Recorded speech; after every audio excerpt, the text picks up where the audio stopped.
Chapter 790. At the gate of heaven, shrouded in mist. Ah, is this heaven? Great, I'm finally in. The pockmarked knight laughed wildly with a hideous face. The seven hells, you? Why are you here? Is the evil god Lalo going to attack heaven? The king of Aegon was so excited that his mouth was full of nonsense. Ah, why are you here? Where's the great sparrow? The pockmarked knight turned around and saw an old acquaintance. He was immediately embarrassed. Reluctantly, he showed an extremely ugly smile and quickly walked to the guide. Seeing the hideous smile, the king of Aegon seemed to have fallen into a nightmare. It was Richard who threw him into the fire that day. He shuddered and ran away. As he ran, he yelled at the top of his voice, "Holy Mother, Holy Sparrow Warrior, help, help! The evil god Lalo's follower has sneaked into Mountain Paradise." Hey, stop yelling. I'm not a follower of the evil god Lalo anymore. I've turned over a new leaf and returned to the embrace of the seven gods. Richard quickly shouted. What?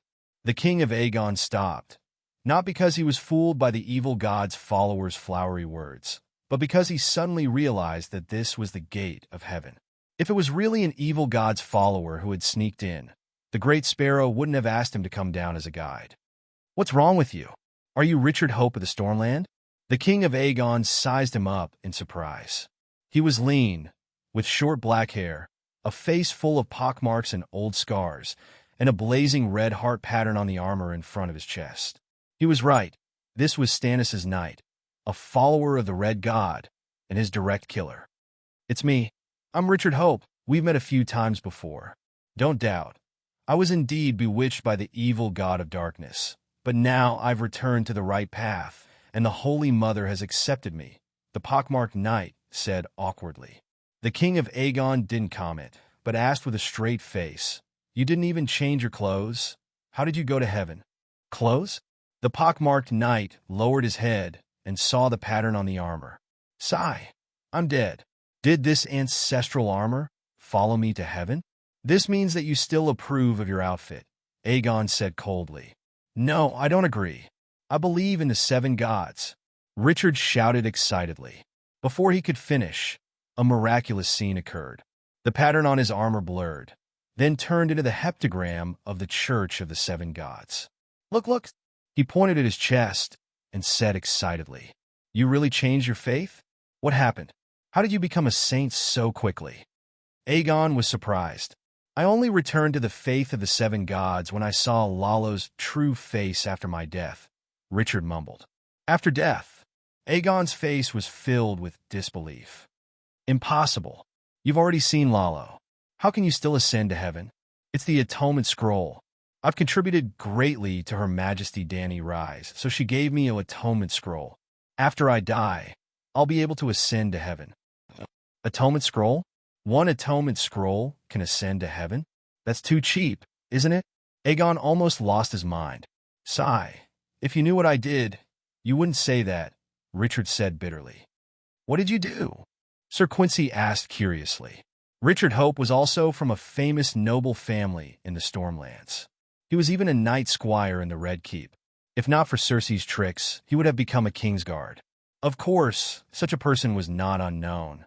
When he came to Paradise Island, including Quincy Cox and a group of night watchers, everyone knew him. They also knew that he was a fanatical knight of Red Heart. Naturally, everyone had the same doubts as Aegon. Richard looked at his comrades from Eastwatch and said, "Do you still remember how you died? That day at Eastwatch, dozens of night watchers died in the hands of the Minotaur. Now, they met the pockmarked knight again in Paradise. I killed that painted skin monster. Sigh. It's not a painted skin monster. It's a clone of the evil god Lalo." Richard felt like he was chewing a bitter gourd. Tisk, are you sure that the Minotaur is Lalo? A middle-aged night watcher with purple curly hair looked at the pockmarked knight with a pale face. His eyes were filled with sympathy. He was a knight and had ancestral armor. After his chest was scratched by the Shadow Fiend Tiger Claw, he lasted longer than the night watchers with white equipment. Therefore, he knew about the pockmarked knight's glorious achievements. It's him. That evil god doesn't even let go of the souls of his believers. Forget about the legendary wine. garden, and girls, he dragged us directly into hell. Richard gritted his teeth and said, "Well, you were dragged into hell because you did something blasphemous, right?" The Labor Night Watcher's mouth twitched. No, my good friends and comrades were all dragged into hell, and their souls were forged into chains. Richard recounted the situation with lingering fear. "TSK, I thought Lalo was the Light King. I didn't expect him to be so evil." Everyone was shocked. "So, you can understand the mercy, justice, light, and greatness of the seven gods, right?" The Holy Sparrow's expression was solemn as she began to preach. "I have no regrets about the seven gods. I'm proud to be a believer of the seven gods. Being born under the glory of the seven gods and growing up in Westeros is the greatest fortune of my life. Long live the glory of the seven gods will spread across Westeros." The believers of the seven gods who went to paradise expressed their opinions loudly. But isn't the Atonement Scroll a little too exaggerated? Does the Dragon Queen really think that paradise is owned by her and that she can just casually give out Atonement Scrolls? This is too unfair to us saints. Sir Quincy complained. Just as he finished complaining, he felt a cold wind rise from his back, as if some monster was staring at him. He felt an inexplicable sense of danger. Old Quincy looked left and right, up and down, but he didn't find anything amiss. "Blasphemy, if you don't taste it," Aegon roared and said with a serious expression. "Now is a special time. The long night is coming, and the seven gods should save the world. As the only remaining holy child of the seven gods, what's wrong with strictly following the teachings of the seven gods?" He looked down on this old knight. All he did was talk bad about Aunt Dany, but in front of the Holy Sparrow, he would flatter her as if it didn't cost him anything. "Archbishop," old Quincy didn't dare to refute King Aegon. He could only look at his backer with an aggrieved expression. "Sigh, this should be my responsibilities." The Holy Sparrow looked up at the sky and sighed, her thin face full of regret and annoyance. "The night is long, and danger is everywhere. Only the seven gods can save the world. This is the mission that the Holy Mother gave me a long time ago. But I died in an accident because of the power struggle at King's Landing. So this burden fell on St. Dany." Sir Quincy nodded and sighed. "I see. With the Archbishop's great spirit of justice, even if he has the authority to give out Atonement Scrolls, he definitely won't abuse it. What a pity, what a pity. Maybe the Atonement Scrolls can't be given out for free. We should charge some money to subsidize the poor believers," the Holy Sparrow said hesitantly. "Archbishop is merciful," Sir Quincy praised with his thumb up. The pockmarked knight approached the middle-aged night watchman and whispered, "Seems like there are also factions in paradise. There are also people living in paradise. Where there are people, there are factions. Compared to the secular world, this place is already very peaceful. The saints just don't like us who came in through the back door," the middle-aged night watchman replied in a soft voice. "Then I will also live with you at the edge of the third ring?" the pockmarked knight asked. On the way to Paradise Island, King Aegon had already explained the basic situation of paradise to him. "Richard, are you willing to join the Church's armed forces? If you become a Saint Seiya, you can live in the first ring, which is the villa area around the Grand Cathedral," the Holy Sparrow said. "There are also Church's armed forces in paradise? Who are you fighting against?" the pockmarked knight asked in shock. "There is no war yet, but no one knows for sure in the future. I saw many records in paradise called Earth. There were some fallen people who had distorted their worldview.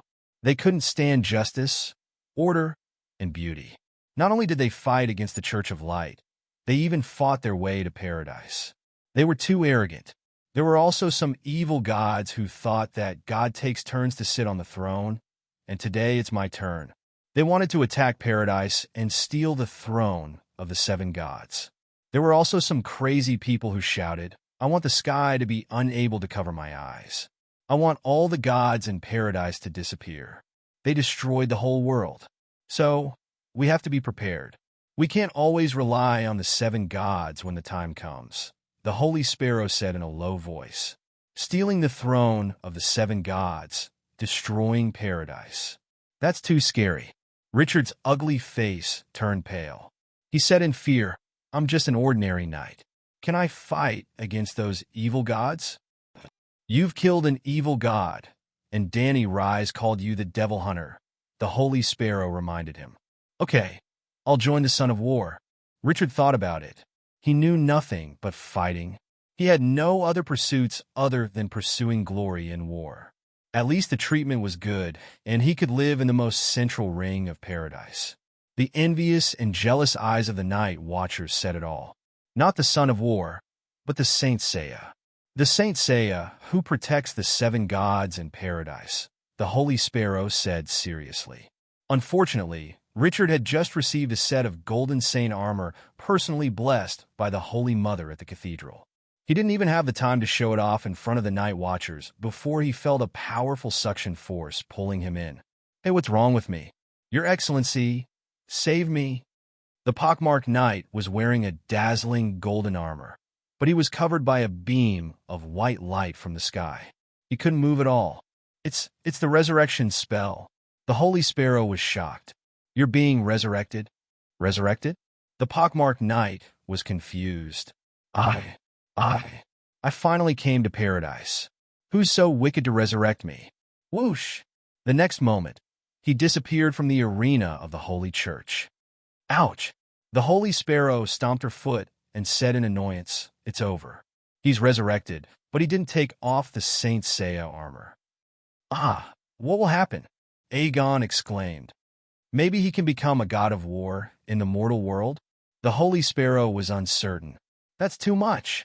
Aegon couldn't believe it. That's the Saint Seiya armor made by blacksmiths, enchanted by warriors, and blessed by the Holy Mother. There are only 12 sets in total, the Holy Sparrow said in frustration. Chapter 791. Who's reviving Sir Richard? Quincy asked curiously. It should be Danny Reese. She's the only one in the entire Westeros who can use the resurrection spell. The Big Sparrow sighed. That's too much. One moment, she's sending people to heaven with atonement scrolls, and the next moment, she's reviving people without warning. She's treating heaven as her own castle. She could do whatever she wants. Quincy began to criticize St. Danny in front of the Holy Sparrow out of habit, bad-mouthing another deputy minister of the same department in front of the deputy minister would definitely please that deputy minister. This was the valuable experience Quincy had gained from his decades of life as a small noble. Yes, the seven gods were the ministers. But before he could finish, a familiar cold wind rose from his back, and he felt cold all over. This time it was different from before. There was a circle of milky white light surrounding him. Looking at it, it was similar to the scene when Richard had left. Archbishop, what's going on? Quincy yelled in shock. You're leaving heaven? The Big Sparrow's expression changed. Oh, who's reviving me? Archbishop, I'm about to be revived.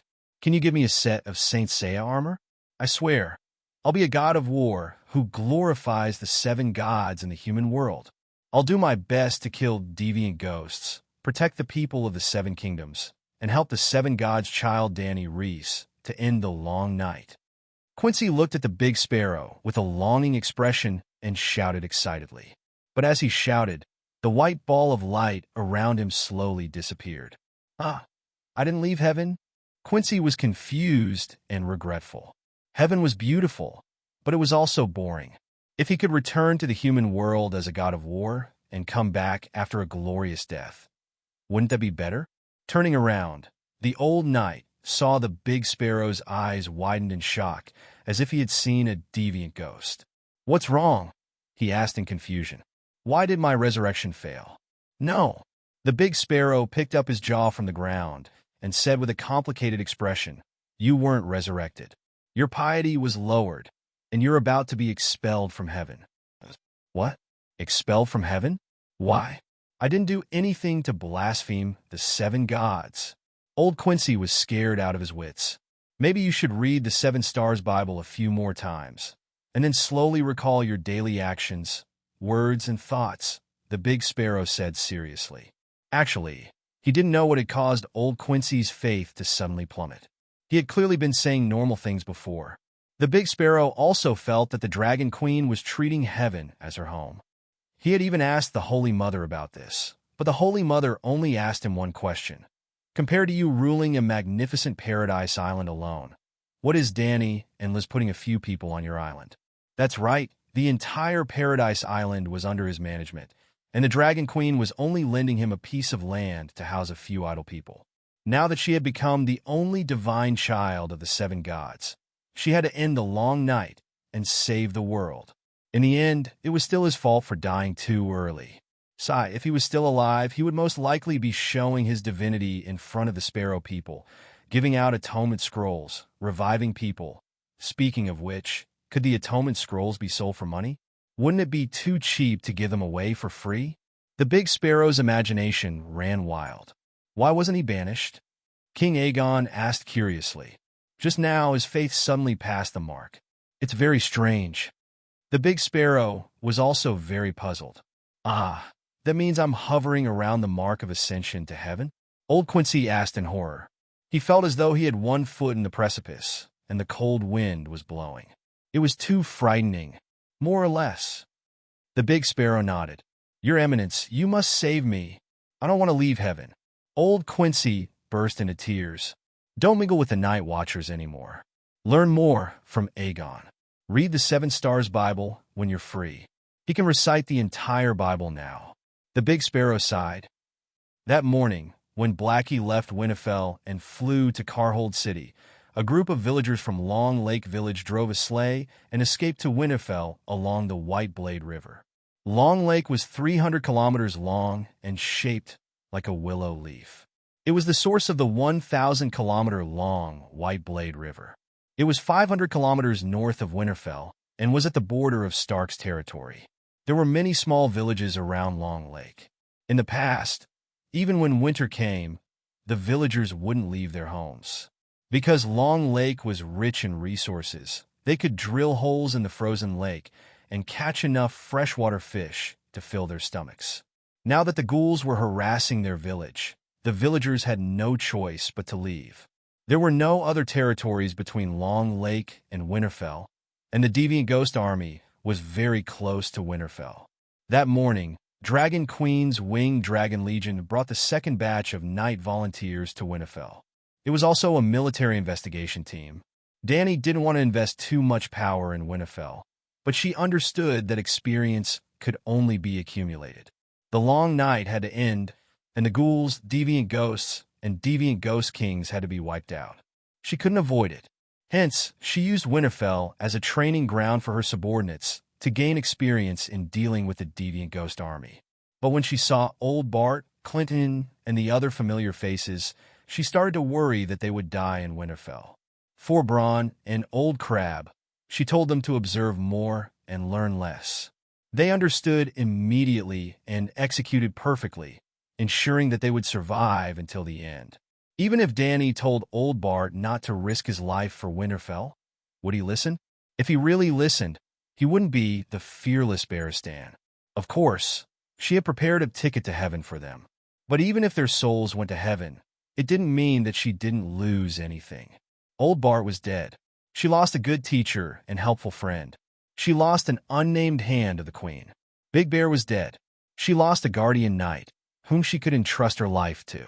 Even if Garth, Darkstar, Quentin, and the others died in battle, she would also lose a loyal and powerful subordinate. Hence, when Barristan, John Clinton, Giro Dane, Quentin Martell, and the other silver-blue armored knights climbed down from the back of the pterosaur amidst the cheers of the Northern Territory's vassals, and when Blackie saw the corpse hanging on the flagpole of Cahold City, Dany decided to test out the resurrection spell and deity's descent. Her subordinates could die, but they had to accompany her through the difficult but glorious final journey of the long night. Moreover, if they couldn't even resurrect, how could they be considered a stranger? Stranger was the Grim Reaper.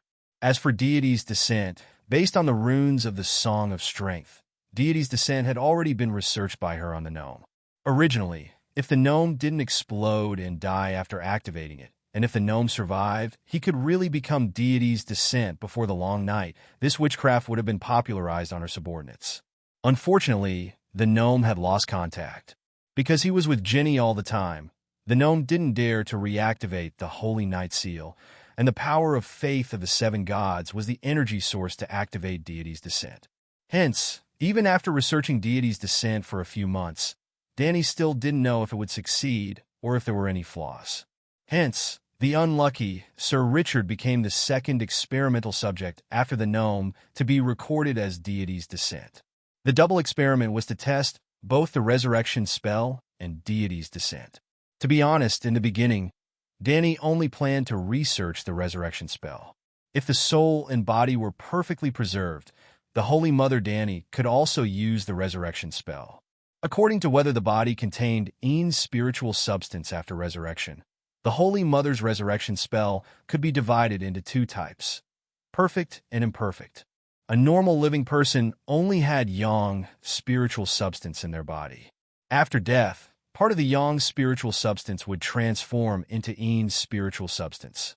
After a period of death, the yin and yang spiritual substance would reach a balance.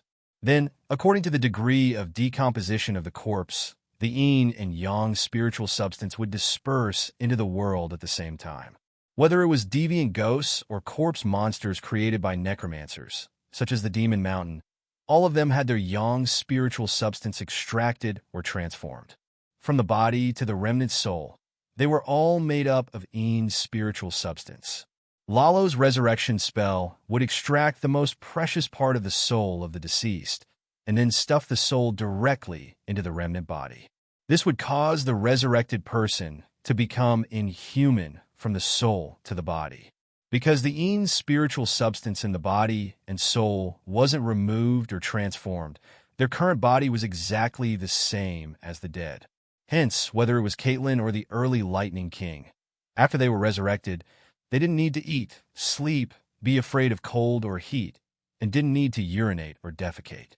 The scars on their bodies couldn't heal.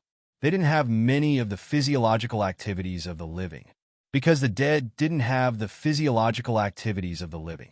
This kind of resurrection spell didn't require much technology, and the cost was also low.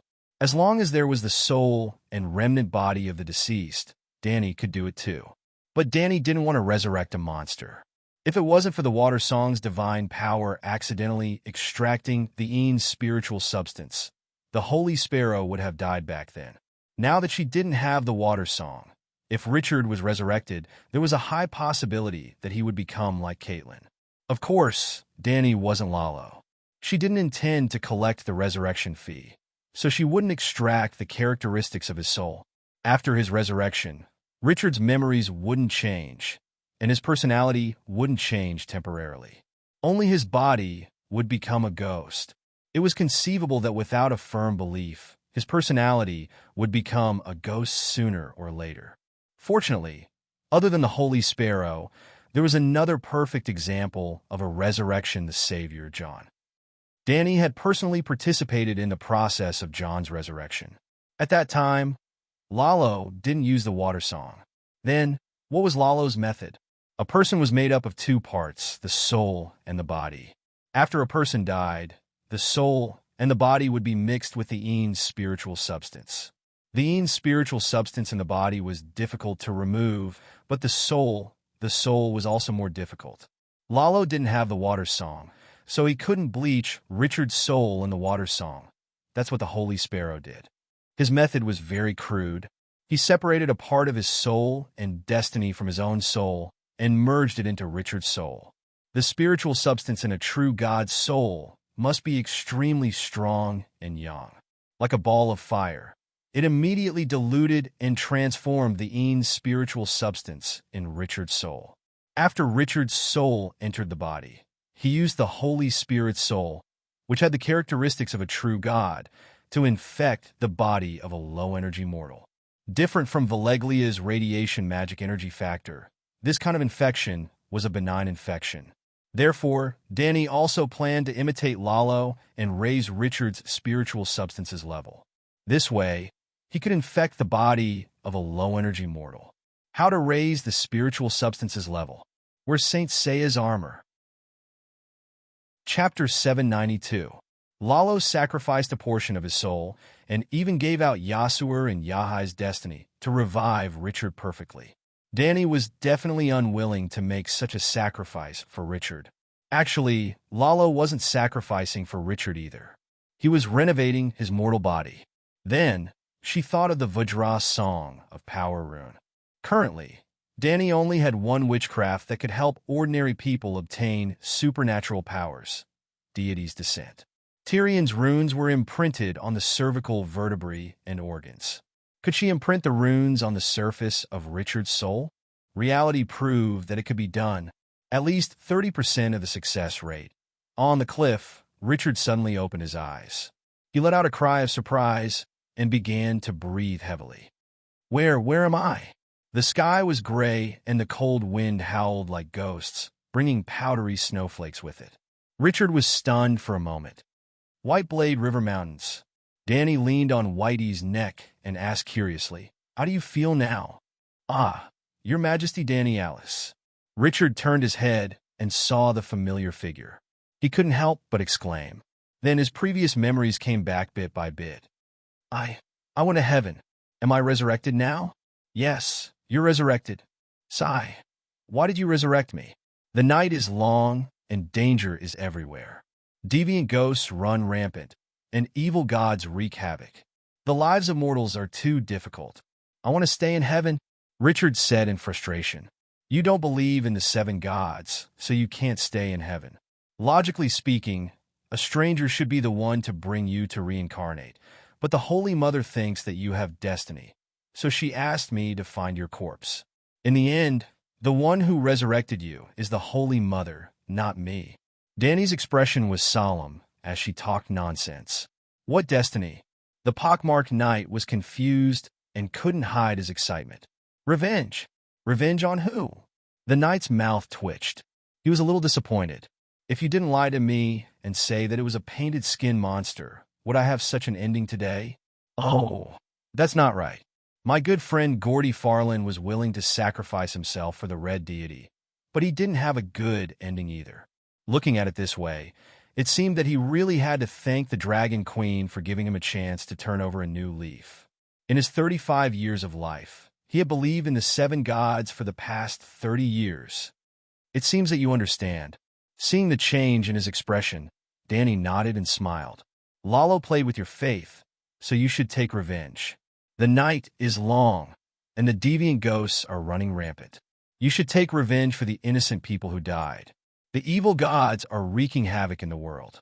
You should eliminate the evil and defend justice, and take revenge for the thousands of poor believers in the world who have gone astray. For yourself, for the 7 kingdoms, for the entire world, you should transform into a malicious spirit and return from hell, dragging all the demons into hell. This is the true essence of a demon hunter. Your Majesty, I came down from heaven. I'm not a ghost. Big Sparrow even made me a Saint Seiya." The pockmarked knight argued. "Humph, without the mighty stranger's help, where would you be if not in hell? Without the Virgin's mercy, you would have been tortured by Lalo into the most miserable, malicious spirit." The pockmarked knight was stunned. The Queen's words made a lot of sense. Without the help of the stranger and the Virgin, he would have fallen into hell and become a malicious spirit. What should I do? Richard accepted the fate that the Virgin had arranged for him. "How do you feel now? Are you cold? Are you hungry? Are you tired?" Danny asked. "Well, it's strange. I've been lying on the ground for so long, but I don't feel cold at all." Richard hurriedly turned over and got up. He touched his neck, where there was a deep scar.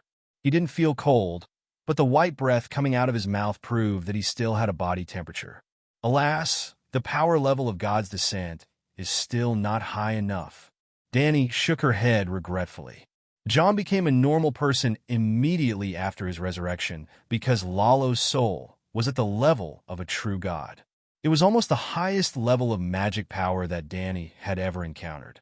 God's descent was similar to God's strike, which could barely be regarded as an extraordinary power. The power level of the magic power was too low. If the power level of the magic power was low, the degree of contamination and efficiency would be low. The half-life of radioactive materials could be used to explain the change of the Ean's spirit in the resurrected person. The half-life of polonium was only 2 milliseconds, while the half-life of uranium was hundreds of millions or billions of years. John was probably polonium, while Richard was slightly better than uranium.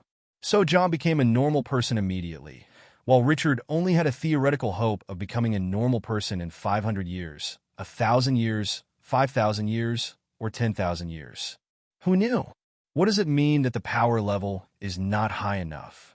What does God's descent mean? Richard was puzzled. Are you still wearing the golden holy garment? Danny asked. Ah! The pockmarked knight suddenly remembered that when he had just become a gold saint, he had received a set of golden holy garment that Sir Quincy was very envious of from Big Sparrow. Well, where is my holy garment? He lowered his head and saw the familiar ancestral armor. At this moment, the huge red heart pattern on his chest made him very uncomfortable, as if a poisonous snake had wrapped around his body. The holy garment is worn on the soul. I will teach you an incantation that can activate it. As soon as Danny finished the incantation, the pockmarked knight impatiently recited it. There was no reaction. The knight's appearance also didn't change. I felt my spine go numb for a moment. Then it was gone. Richard was puzzled. That's because you don't have the power of the 7 gods in your body. Only the power of the 7 gods can activate the holy garment. It's like a person without strength can't wield a weapon. How can I get the power of the 7 gods? The pockmarked knight asked expectantly. Which of the 7 gods do you believe in? Warrior, Holy Mother, Stranger. I believe in all of them. Have you seen the 7 gods use healing spells? Like them, you can pray to one of the gods, then you will naturally understand what the power of the 7 gods is. I understand. From now on, I will follow His Majesty and serve the 7 gods faithfully. Richard said with a serious expression. After experiencing the hell of Lalo and the heaven of the 7 gods, the pockmarked knight's faith suddenly became very firm. Now his piety was at 66 points. After all, he was still a loyal follower of Lalo last night. Don't follow me. You are a vassal of Stannis. Betraying the monarch is the same as betraying an oath. It is one of the most serious crimes of the 7 gods. Danny shook her head and refused. But he believes in the evil god Lalo, the pockmarked knight said with a twisted face. The 7 gods are magnanimous. They don't reject the ES god, and they don't care about formalism. The 7 gods represent truth, goodness, and beauty. As long as you strictly abide by the 7 gods' teachings, it's fine even if you wear the Crimson Heart armor every day. As Danny spoke, her face seemed to emit a holy light. The pockmarked knight was somewhat convinced. Do I have to continue living my previous life? He asked with a troubled expression. Danny shrugged and said with a casual expression, How you live is your own business. Every follower has their own life. SSSS. Ah, it's Sir Richard. He didn't die at all. Oh gods, Richard, you didn't die? Oh 7 hells, Sir Richard. Are you a human or a ghoul? That night, when Richard rode his pterosaur back to Winterfell, it immediately caused a commotion in the castle. Danny didn't inform anyone when she left, and when she returned with Blackie and Whitey, she didn't say what she was doing. After Richard parted with the Dragon Queen, he waited for a long time at the peak of the mountain. He was waiting for his pterosaur. How did you come back to life? John was shocked. Others suspected that Richard might not have been beheaded by Saigon, but he saw it with his own eyes. His corpse was hung on the flagpole. How could it be fake? I had an atonement scroll, and I went to heaven after I died. But I didn't believe in the 7 gods, so I couldn't stay in heaven, and then the Holy Mother resurrected me. Faced with the shocked king of the northern region, the confused Erlu, Aunt May, and the Knights of the Red Heart of the Blazing Flames, Richard hesitated for a moment before he decided to tell the truth. But he wasn't stupid and knew to hide some details. Atonement scroll? Go to heaven? Most of the believers of the Red Gods and the Old Gods of the North were confused. But the other 6 members of the 7 Sons, like Richard, had also received a ticket to heaven from the Dragon Queen, so they understood what Richard meant. O Lord of Light, is the Atonement Scroll really useful? Have you been to the 7 Gods' heavens? Why didn't you go to Lalo's heaven? Heaven? Bah, the heaven that deserves to see deviant ghosts isn't the heaven that's filled with debauchery and 18 shoe maidens. Lalo is an evil god. Ah! Everyone's expression changed, and they looked in horror at the scolding pockmarked knight, as though he was a lunatic. Blasphemy. Richard, this is blasphemy. The bald Sir Clutton Songe bared his brown, rotting teeth as he scolded his revived comrade. Songu, listen to me. The red god isn't you dash. The pockmarked knight was about to persuade his companion to mend his ways when he was interrupted by Erlu. Richard, come with me. I have something to ask you. Richard looked around at the Red Heart Knights who were glaring at him. He sighed and silently walked out of the hall with Erlu. Although the crowd was curious about the pockmarked knight's experience, the atmosphere was obviously not right. They could only watch as Erlu led his men away and left in whispers. John had an idea and went to the Queen's temporary residence on the east side of the guest castle. Your Majesty, you did not bring Sir Richard back to life, did you? He asked bluntly. That was the will of the Holy Mother. Sigh, the war at Winterfell is imminent. Aren't you destroying the United Ghost Resistance Front by snatching the believers of the Red Gods? Helplessness said unhappily. Are you saying that Richard should go to Lalo's hell? He sacrificed himself to help you clean up the mess. Why did Sir Richard go to hell? Isn't he very devout? John's eyes flashed. Dany looked at him deeply. You know the bull-headed snake monster from the East Sea Watch? Who told you? I. John wanted to deny it, but when he saw Dany's eyes, he sighed helplessly and said, a long time ago, Bran reminded me of the Shadow Devil's appearance and power. After all, I'm Lalo's target. You're lucky to have a good brother. Since you know what Richard did, why are you still asking me why I saved him? Dany sneered. Helplessness was conflicted.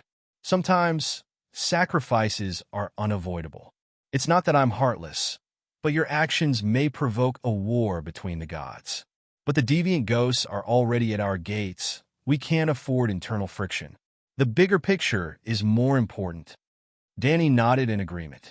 On the bigger picture, I take the bigger picture into consideration. Helplessness. Chapter 793.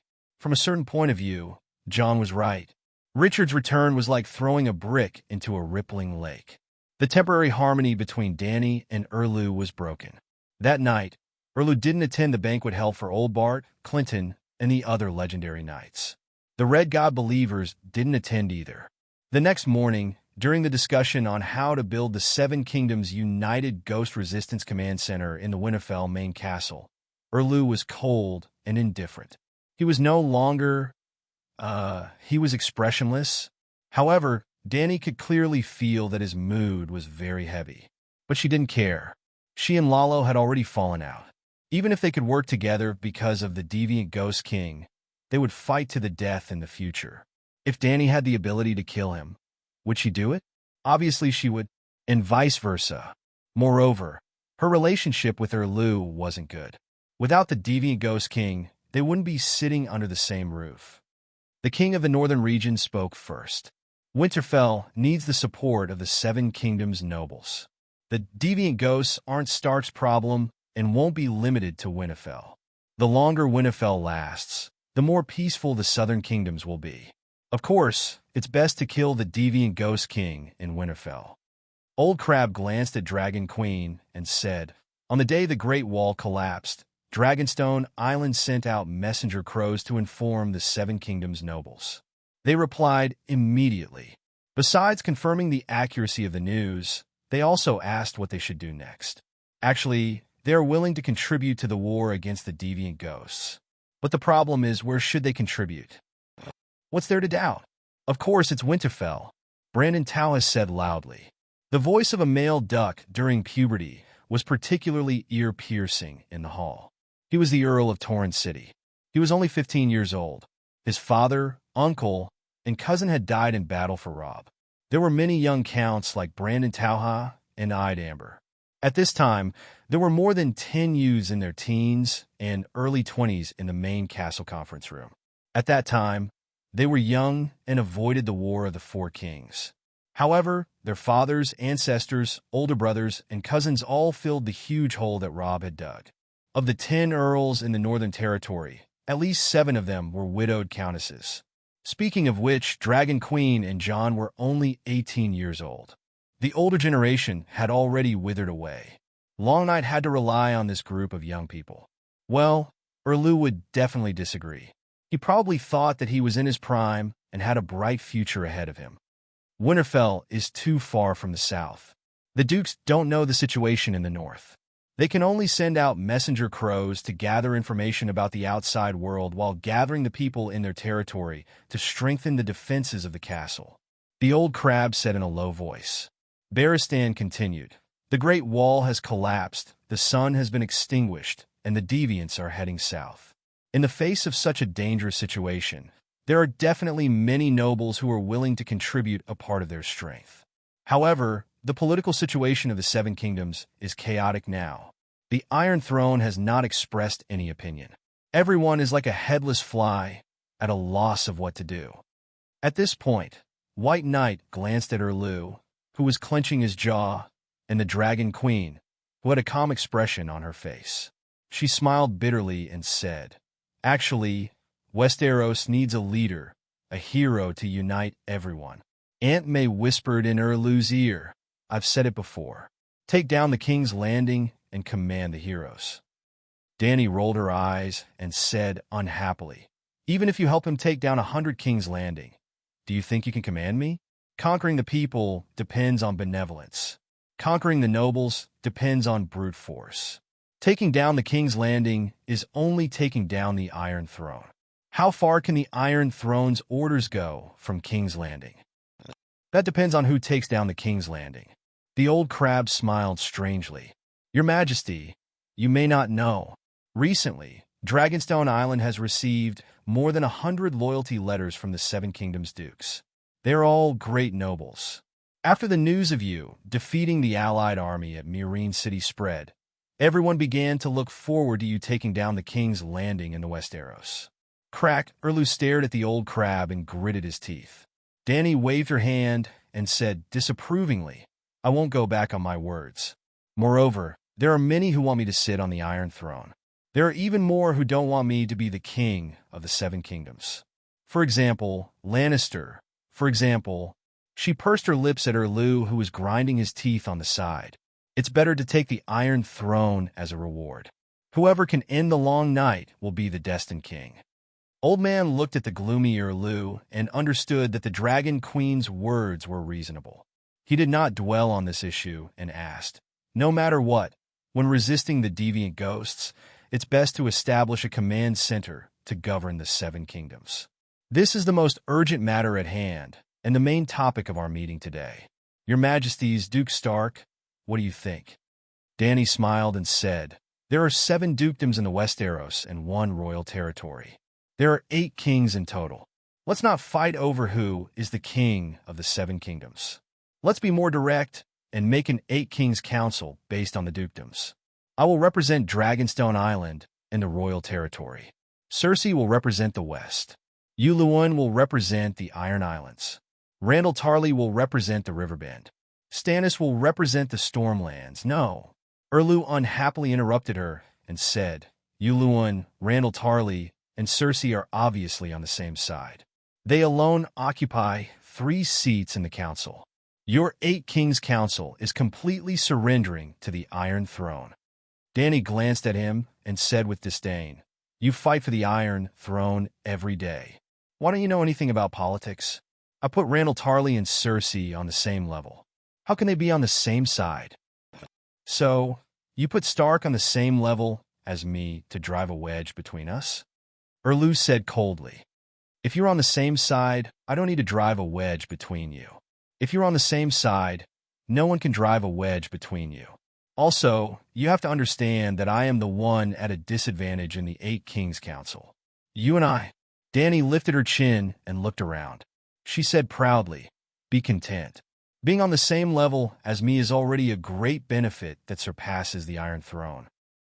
You. Erlu was so angry that his face turned green. Jon quickly stepped forward to smooth things over. Your Majesty has a united ghost resistance front. Why don't you pull in all the nobles of the 7 kingdoms? The dukes will be the committee members, and the kings will be the chairman. The Seven Kingdoms currently have 3 kings. The Iron Throne, His Majesty Stannis, and Dany Rise. As long as the 3 of you form an alliance, the forces of the Seven Kingdoms will join the United Ghost Resistance Front. Chairman? Dany had a strange expression on her face. I will not work with Cersei or Yuluen. Erlu was firm. Jon was stunned for a moment before he realized that Davos was leading Erlu's winged dragon legion and the vassals of the valley to attack the King's Landing. Barristan looked at Erlu solemnly. A few days ago, Her Majesty had Dragonstone Island send a letter to the Iron Throne, requesting for 100 tons of wildfire to be flown to Winterfell by air. Is there so much wildfire in the King's Landing? Yalishin asked in shock. Barristan nodded and looked at Erlu. Yesterday, before I came to Winterfell, I received a letter from the King's hand, Randyll Tarly. In principle, he agreed to hand over the King's Landing wildfire to Dragonstone Island. But now, your King's hand, the Onion Knight Davos, is leading the Winged Dragon Legion to attack the King's Landing. The Iron Throne wants to keep the wildfire for your army. Unless you stop the war and swear not to attack the King's Landing again, Randyll Tarly will not give us the weapons to defend the King's Landing. Jon turned to Erlu and tried to persuade him. Your Majesty, 100 tons of wildfire is enough to kill the variant Ghost King 100 times. Erlu frowned and hesitated. Melisandre reminded him softly, Your Majesty, we need Cersei and Yuluen. Erlu's expression changed again. He attacked the King's Landing for 2 reasons. 70% of it was to take back the Iron Throne of Theon Byra, and 30% was for Cersei and Yuluen. If the Child of Prophecy had to revive the mystic dragon to defeat the variant Ghost King, he would be more willing to sacrifice Cersei to revive Vargal than Shireen. In his mind, taking down the King's Landing meant saving Shireen. I've always heard that Randyll Tarly is a righteous knight. Does he not understand that I am the only rightful heir of the Seven Kingdoms? If he was willing to lead the Hornhill soldiers to swear allegiance to me, the Battle of the King's Landing could have been avoided, he said resentfully. Barristan's expression was bitter. Jon rubbed his face helplessly. They all understood Erlu's choice. In Moongate Castle, Queen Cersei and Princess Shireen occupied the palace that once belonged to Queen Sansa. However, this did not mean that Moongate Castle could refuse Sansa's arrival. She was the cousin of Robert Arryn, the Duke of Vale, and his guardian. However, Sansa did not live in Moongate Castle. She moved to the Eyrie next door. Indeed, the Eyrie was cold in winter, but if there were only a few people, there was still enough firewood. Sansa's reason for moving was simple. It was safer and freer. Moongate Castle became Erlu's wife's palace, and the servants in the Eyrie were all Mia Stone's men. In the past few days in the Vale, Sansa had been resting and worrying about the war at Winterfell. After all, Winterfell was her home. Then, she began to divine Winterfell's fate. Sansa was a moonsinger. There was no doubt about Stark's innate ability to cheat. Hence, she could really see some scenes in the glass candles. However, it was difficult to ascertain if it was an illusion or a prophecy. Why am I seeing this illusion again? What does it mean? Will Arya really kill the King of Deviant Ghosts? It doesn't make sense. She's just an ordinary girl, only 13 years old. She has nothing to do with being the Child of Prophecy, Sansa muttered. For some reason, she had seen a scene in the glass candles many times in the past 2 days. A fat girl in black wielded a dagger and pierced the King of Deviant Ghost's chest. Although the ugly girl had changed a lot, Sansa recognized her immediately. She was her sister Arya. Sansa had never seen the King of Deviant Ghosts before.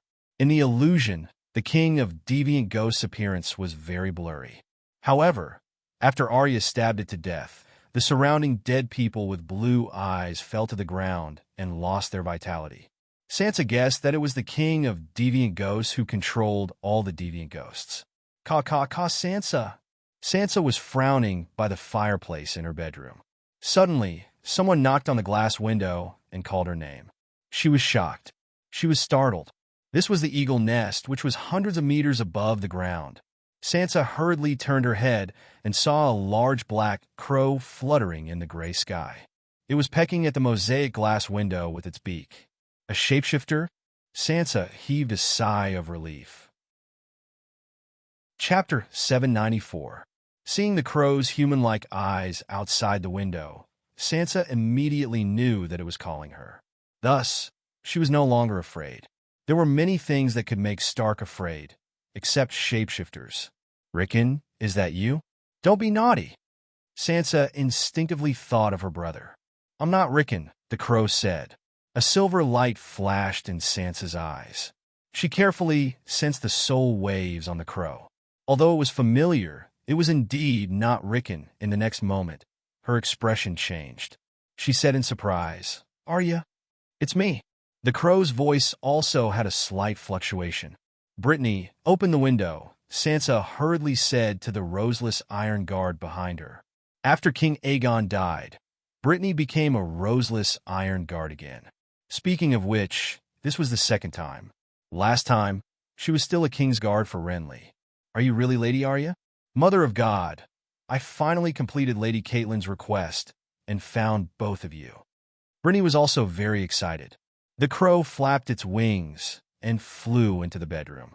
As it shook off the snow on its feathers, it said coldly, This is not your credit. I found you, not you found me. It's all the same. Brittany didn't care about Arya's attitude. She just grinned foolishly. I don't want any credit. As long as I see that both of you are safe, Lady Catelyn will be at ease. So, I'm relieved. Arya, where have you been all these years? Sansa held her stomach and walked over excitedly. She hugged the crow. Her eyes were sore, and 2 streams of tears immediately rolled down her cheeks. I hated you back then, but you don't know how much I've missed you these past few years. No matter how naughty you are, I won't scold you anymore. She cried, I won't be naughty anymore. The crow's crystal-clear heart also had some ripples. Sansa cried for a while and calmed down. Then, she put the crow on the tea table by the fireplace and peeled a few peanuts in front of it. The big crow lowered his head to look at the peanuts, but he didn't eat them. He said, Sansa, I'm looking for you, because I hope you can use the pterodactyl to bring me back to Winterfell. Return to Winterfell?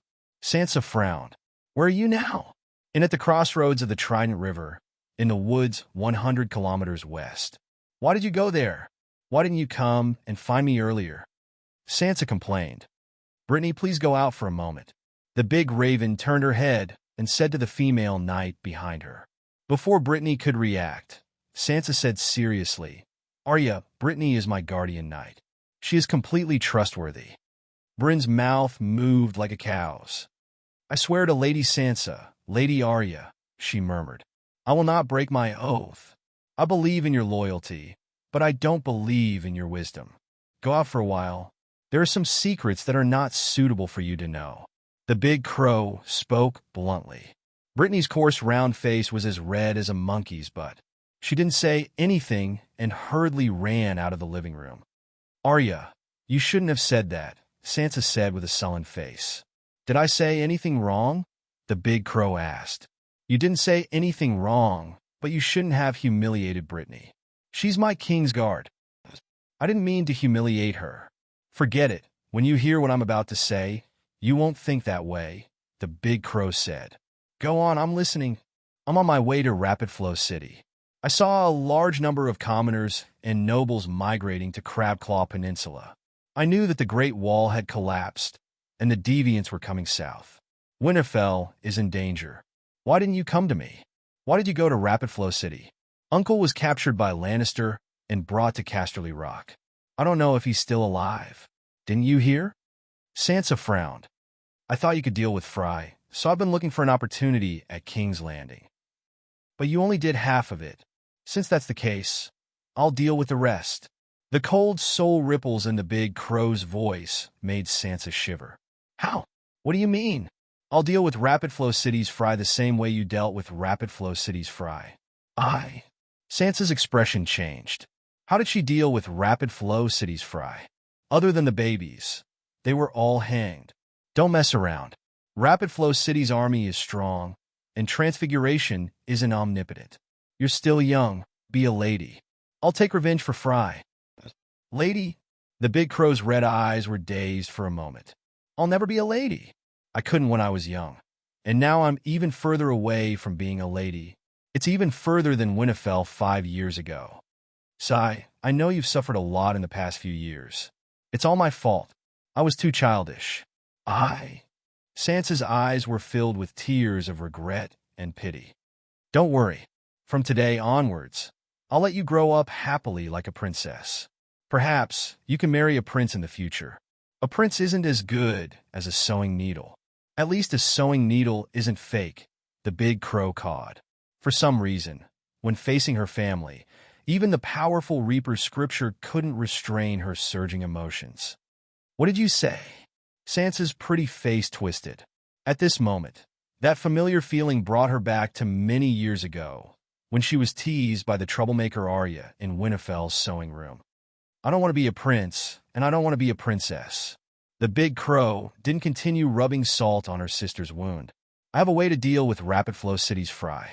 I'm a faceless one. Faceless one? Sansa laughed. Have you watched too many dramas? No wonder. The City of Knowledge has produced many faceless dramas in the past 2 years. Recently, Robin, Robert's nickname, just like I'd's nickname Ned, and Rickon have started to play the role of faceless one. However, they're only willing to play the role of the inhumane faceless one if they draw the worst draw. The children prefer to play the role of the hero who defeats the faceless one, or the dog who identifies the faceless one and saves the princess and queen. A cold glint flashed in the big crow's eyes. What Sansa said was the truth. The faceless one's reputation was like that of a demon, and it was everywhere in the Westeros and Ursus.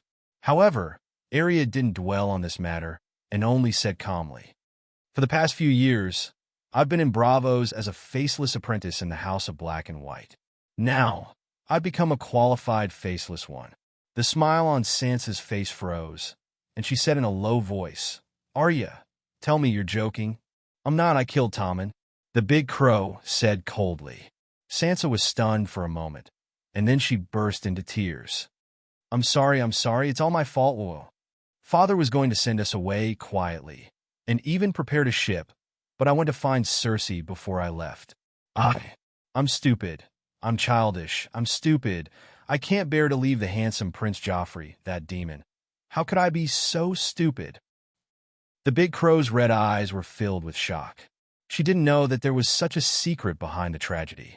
If it was the Arya of the past, she would have cursed and even rushed up to her sister to pull her hair, slap her, and poke her lungs with her little metal head. But now, seeing her sister so sad, the big crow sighed with mixed feelings.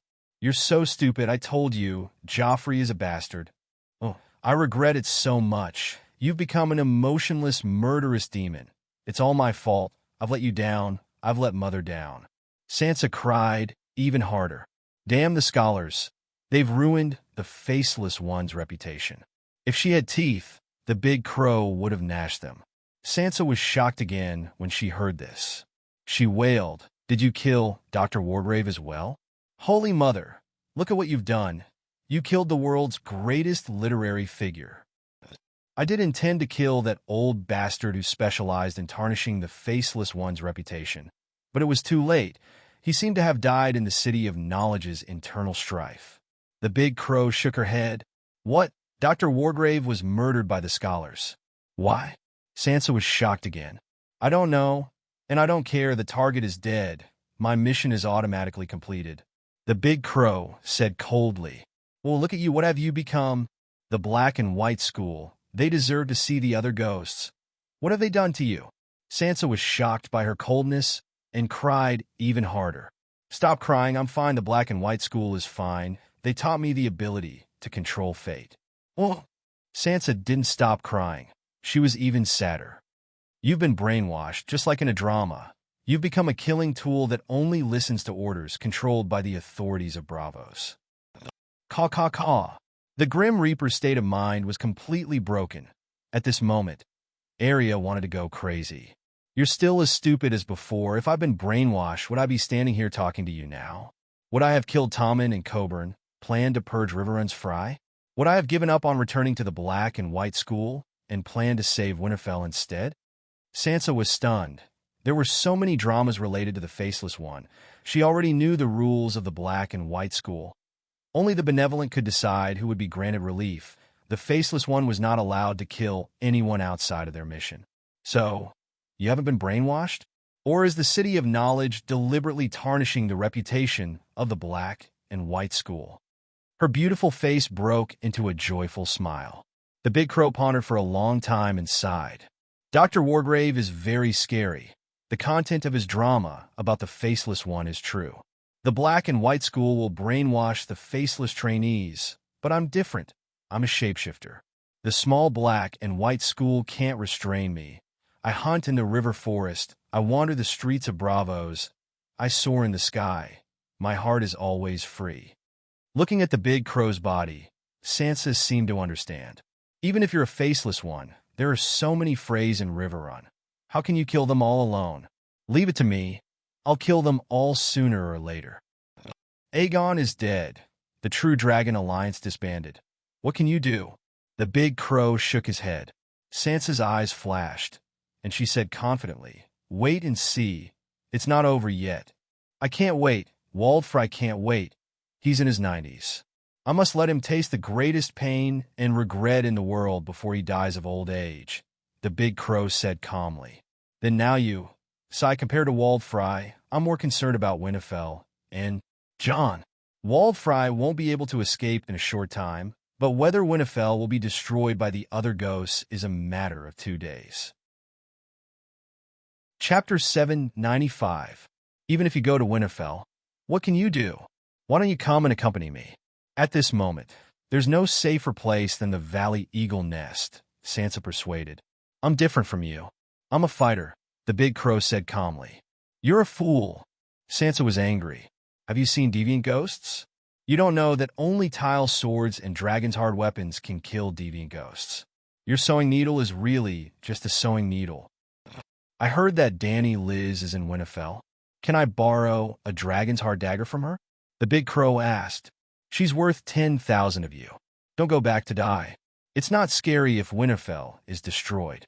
As long as you, Rickon, and Jon survive, we'll rebuild our home one day.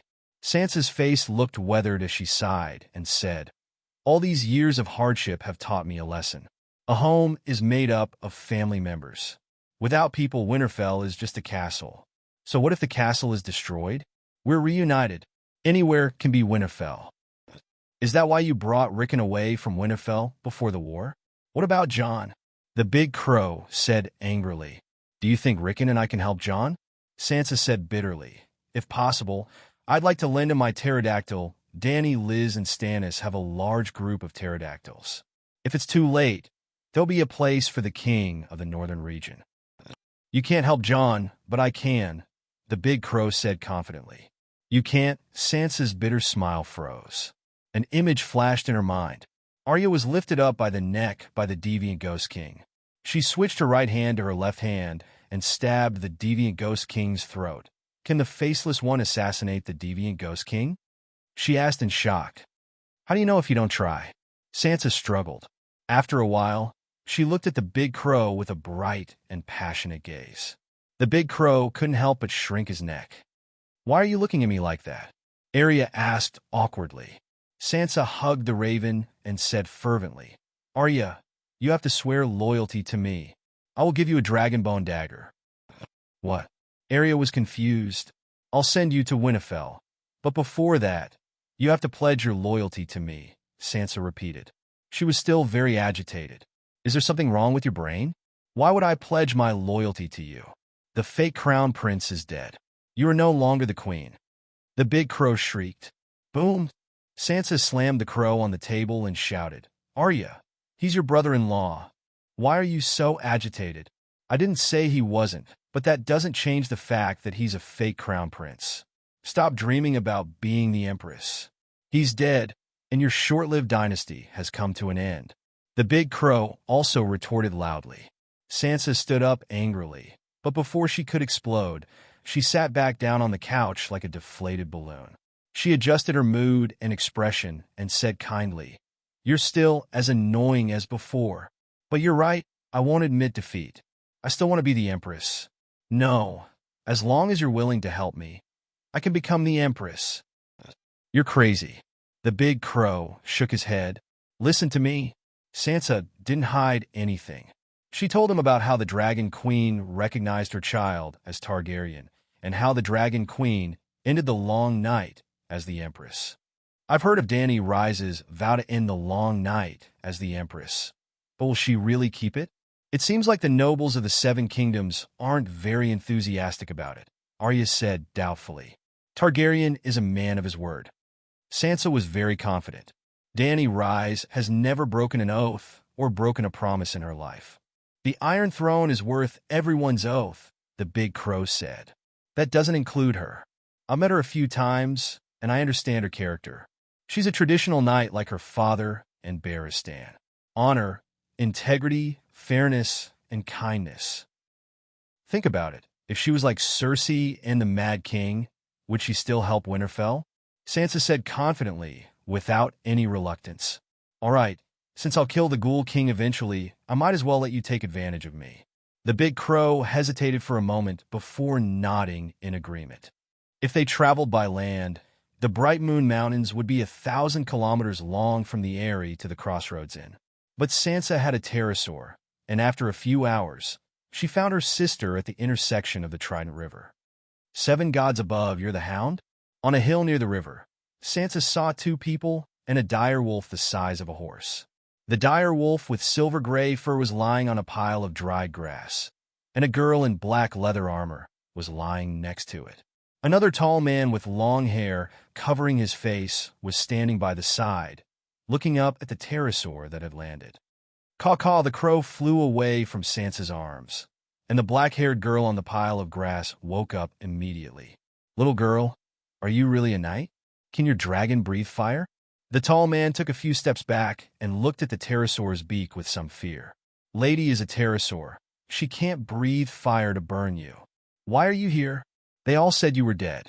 Seeing her old lover again, Sansa's expression was very complicated. Lady? That's not a lucky name. Hearing that the monster in front of him couldn't breathe fire, the Hound heaved a sigh of relief. The Hound is indeed dead. The person standing in front of you now is the Holy Hound. Holy Hound? When Brittany helped her down the pterosaur's back, Sansa saw the Hound's outfit. His hairstyle hadn't changed, and it was still long enough to cover the entire left side of his burned face. He was still wearing the black steel armor, but there was a huge white heptagram on his chest. You joined the Son of War? Sansa was very surprised. She knew that the Hound despised the gods as much as he despised the glory of the knights. I said, I'm a holy hound. I'm a hound, born to be a hound. But being a hound for someone, even if he's a king, will always make me do something I don't want to do. Well, being a dog for a villain or a bastard, I'll definitely become a villain or a bastard. The Holy Hound is different. She's definitely not a villain or a bastard. Being her dog, I'll be at ease and proud. Huh? The Hound laughed strangely. Although he was laughing heartily, the way he looked at Sansa was very complicated. When his gaze fell on her bulging belly, his eyes became even darker. A trace of regret crossed his heart. He was saved by the monks on the Silent Island. Now he's also a monk. He's a priest of the 7 gods who serves the Holy Hound, Arya said as she walked over. Sansa's attention was immediately attracted by her sister.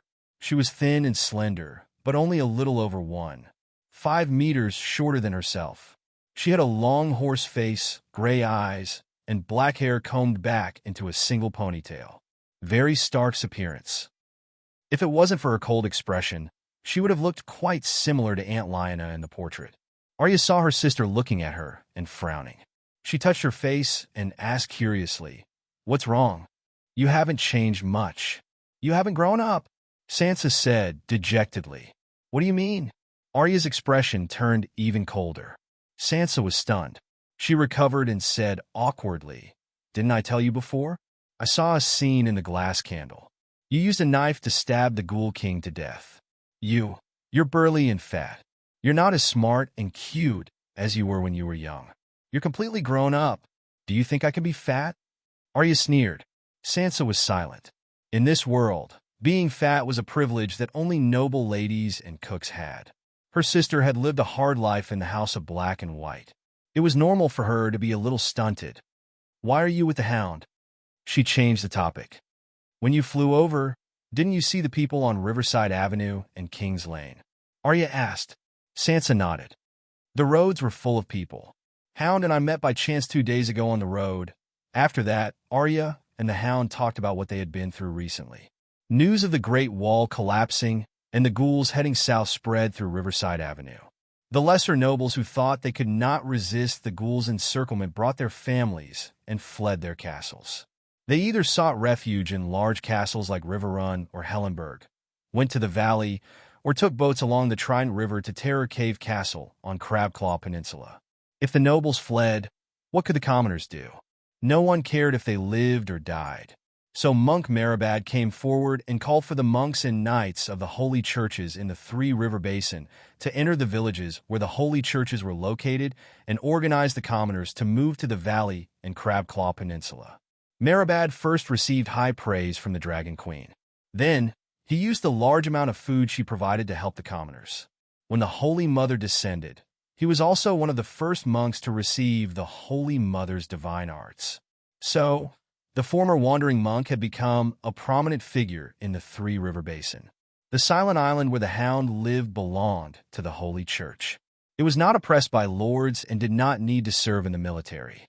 Because it was an alluvial plain where the Trident River flowed into Crab Bay, the land on the island was fertile and filled with farmlands.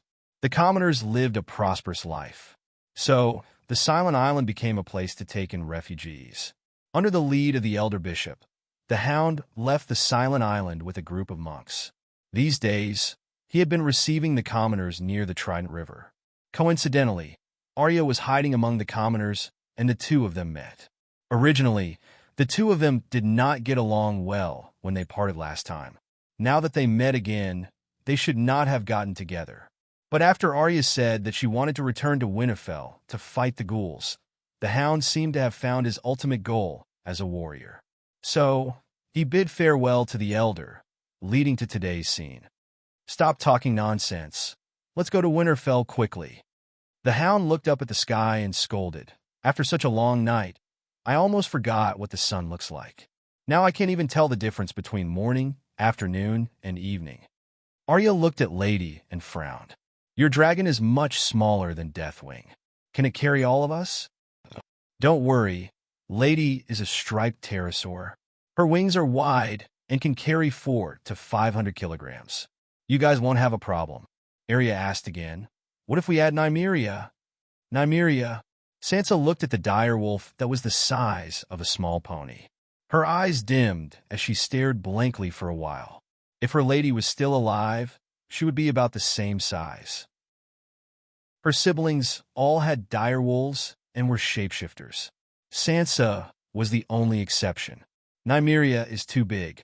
We can't carry her on our back. We can tie a rope around her and let Lady carry her on her claws." "Carry her on her claws? Won't it be too dangerous? What if she falls?" Sansa looked at her sister's face and suddenly frowned.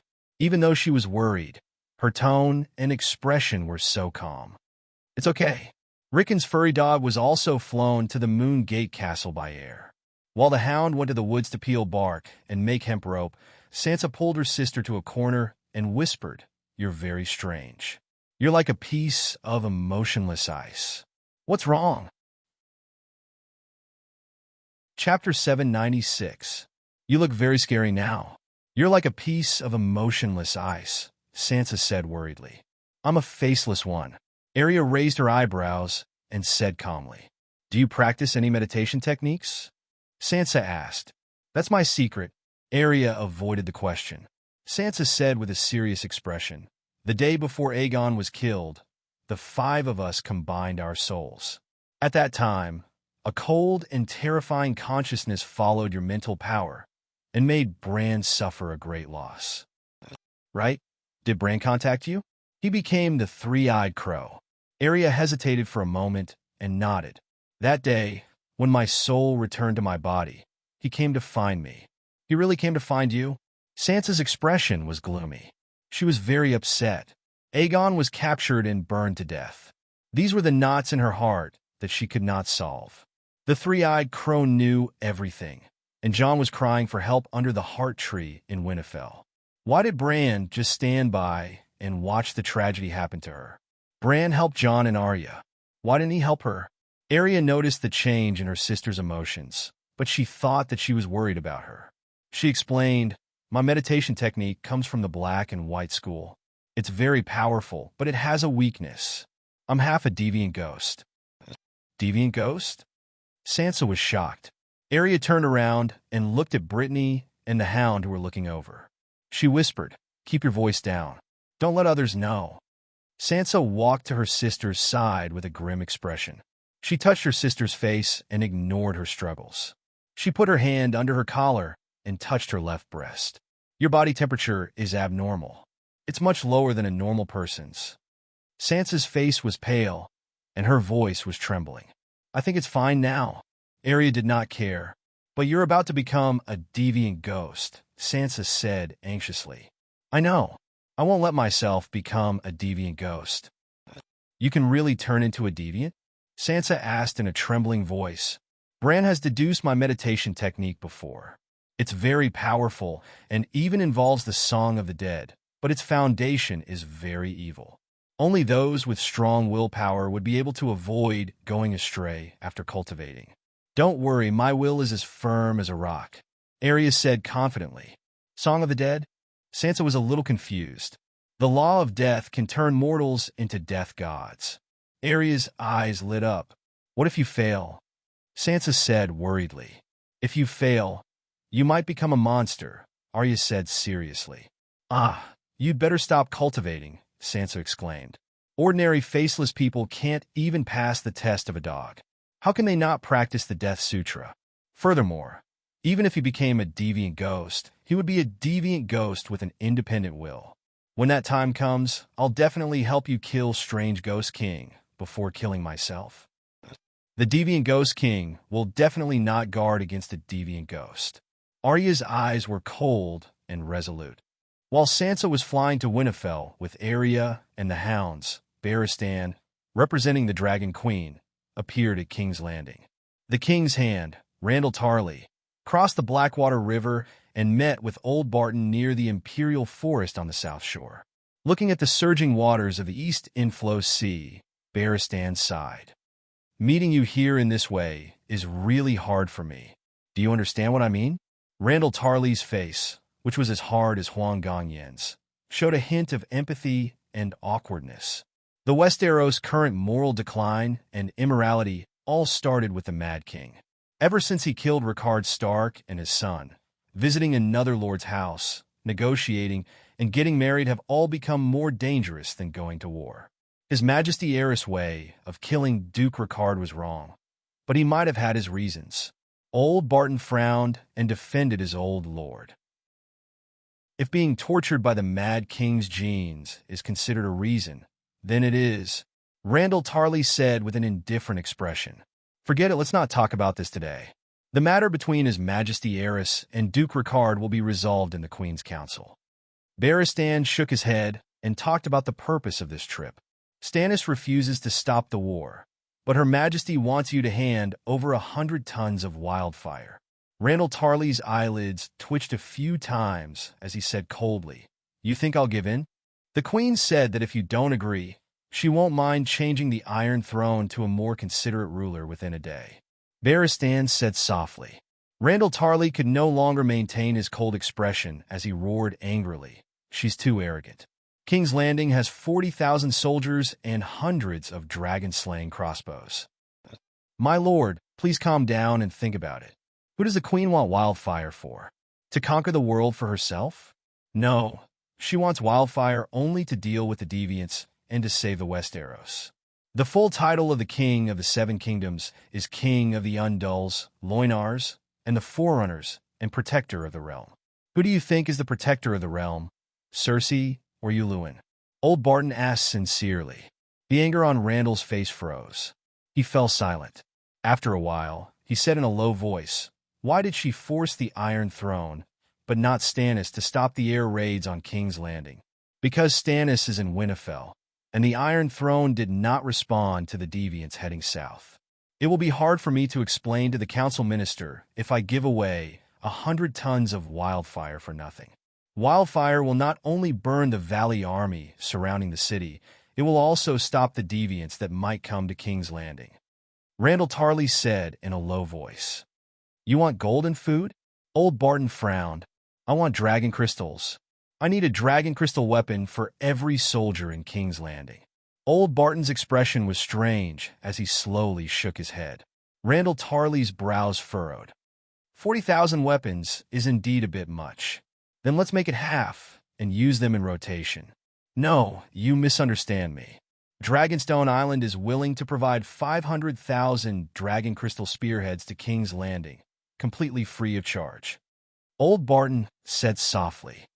500,000 is not a small number. Can you make the decision for Danny Rise? Randall Tarley was shocked.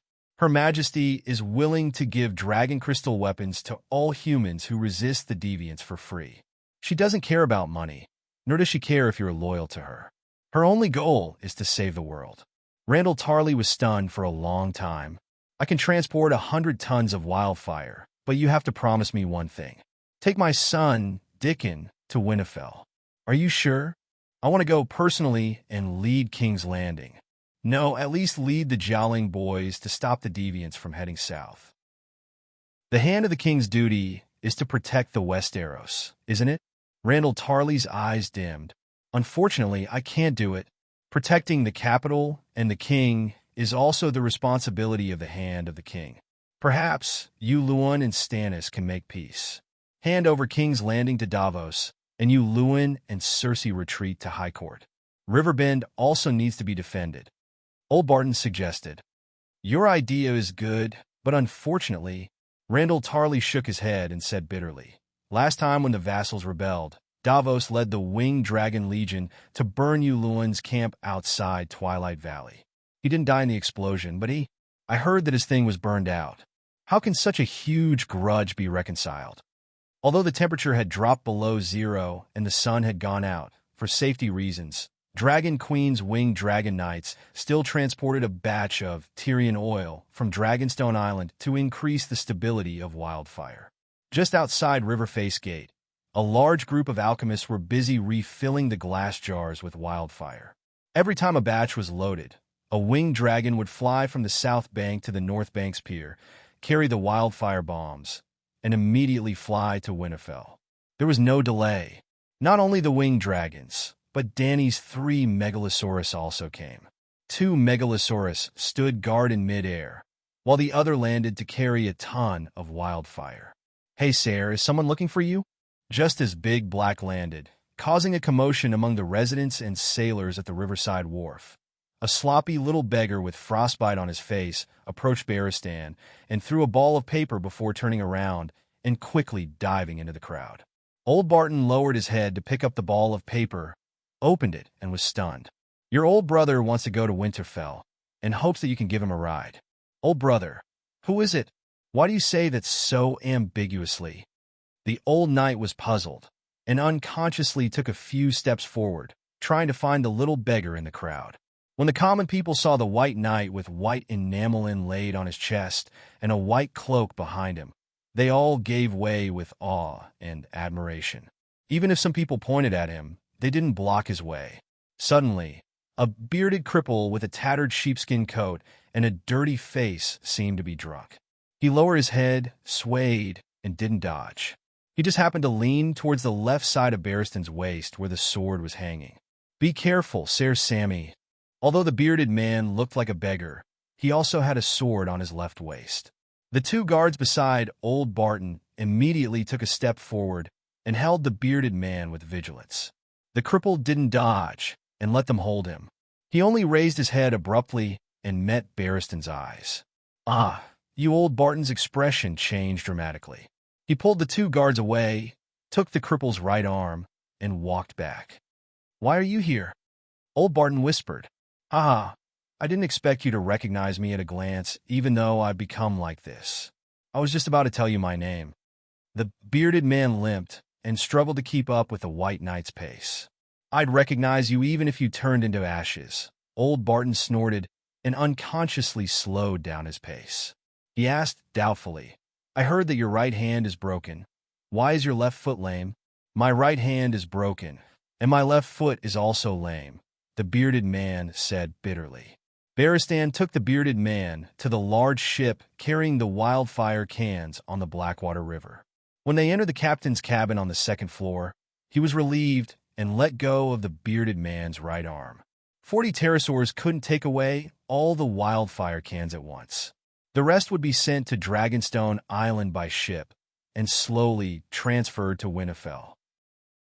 After the two of them sat down, old Barton threw the letter at the bearded man with a cold face and said lightly, "You're not my brother."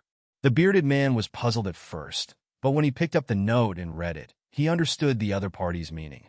He threw the note on the ground and said with a smile, "This was written by Varys. I know myself well. The current me is not worthy of Her Majesty, the Queen's Kingsguard captain and hand of the king. Jaime, don't be glib. Why are you dressed like this? Why are you looking for me?" Old Barton said coldly. The crippled man with a sloppy face opposite him was the once elegant and powerful Kingsguard captain, Jaime Lannister.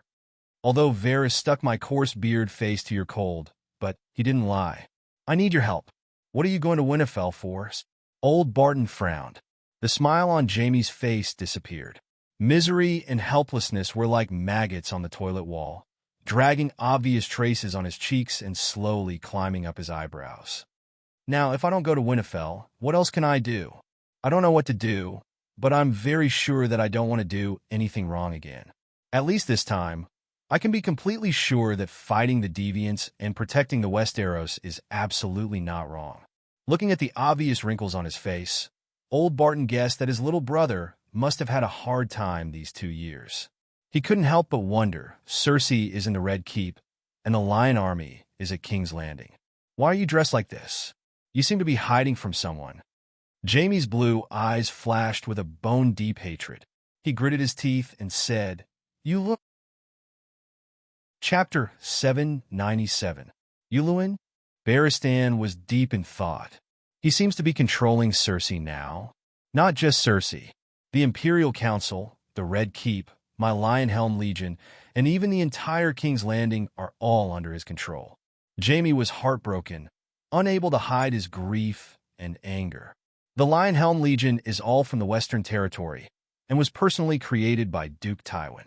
The middle and high-ranking officers are all Lannister. How could Yuluen control them? Old Barker said in disbelief. Jaime smiled bitterly.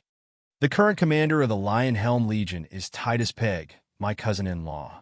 He was originally very reliable, but, when he was captured on Dragonstone Island, Dany Rise offered a ransom of 5,000 gold royals. That was an unprecedented sum of money. I can't think of anyone who offered a ransom more expensive than him. Oh, the fake crown Prince Aegon's ransom is far more expensive than Titus's. But my cousin-in-law is only a knight, not a king. Old Barker was a little embarrassed. The Dragon Queen was indeed not very good at that time. Her Majesty was very angry. Dragonstone Island is Targaryen's land, but Sir Pegg was stubborn and refused to surrender when the army approached the city. In fact, she offered such a high ransom just to make Sir Pegg unable to pay, and then force him to wear black clothes and guard the Great Wall, he explained. It would have been better for him to be a night watchman. Jaime sighed and continued. In any case, the Pegg family could not afford the ransom of 5,000 gold royals, so they could only borrow. Originally, when my uncle came to power, he had already promised that Lannister would help House Titus. But Cersei did not agree. She hated Titus for being incompetent and for embarrassing her. It took months for the Iron Throne to take Dragonstone Island, and thousands of people died. Titus could not even hold on for a day, nor did he cause any losses to Dany Rise. Later, my uncle died, and Cersei regained the regency. Titus had to bear a huge debt, and his family struggled to survive. A person who owes a debt and still harbors resentment is too easy to bribe. Old Boss said thoughtfully. Not only that, Titus is a Riverbend noble. Now that Tywin has taken down Gowding, Tywin is powerful, and Lannister is withering day by day. Titus knows the first rule of power games: always stand on the side of the winner. Jaime added. But why did Cersei give the Lion Helm Legion to Titus? Doesn't she know what she did to him? Olba was puzzled. Jaime's expression was complicated. She's more blindly confident. In her heart, it seems that no matter what she does, no one should change their loyalty to her. Just like that Tanya from Meyer, who had betrayed her once before, and now she was summoned back to the Red Castle to become the chief steward of the palace. Tanya was also Yu Luan's woman. As the old saying goes, if you want to keep your subordinates loyal, you can be stupid, but you must always win in the game of power. No game player is willing to lose. Unfortunately, Cersei is not only stupid, but also looks like a loser. Lannister has also been losing for the past few years. Old Ba did not want to judge Cersei in front of Jaime, so he asked, Titus is only the commander of the Lionhelm Legion. The mid-level officers should still be loyal to Lannister, right? Unless Titus is willing to cooperate with me and use a trick to take down Tywin and Yu Luan, there will be a bloody civil war in King's Landing. Yu Luan will suffer, but Lannister will definitely die. In the battle with the Golden Corps, most of the Lionhelm Legion's main force was killed by Yu Luan. They are no match for Tywin now, Jaime said helplessly. Why did you suddenly disappear back then? If you had been at King's Landing all along, none of this would have happened, Old Boss said, puzzled. Jaime lowered his eyes and said vaguely, I was fulfilling a promise I made in my early years, and I was useless at King's Landing. Cersei did not listen to me. Cersei is a lying bitch. As far as I know, she slept with Lancel, the brothers Kate Black, and even Moonchild.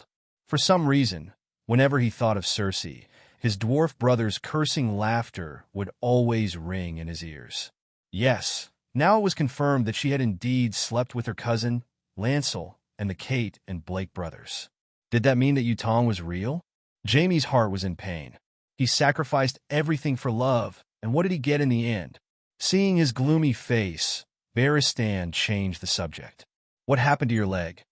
It's limping. Can't you see? I know it's limping, but why is it so? I returned to King's Landing a few months ago.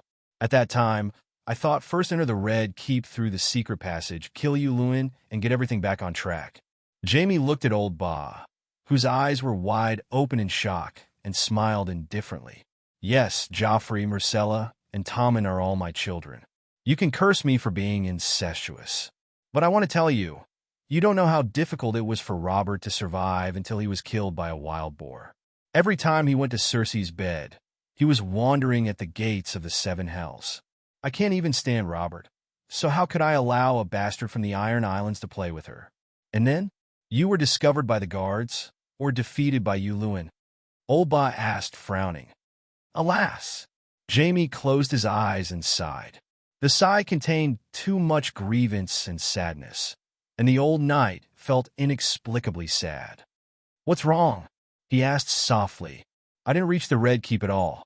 Not long after I entered the secret passage, I was lucky enough to step on a bear trap. A giant bear trap. At that moment, my left leg bone was as crunchy as a biscuit. It didn't hurt that much when my hand was broken last time.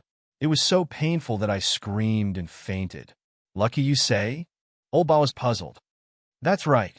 If you knew that there were killing traps, wild fire bottles, and poisonous arrows in the secret passage, you would know that you were lucky to have stepped into a bear trap. James's dirty bearded face revealed a hint of relief.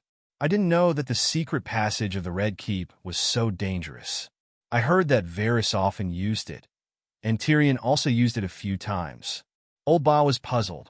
Alas, Varys' leg was also broken by a bear trap. He was even worse than me. I was saved not long after I fainted, but he howled in the depths of the secret passage for 2 days and 2 nights. Thinking of Varys' experience, Jaime's mood improved a lot, and he couldn't help but smile. Who buried the bear trap? Old Ba asked. After Tyrion left, my uncle Kevin had people bury bear traps and dig pits in the secret passage. After Varys was caught, he became even worse and set up even more terrifying and densely packed traps. You should have become Arthur Dayne, but in the end, you lost your hand and leg in the most dishonorable and worthless way. This is the punishment of the 7 gods for breaking your oath. Old Ba's eyes had a faint trace of regret, but his tone was very cold. Bullshit. If the 7 gods had spirits, they would have let me be healthy, have all my wishes fulfilled, and live a life without illness or disaster. You don't even know what happened back then. Jamie roared angrily, waving his right arm that was like a wooden stick.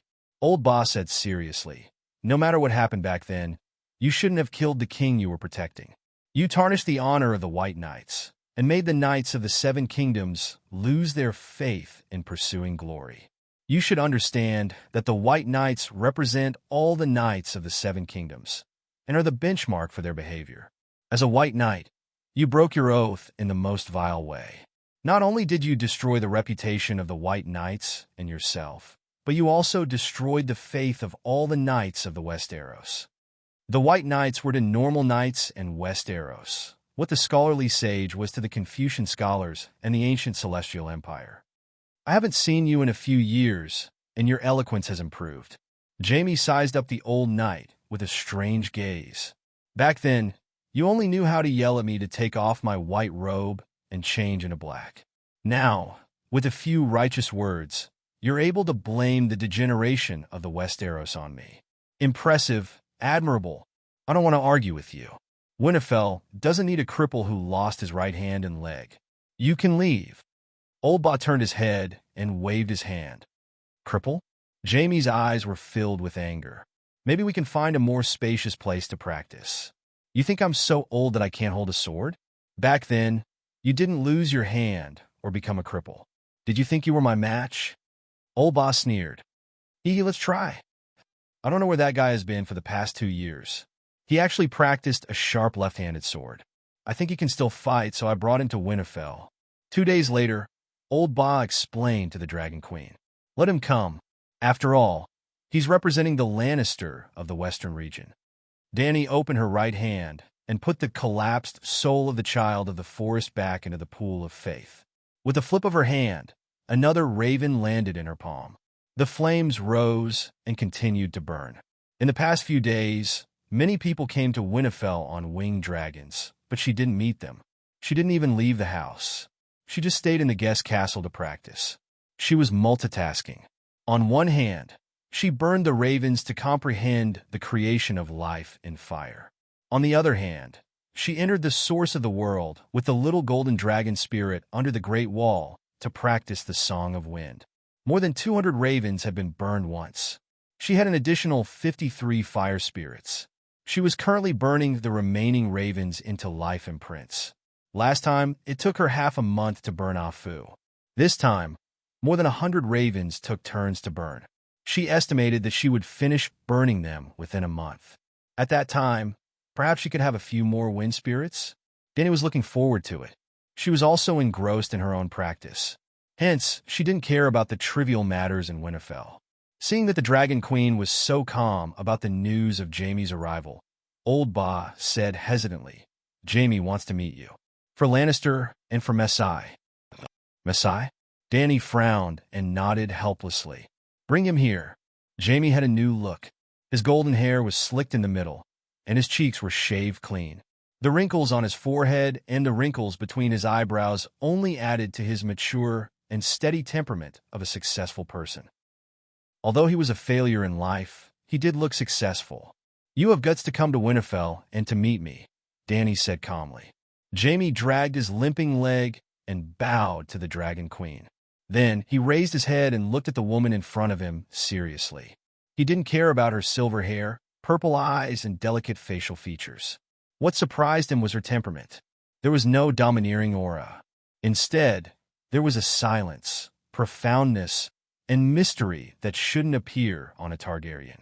A Targaryen should be like a wildfire, raging and passionate, revealing their emotions.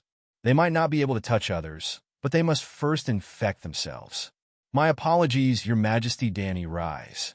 As the murderer of my daughter's father, especially now that I have become the father of a pitiful girl, I feel extremely guilty. But the person I killed was a king who was so desperate that he lost his humanity and reason. I don't regret it, and I dare to face anyone other than you calmly.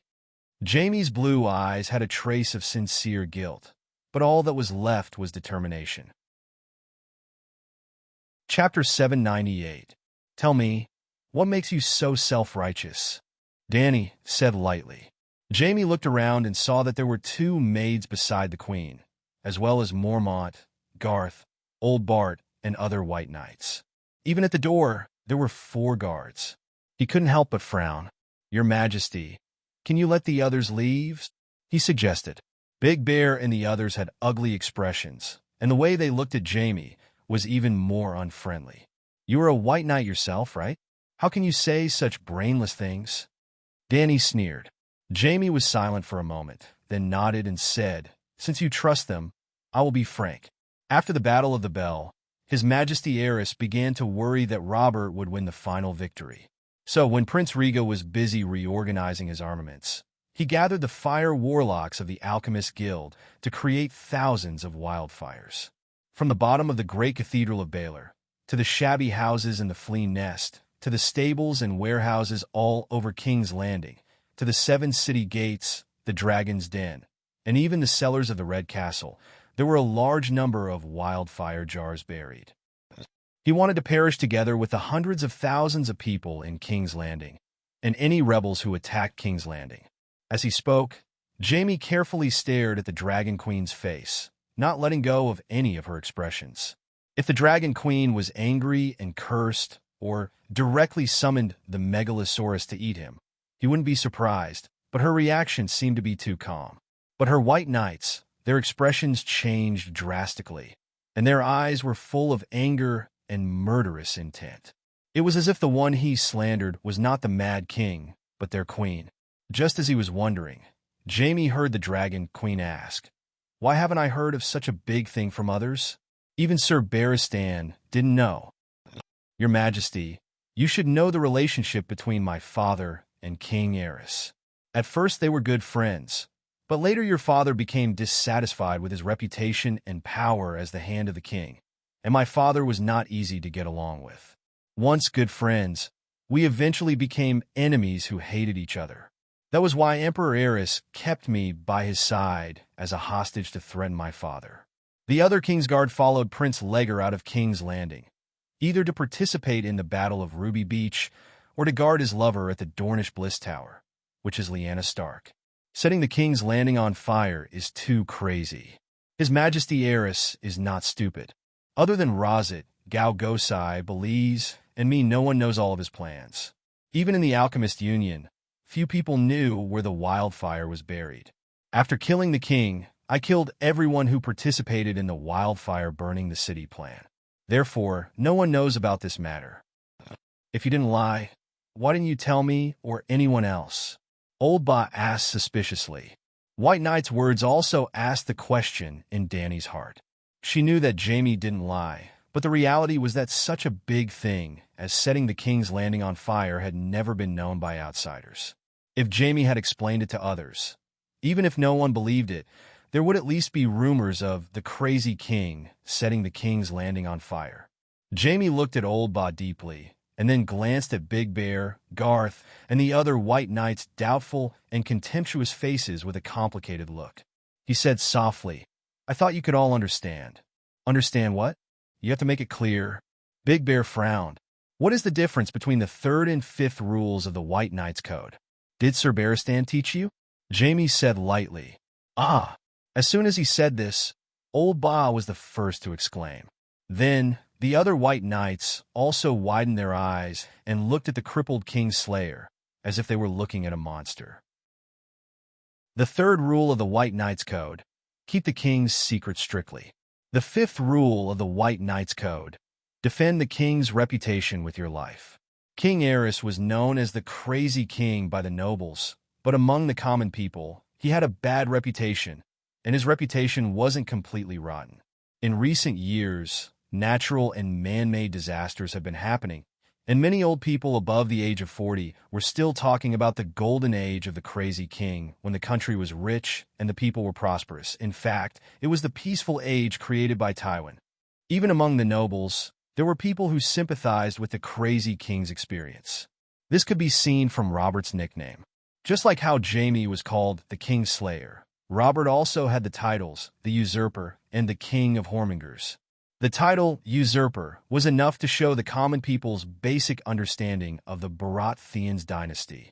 But once the news of the crazy king setting the King's Landing on fire spread out and was confirmed, then the crazy king would become the first fatuous king in history, surpassing Cruel Meg. In conclusion, Jaime hid the crime of setting the King's Landing on fire for the crazy king and shouldered the infamy alone for a lifetime. It was really shocking. The truth was so shocking that many people couldn't accept it immediately. You were the King's Slayer. The first rule of the White Knights is to use your own life to protect the king, but you took the king's life, Jarrow Dane growled. You are just afraid of death, afraid that Her Majesty the Queen will punish you. So you made up such a big lie. Ursa's face turned red in anger. Jaime didn't refute angrily, but only revealed a bitter smile of reminiscence.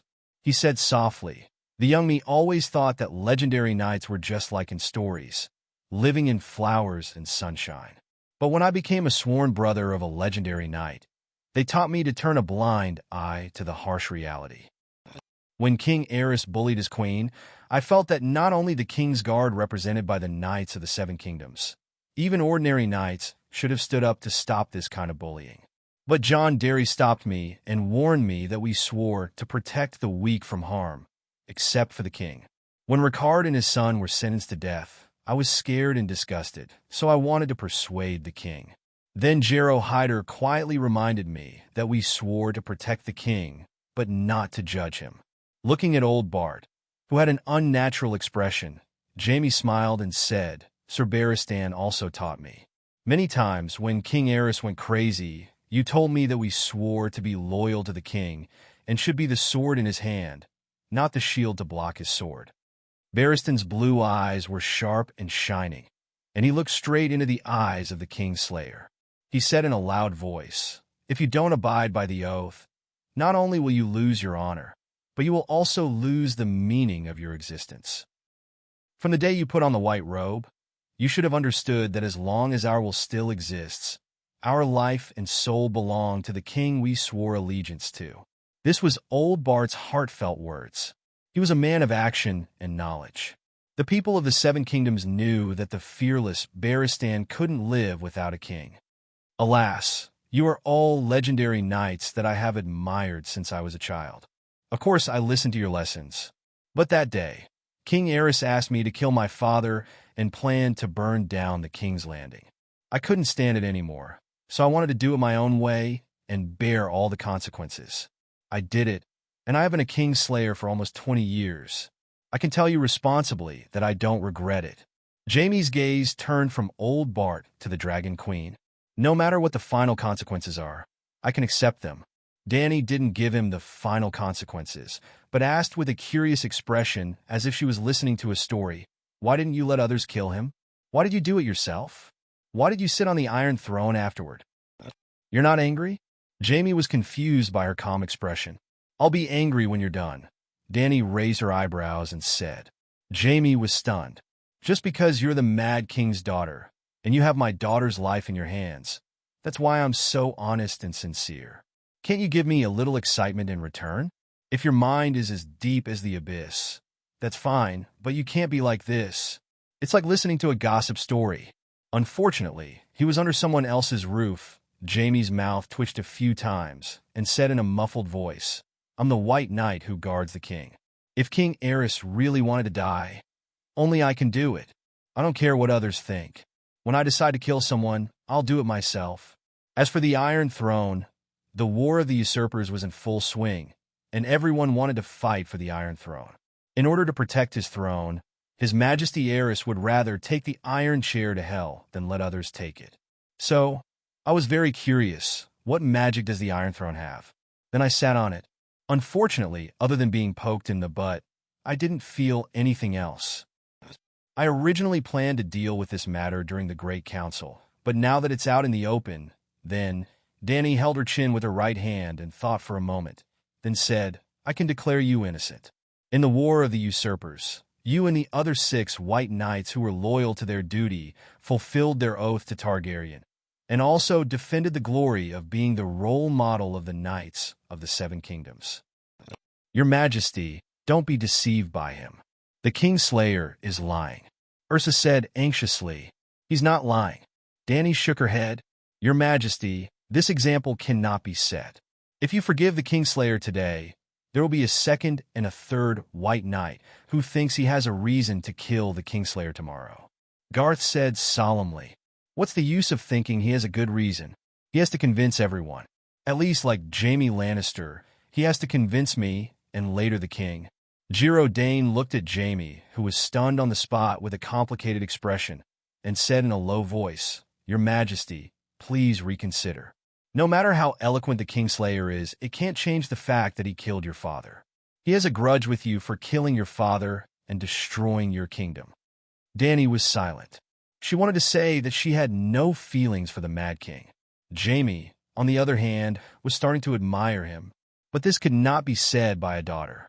Barristan's expression changed a few times, and finally sighed, and advised earnestly, Your Majesty, you cannot punish him, but you can't declare him innocent, and you can't admit that he fulfilled the oath of a White Knight. Kingslaying is the greatest crime in the history of the kingdom, and killing the Kingslayer as a White Knight is the greatest violation of the oath. Bevos looked at his sworn brothers and was a little helpless. He did not know what to say, but in this kind of situation, he felt that he had to express his attitude. Queen, if this damn cripple is not lying, your father's death is not unjust. But no matter how much he deserved to die, he is still your father. This put Bevos in a difficult position. Why don't you have a trial by martial arts with him, and let the seven gods decide your final fate? When he said this, his sworn brothers, the Centaur Maid, the Unsullied at the door, and even the Dragon Queen, all rolled their eyes. You want a cripple with a broken arm to compete with the Dragon Queen. Isn't this forcing him to die? Chapter 799.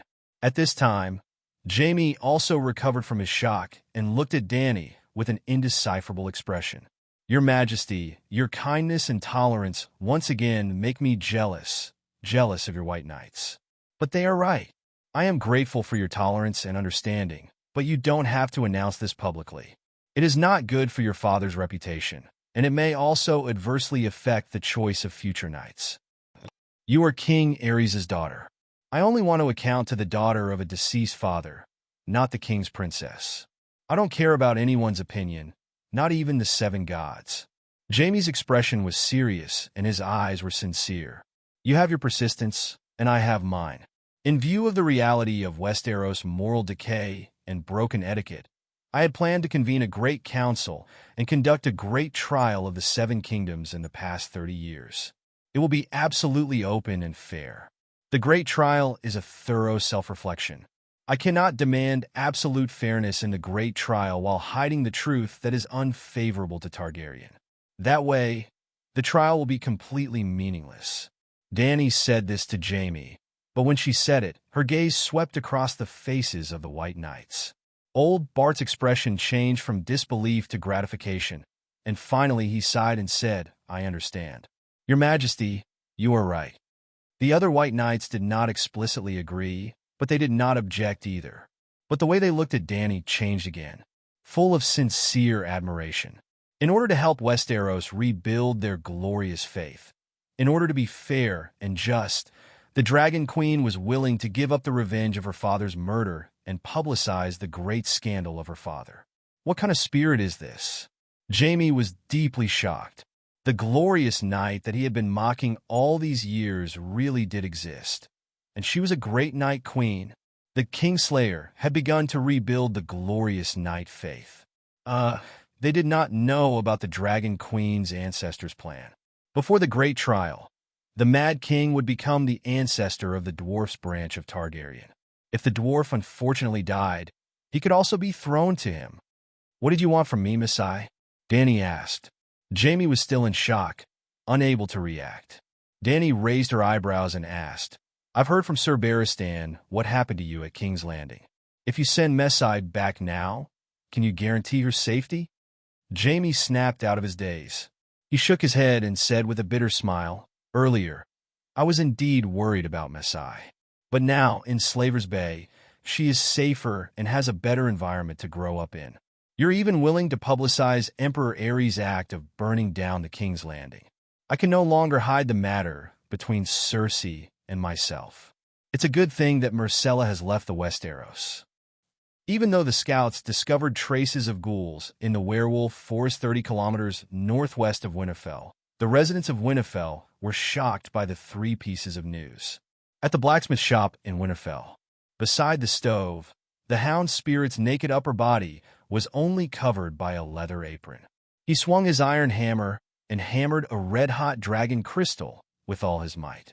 Ding, ding, dang, dang, dang. With every hit, sparks flew out, leaving mottled charred marks on the leather. Arya sat on a large oak table that was stacked with dragon crystal daggers. Her calves, which were wearing long snow boots, were dangling in midair and swaying nonstop. Have you heard? The Dragon Queen not only forgave the Kingslayer for his crime of killing her father, but she also called him a Knight of Dawn, White Bull, Barristan, and the other White Knights. She also gave him the title of Grey Light Knight. Grey is between white and black. He killed the king, which is a crime, so it is black. His motive for killing the king was to save the world. He is worthy of the white robe behind him. Black and white are gray. However, he killed the king for the sake of the world and bore the eternal infamy of the king. His actions were so glorious, so the Dragon Queen called him the Grey Light Knight. Her expression was complicated. Ever since she met her family, especially after returning to Winterfell, Arya seemed to have evolved. Her expression became richer, and her cold eyes started to warm up. However, she didn't stop practicing the Death Bible. In other words, she had reached a higher level. She could control her emotions freely. She could be as cold as ice and unperturbed as though she wasn't human. She could also return to normal, talking and laughing, loving and hating. So, the hound's reaction was calm. Arya was puzzled. Aren't you surprised? Everyone in the castle is talking about this. They scolded the Mad King for burning down the King's Landing. They were shocked by Jaime and Lannister's different interpretation of the Great Knights. They also praised the Dragon Queen for her fairness and magnanimity. The hound stopped hammering and sighed. If I had heard about Jaime and the Dragon Queen 3 years ago, I might have been moved. But now, I have found my faith on the Silent Island. Faith of the 7 gods? You didn't believe in the path of knights or the 7 gods. You even blasphemed King Falk and Holy Mother Falk, Arya said. I don't scold the 7 gods anymore, but I don't feel anything towards them. I believe in and practice the 7 gods' teachings. It's like if someone says something reasonable, no matter if that person is a bastard or a saint, I will accept it, the hound said. Arya frowned. Isn't that blasphemy? The hound reached out his right hand and opened his palm. Holy light, he said. A ball of white light the size of a candle appeared in his palm. The holy light was enough to calm one's heart. But Arya was an exception. She felt that the white light was blinding. It was as if she was forced to open her eyes and look at the sun in the sky at noon in summer. It turns out that the Holy Mother is greater and kinder than we thought. She only wants to lead us to light, kindness, and spiritual freedom. She doesn't restrict us with dogma. Even though the hound claimed that he was not devout to the 7 gods, his eyes were filled with love and respect for the Holy Mother. What's that? It's blinding. Arya tilted her head and shouted. You've never seen holy light before? The hound's expression changed. He looked at her seriously. You think it's blinding? Only evil creatures will be hurt by it. Normal people will only feel warmth and peace. What's an evil creature? I've killed people, Arya said in surprise. The souls that wander the mortal world, the ghouls outside the city, Cersei's White Knight Robert Strong, and the dark wizards of Yasher. They're all evil creatures. The hound put the holy light in his palm, close to Arya's rough face, and asked, How do you feel? Burning, a slight tingling. Arya's gray eyes flashed. She thought of her own meditation method. It was most likely that the Reaper's Bible conflicted with the 7 gods' magic. I'm practicing the dark wizards of Yasher. The hound put away the holy light and frowned. Your sister also believes in the 7 gods. You can try. Shapeshifters are blessed by the old gods. How can they believe in the 7 gods? My sister believes in the 7 gods. That's why she lost her direwolf. She doesn't have the gift of shapeshifting. Arya shook her head. Forget it. Let's not talk about me. She waved her hand and looked at the hound strangely. I didn't expect you to be a real priest. I was going to suggest you to find Dany Rise and ask her to heal your leg. She healed the Kingslayer's left leg. She then asked in confusion, "You're a priest. Why don't you heal your leg?" Before they went to Bravo's, Arya had been hanging out with the hound. Once, they went to the Crossroads Inn for dinner. They happened to meet 3 followers of the Arcane Mountain drinking there. With Arya's help, the hound successfully killed the 3 followers. However, his thigh and ear were injured as well. Not long after, the wound that had not been treated by the scholar became infected. The tall and strong man collapsed and could not even walk. The hound begged Arya to show him mercy, but Arya refused. She left her old friend to die in the woods by the river and went to Bravo's to study abroad. Although the hound's body was recovered by the elders of the Silent Isle and his life was saved, his leg was crippled. It can't be cured. It's been too long. The wound on my leg is already healed. Actually, healing spells are the most effective in stopping bleeding on the battlefield. It's better to use herbs for things like colds, inflammation, poisoning, and diarrhea. The Kingslayer's limp was worse than yours. However, Dany Rise healed him, Arya said. The hound shook his head and sighed. She's the child of the 7 gods. She's different from me. I'm not even as good as Archbishop Maribad. Have you seen the pockmarked knight under Stannis' command? Richard Hope, who died once and was brought back to life by her. She received the great resurrection spell from the Holy Mother. Healing a cripple is nothing to her. I heard that the pockmarked knight was a believer of the Red God. However, because he had the atonement scroll that Dany Rise gave him, he went straight to heaven. Obviously, the atonement scroll has no requirement for faith. Anyone can use it. Dany Rise has been staying in the house for the past few days. Maybe she's avoiding the nobles who want to buy the atonement scroll from her. Most of those nobles are believers of the old gods in the north, but you can't blame them for being afraid of death. Even my sister Sansa wanted one from me and Jon, Arya said with a complicated expression. Did you get it? The hound asked curiously. She said to wait for 2 days. Why don't we go find her together? Arya looked down at his thigh. Ask her to heal you. The war is coming. It's not worth it to die in the hands of deviant ghosts because of a crippled leg. Are you so concerned about my leg because you feel guilty? The hound asked curiously. I didn't hurt your leg. Besides, you should be thankful that I didn't kill you last time. Arya sneered and said, Do you know my brother Bran? He was thrown off the tower by the Kingslayer and broke his spine. I want to see how Dany Rise treats him. Sensing the murderous intent under the little wolf girl's calm expression, the hound asked softly, Jaime is on your death list? Arya and the hound had been together for many days. They did not talk about it at first. The hound kidnapped Arya to get ransom from Robb, but she had a habit of talking about the death list before she went to bed. After a while, the hound naturally knew. He even knew that he was on the death list. At that time, Jaime's name was not on the list. He should be glad that he fulfilled his promise to my mother. He's even with Bran now, Arya said coldly. Where's your brother now? Arya's eyes flashed, and she said softly, Bran is not in Winterfell. He doesn't believe in the 7 gods. Sansa said that he can't be healed by the 7 gods' priests.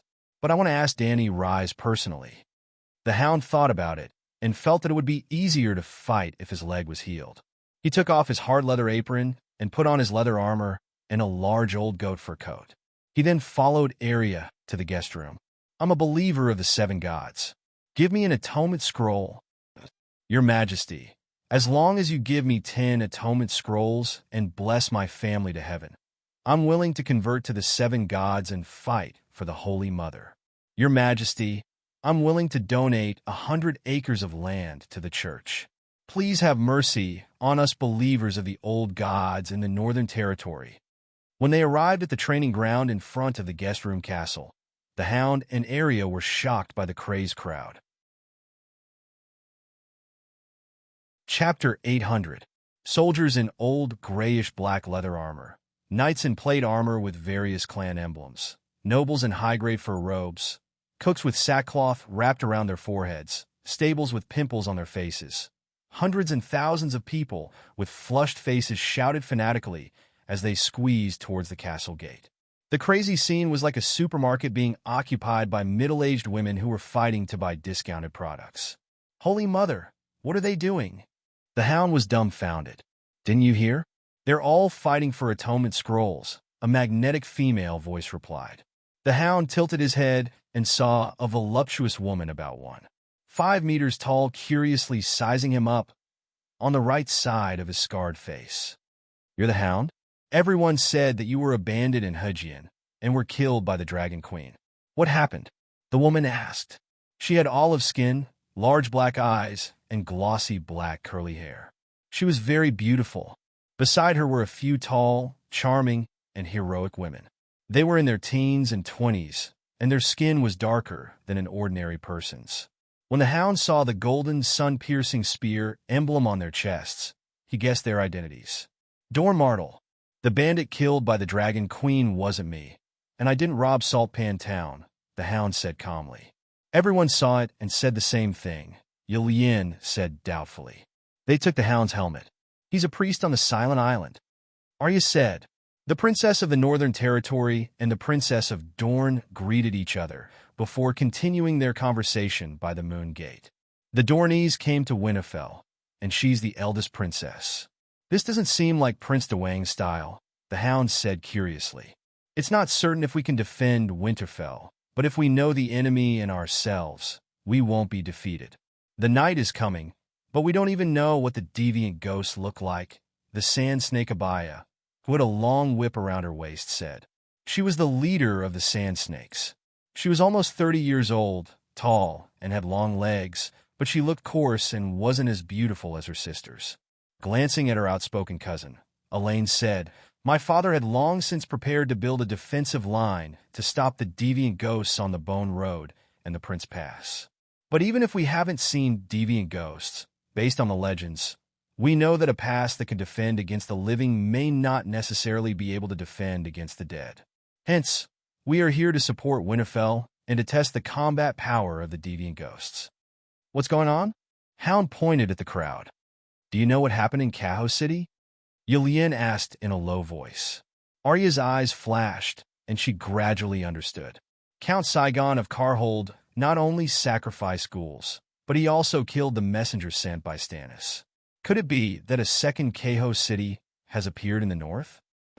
Just last night, Randall Tarley sent an urgent letter to Dragonstone Island. Yelene's expression became a little strange. After killing Stannis' men, Saigon immediately wrote a letter to Duke Lustbotten of the Dreadfort to pledge his loyalty. The letter explained the whole process of his sacrifice to the deviant ghosts. Lustbotten was the king of the north appointed by the Iron Throne, so he had a reason to pass Saigon's letter to the Red Keep. So, do you understand the situation now? Fuck! Hound's ugly face twisted as he cursed. People like Saigon and Lustbotten should have been killed long ago. How could they be allowed to live until now? Arya entered the Grim Reaper state again. Her face, eyes, and heart were as cold as ice, making Yulien and the surrounding Vipers feel inexplicably uncomfortable. Yulien looked at Arya in surprise and said, Who killed them? Stannis tried, but his messenger was beheaded. Your brother wanted to do it, but he couldn't. What about Dany Rise? She has a megalosaurus, Arya asked. Her giant dragon has already been there. It has already burned down Caho City's main castle and burned hundreds of people to death. However, Saigon was already prepared and hid in the cellar in advance. The giant dragon didn't discover him at that time. Actually, Saigon might not be the first dungeon lord to sacrifice himself to a deviant ghost. Duke Stark investigated and found that most of the clansmen in the north of the Wolfswood survived. In other words, as long as there are living humans in the north of Winterfell, they are suspected of sacrificing deviant ghosts. So, Dragon Queen intends to use the Atonement Scrolls to boost everyone's morale? Hound asked thoughtfully. Yes. Yulien nodded. Last night, After news came from Dragonstone Island, Danny Rise informed the members of the Ghost Resistance Committee to discuss a plan to defeat deviant ghosts and ascend to heaven in the Seven Kingdoms. Defeat deviant ghosts and ascend to heaven? Do you mean that everyone who resists deviant ghosts will ascend to heaven? Hound was dumbfounded. Yes, to stabilize the people's morale and strengthen their resolve to resist the deviant ghosts, Dragon Queen decided to distribute the Atonement Scrolls without limit. This morning, Baristan represented her to announce this to the nobles. That's why so many people are gathered here, Yilien said. Arya hesitated and said, if it's so easy to ascend to heaven, won't it make heaven seem too? The night is long and dangerous. Only the seven gods can save the people. Hound said solemnly, now that the long night is coming, the lords of the seven kingdoms want to sacrifice the frost god to survive. Their actions have put the world in danger. The Holy Mother is fulfilling the prophecy of the seven gods to save the humans. It's the prophecy of the seven gods and the promise of the seven gods to their believers. Yilien said, the long night only comes once every 8,000 years. There's only one chance to defeat deviant ghosts and ascend to heaven. Arya nodded slowly and agreed with the two of them. There are close to 20,000 people in Winterfell, hundreds of thousands in the northern region, and millions in the Westeros. Are there so many Atonement Scrolls? She asked doubtfully. Yilien wasn't sure. Let's wait and see. Danny Rise should be coming out soon. They didn't have to wait for long. Less than 15 minutes later, a team of Unsullied wearing silver armor and blue thick wool cloaks came out of the castle and formed a line of defense in front of the crowd. Dragon Queen, who was covered in armor, took the lead. She led a few knights carrying wooden boxes and 2 maids out of the castle. As soon as the queen appeared, the noisy people in the courtyard quieted down. Standing on the stone steps in front of the gate, the Dragon Queen looked at the crowd below and said in a clear and loud voice, the night is long and dangerous.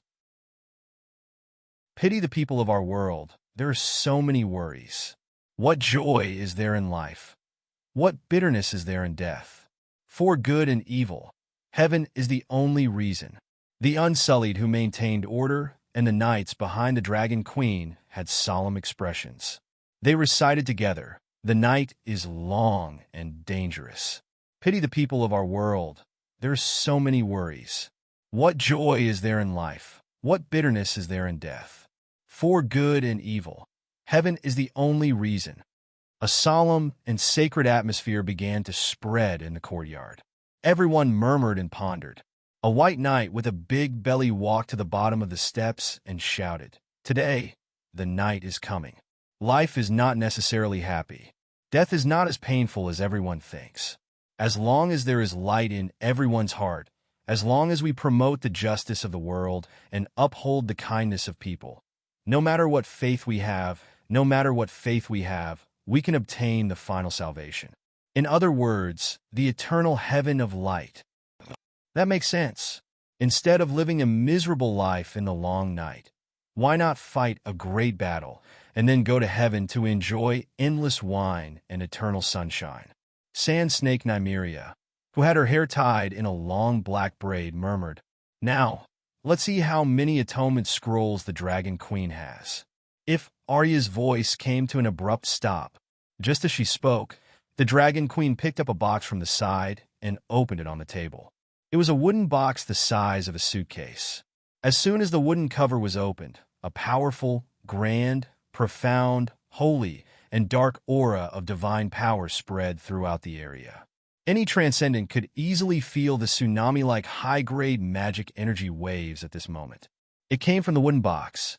It came from the palm-sized stacks of scrolls neatly stacked in the wooden box. Even normal people could see the milky white and gray light on the surface of the box forming a thin layer of clouds. They could also feel a strange oppressive power inside the box that made it hard for them to breathe. There was too much divine power in the moke. The high-grade magic energy radiation caused a visible phenomenon in the natural world. The wooden box was the size of a travel bag, and the atonement scrolls were the size of a movie ticket. How many scrolls would there be in a box?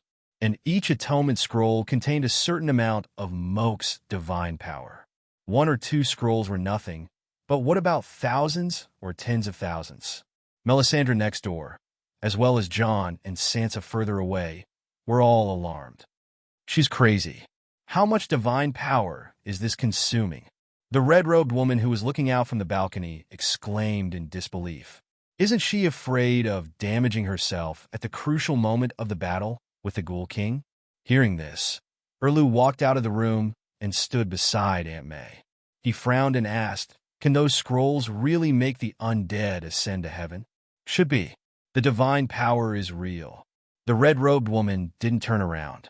She stared straight at the Dragon Queen as she took out the atonement scrolls from the box and stacked them neatly on the table. "You said heaven is fake, and that the 7 gods are just 7 pieces of wood." Erlu bit his cheek. "I also said that Dany Rise is a demigod. She and her megalosaurus usurped the position of the 7 gods. A demigod can build heaven? Why doesn't the Great Light King have heaven?" Erlu's eyes flashed. Aunt May suddenly turned around and said sternly, "Richard Hope betrayed his faith. Don't believe his words.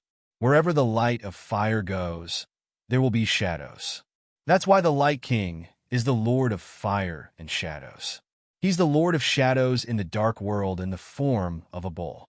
He punishes evil souls, similar to the 7 levels of hell in the 7 gods sect. You know what Richard did now, don't you? He had to enter the dark hell to be punished by the Lord of Shadows. The God Kingdom of the Light King and the Lord of Fire is heaven in the Red God sect, and the final destination for us believers. Even if Richard stabbed," Erlu's face twisted. "Even if he blasphemed and deserved to go to hell, what about Gaudy Fallon and the others? My subordinates who died for me all went to hell and were even forged into chains. They became vengeful ghosts with nothing but resentment. What kind of logic is this? Illusion. Everything was Richard's illusion. The Lord of Shadows wanted to punish him, so he had to see the most terrifying scene. Actually, Gaudy Fallon and the other brave knights all went to heaven. What Richard saw was all an illusion." The red-robed woman spoke with certainty. Erlu gradually believed her.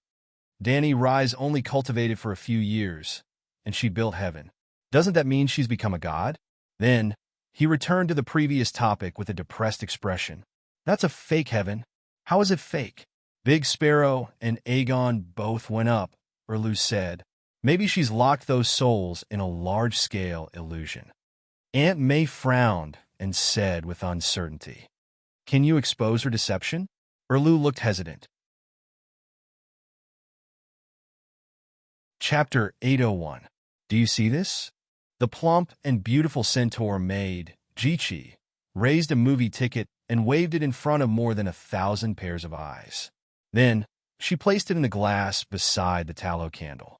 After soaking it for nearly 2 minutes, she took out the atonement scroll and spread it open for everyone to see. "Ah, the image on it hasn't melted." Exclamations came from below the stairs. "Watch me roast it again." Jichi spoke in a very standard Westeros language. The atonement scroll was spread out and waved back and forth on the candle flame. Its surface began to emit white steam.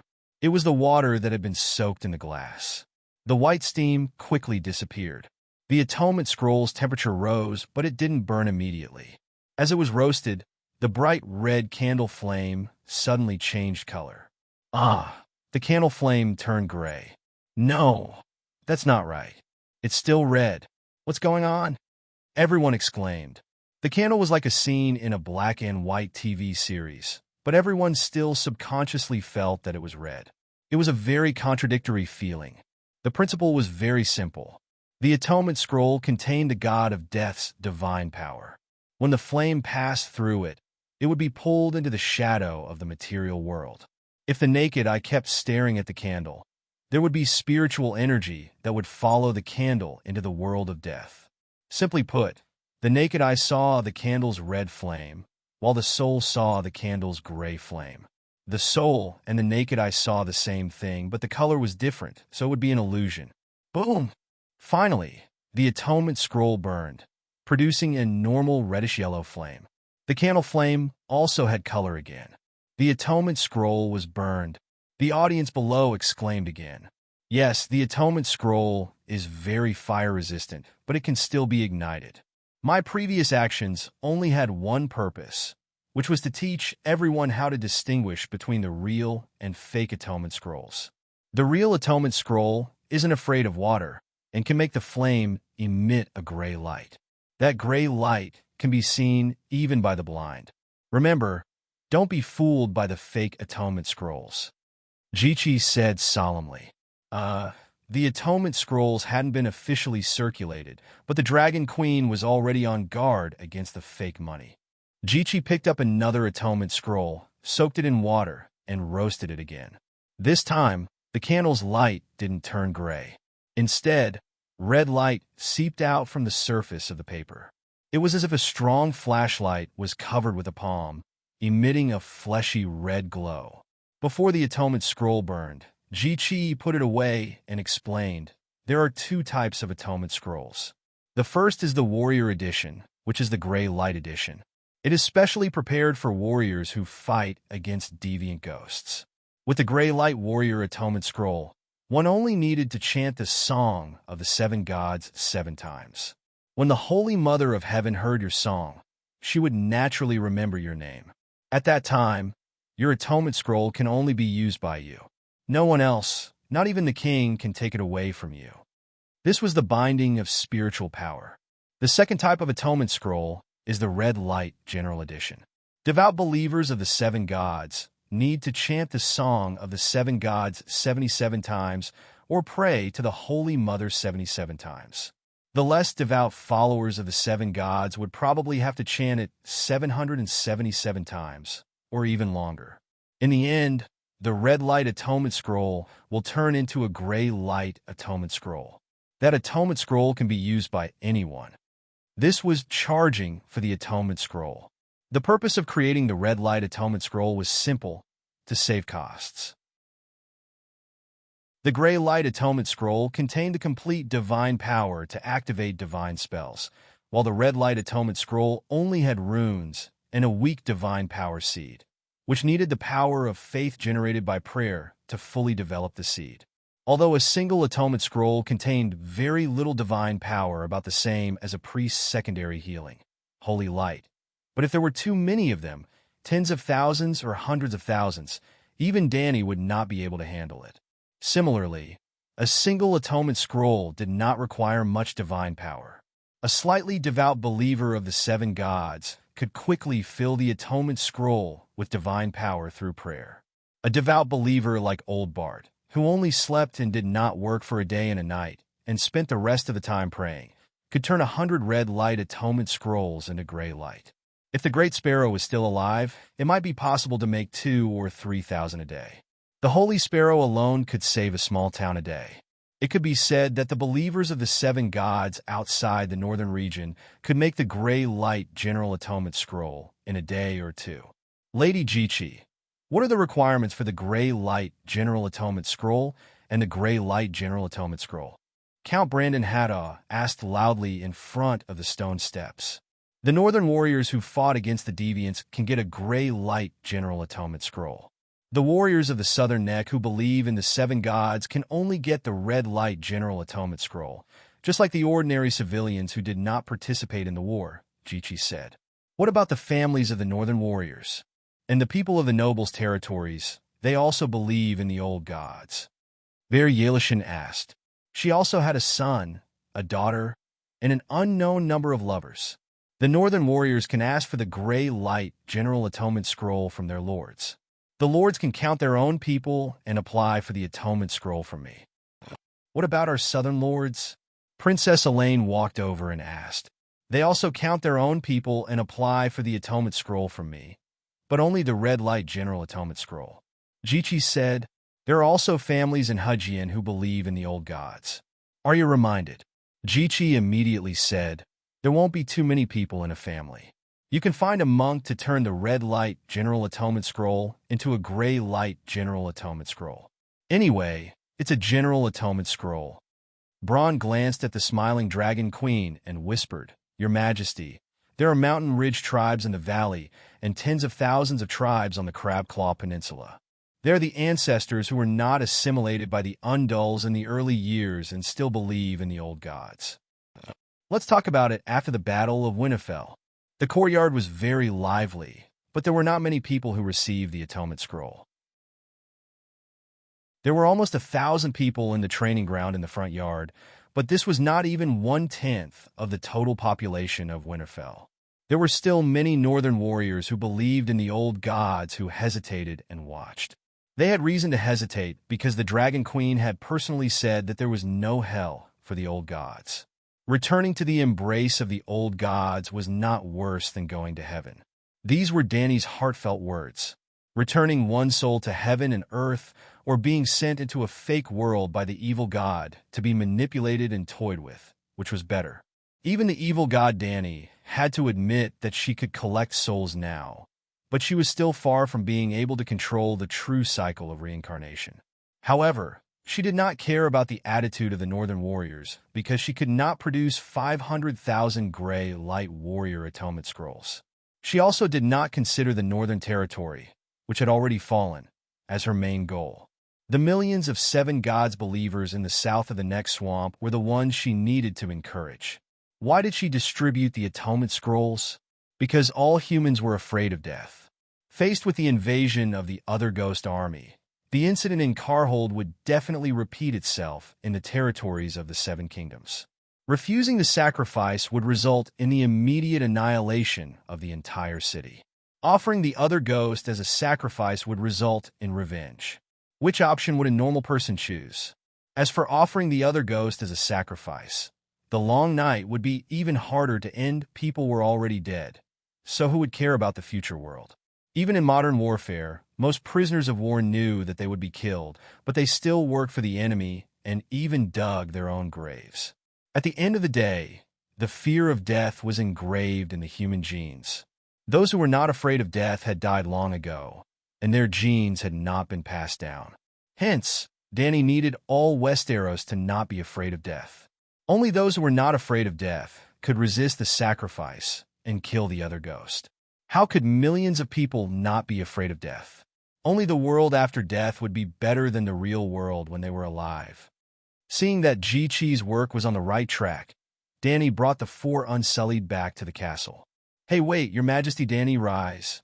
Arya pulled the hound and chased after them. Elaine and the Sand Snake followed behind them. "Why are you looking for me?"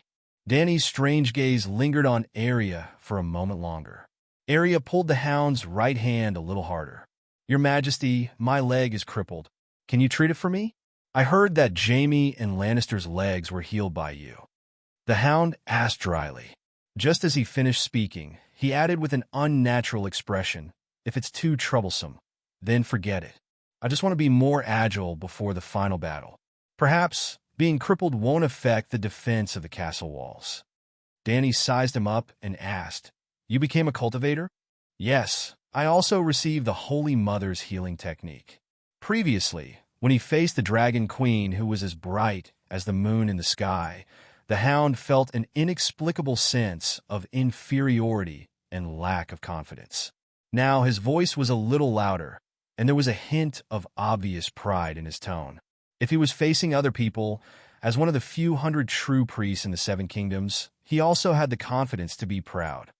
"What about you?" Dany looked at Elaine. "There are only two roads to enter Dorne from the land, the King's Pass and the Bone Road. Do you think it's possible to turn Dorne into the final base for the Seven Kingdoms to resist the other ghosts?" The Princess of Dorne asked. "I'm not sure how much of an impact the mountains that block the human army will have on the other ghosts. The ravens of the shapeshifters have investigated the steep mountains that the people of the north of the wolf spirit live in. Some of the people were exterminated, and some survived. They claimed that they relied on the caves and the dangerous mountain paths to repel the ghouls. Of course, it's more likely that their tribe survived because they sacrificed their baby boys. The experience of the people of the north proves that the steep mountain paths do have an impact on the other ghosts.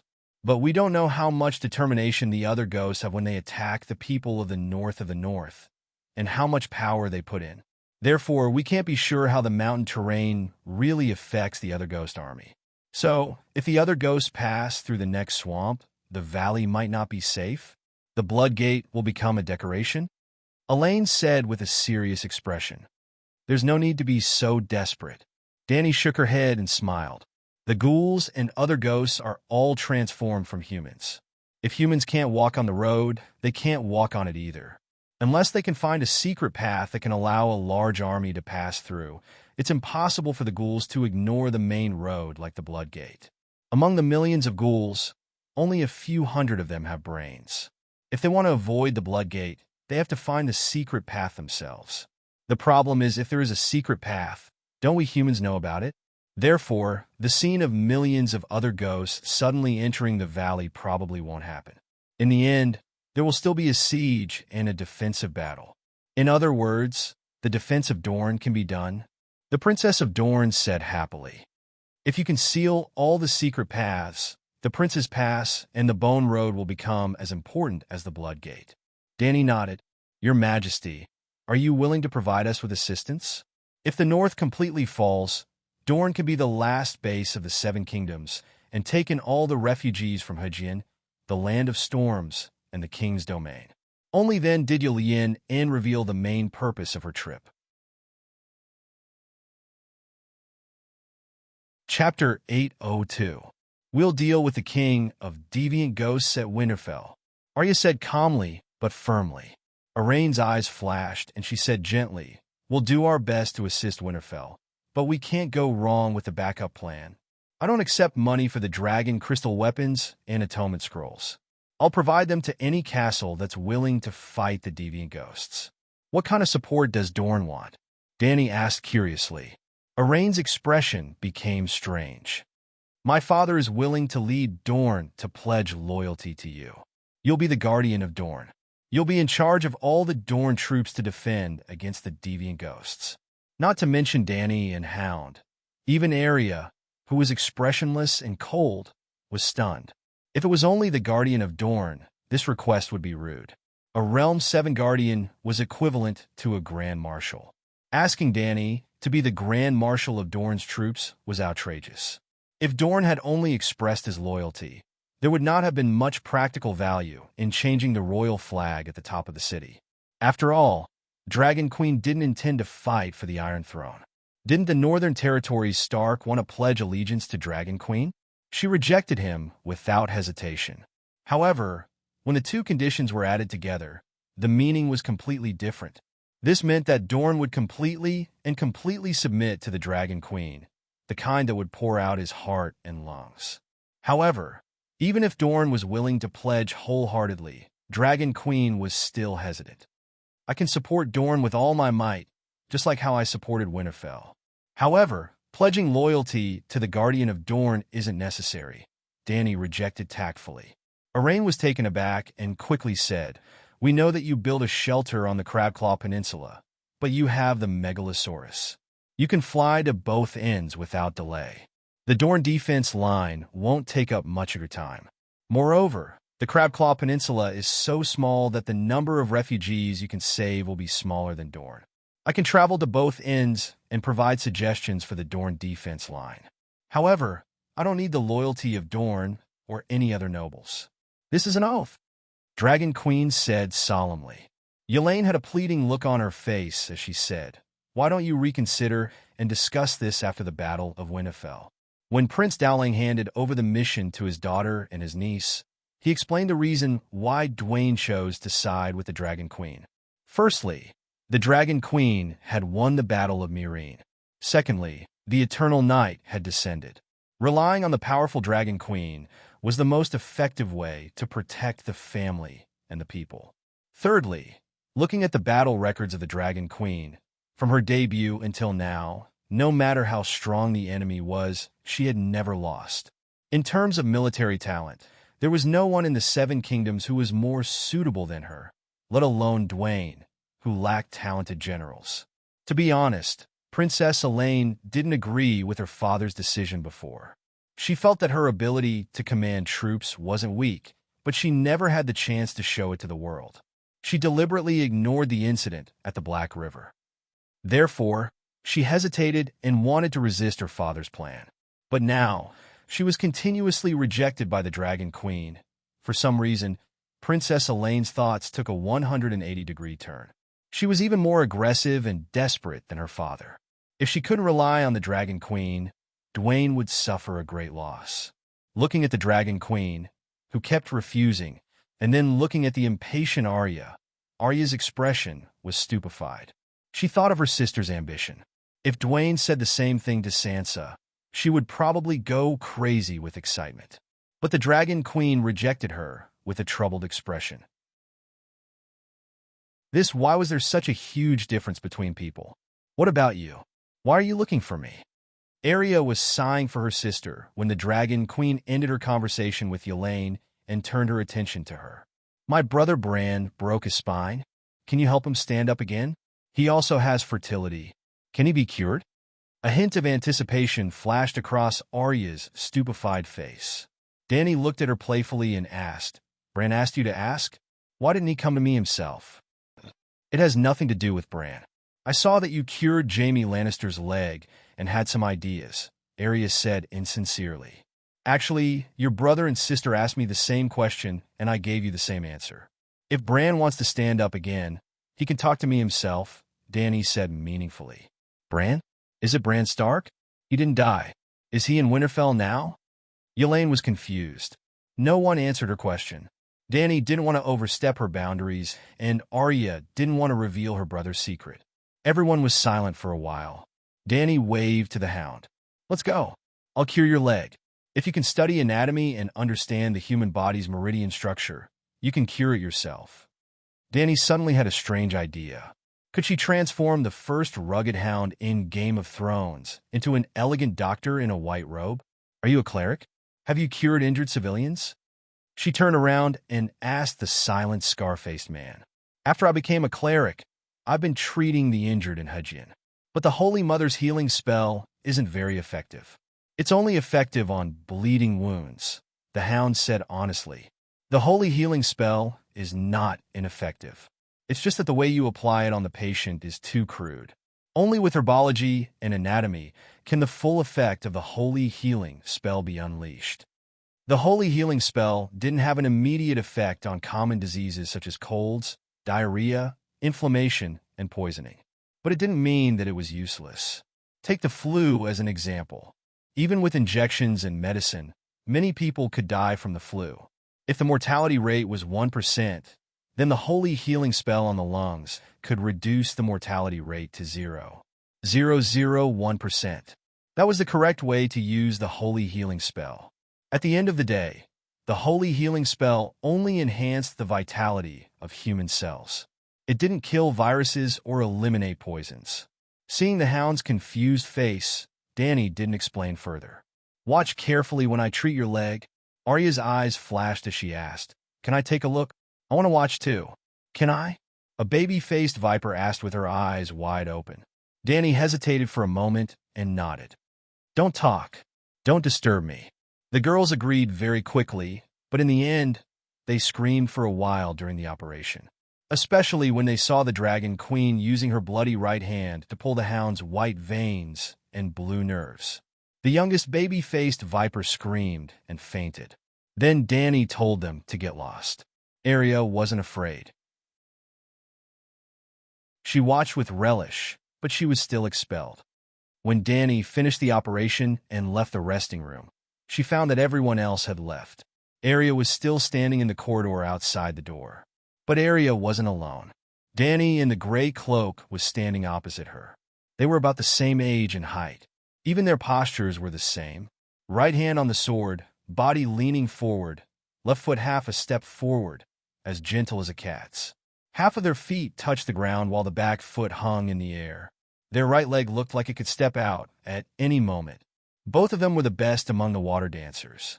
The only difference was that Dany's cheeks were pale and her forehead was sweating. Her expression was changing back and forth, and her body seemed to want to rush out uncontrollably. Arya was expressionless. Her eyes were like icicles under the eaves. She had an aura as calm as the abyss. Before they started fighting, Dany knew that Dany had lost. What are you doing? Dragon Queen wiped her hands with a towel and casually stood beside the two of them. Danny felt the pressure on her body disappear inexplicably. The cruel and hungry wolf lying in the ice and snow before her turned back to the cold-looking horse-faced girl. No, when she looked closer, the horse-faced princess of House of Stark had lost her previous indifference. Dragon Queen's actions were casual, and her tone was calm. She didn't even have a sword with her. But when she came closer, Arya felt an extremely sharp giant sword pressing down on her. The sword pierced through heaven and earth like a towering mountain, like a huge wave in a tsunami. Thump, thump, thump. Arya was sweating profusely. She took 3 steps back and widened her gray eyes. She looked at Dragon Queen, who threw the towel to the Unsullied behind her. You. With that one word, Arya seemed to wake up from a nightmare. The divine sword that could split heaven and earth in her dream disappeared. In front of her was a calm and casual Night Queen. Was it an illusion? Arya shook her head hard. The divine sword that broke her death's clear mind was definitely not an illusion. What was that? She asked with a hoarse voice. It's a swordsmanship realm that you can't reach. I can't explain it with words. What are you doing? Danny asked with a smile. Is she the assassin protecting you? Arya pointed at Danny and asked. Although it was a question, her tone was very certain. Her name is Danny C., Danny said. Danny C. has been hiding beside you. But in my eyes, she's as conspicuous as a fly on a white porcelain plate. The fly was angry. Arya shrugged, and her expression didn't change. Just like now, she lost the water dancer's silent as a shadow, moving as a snake state of mind. When she realized that I was following her with a contemptuous gaze, she got angry and wanted to fight me one-on-one. I know where this is. I won't kill people for no reason. Arya's words were arrogant and made Danny C. feel extremely humiliated. I know this is Winterfell. I won't kill the sister of the king of the northern region, she retorted with the same words. Danny C.'s accent was heavy, and she wasn't fluent in Westeros.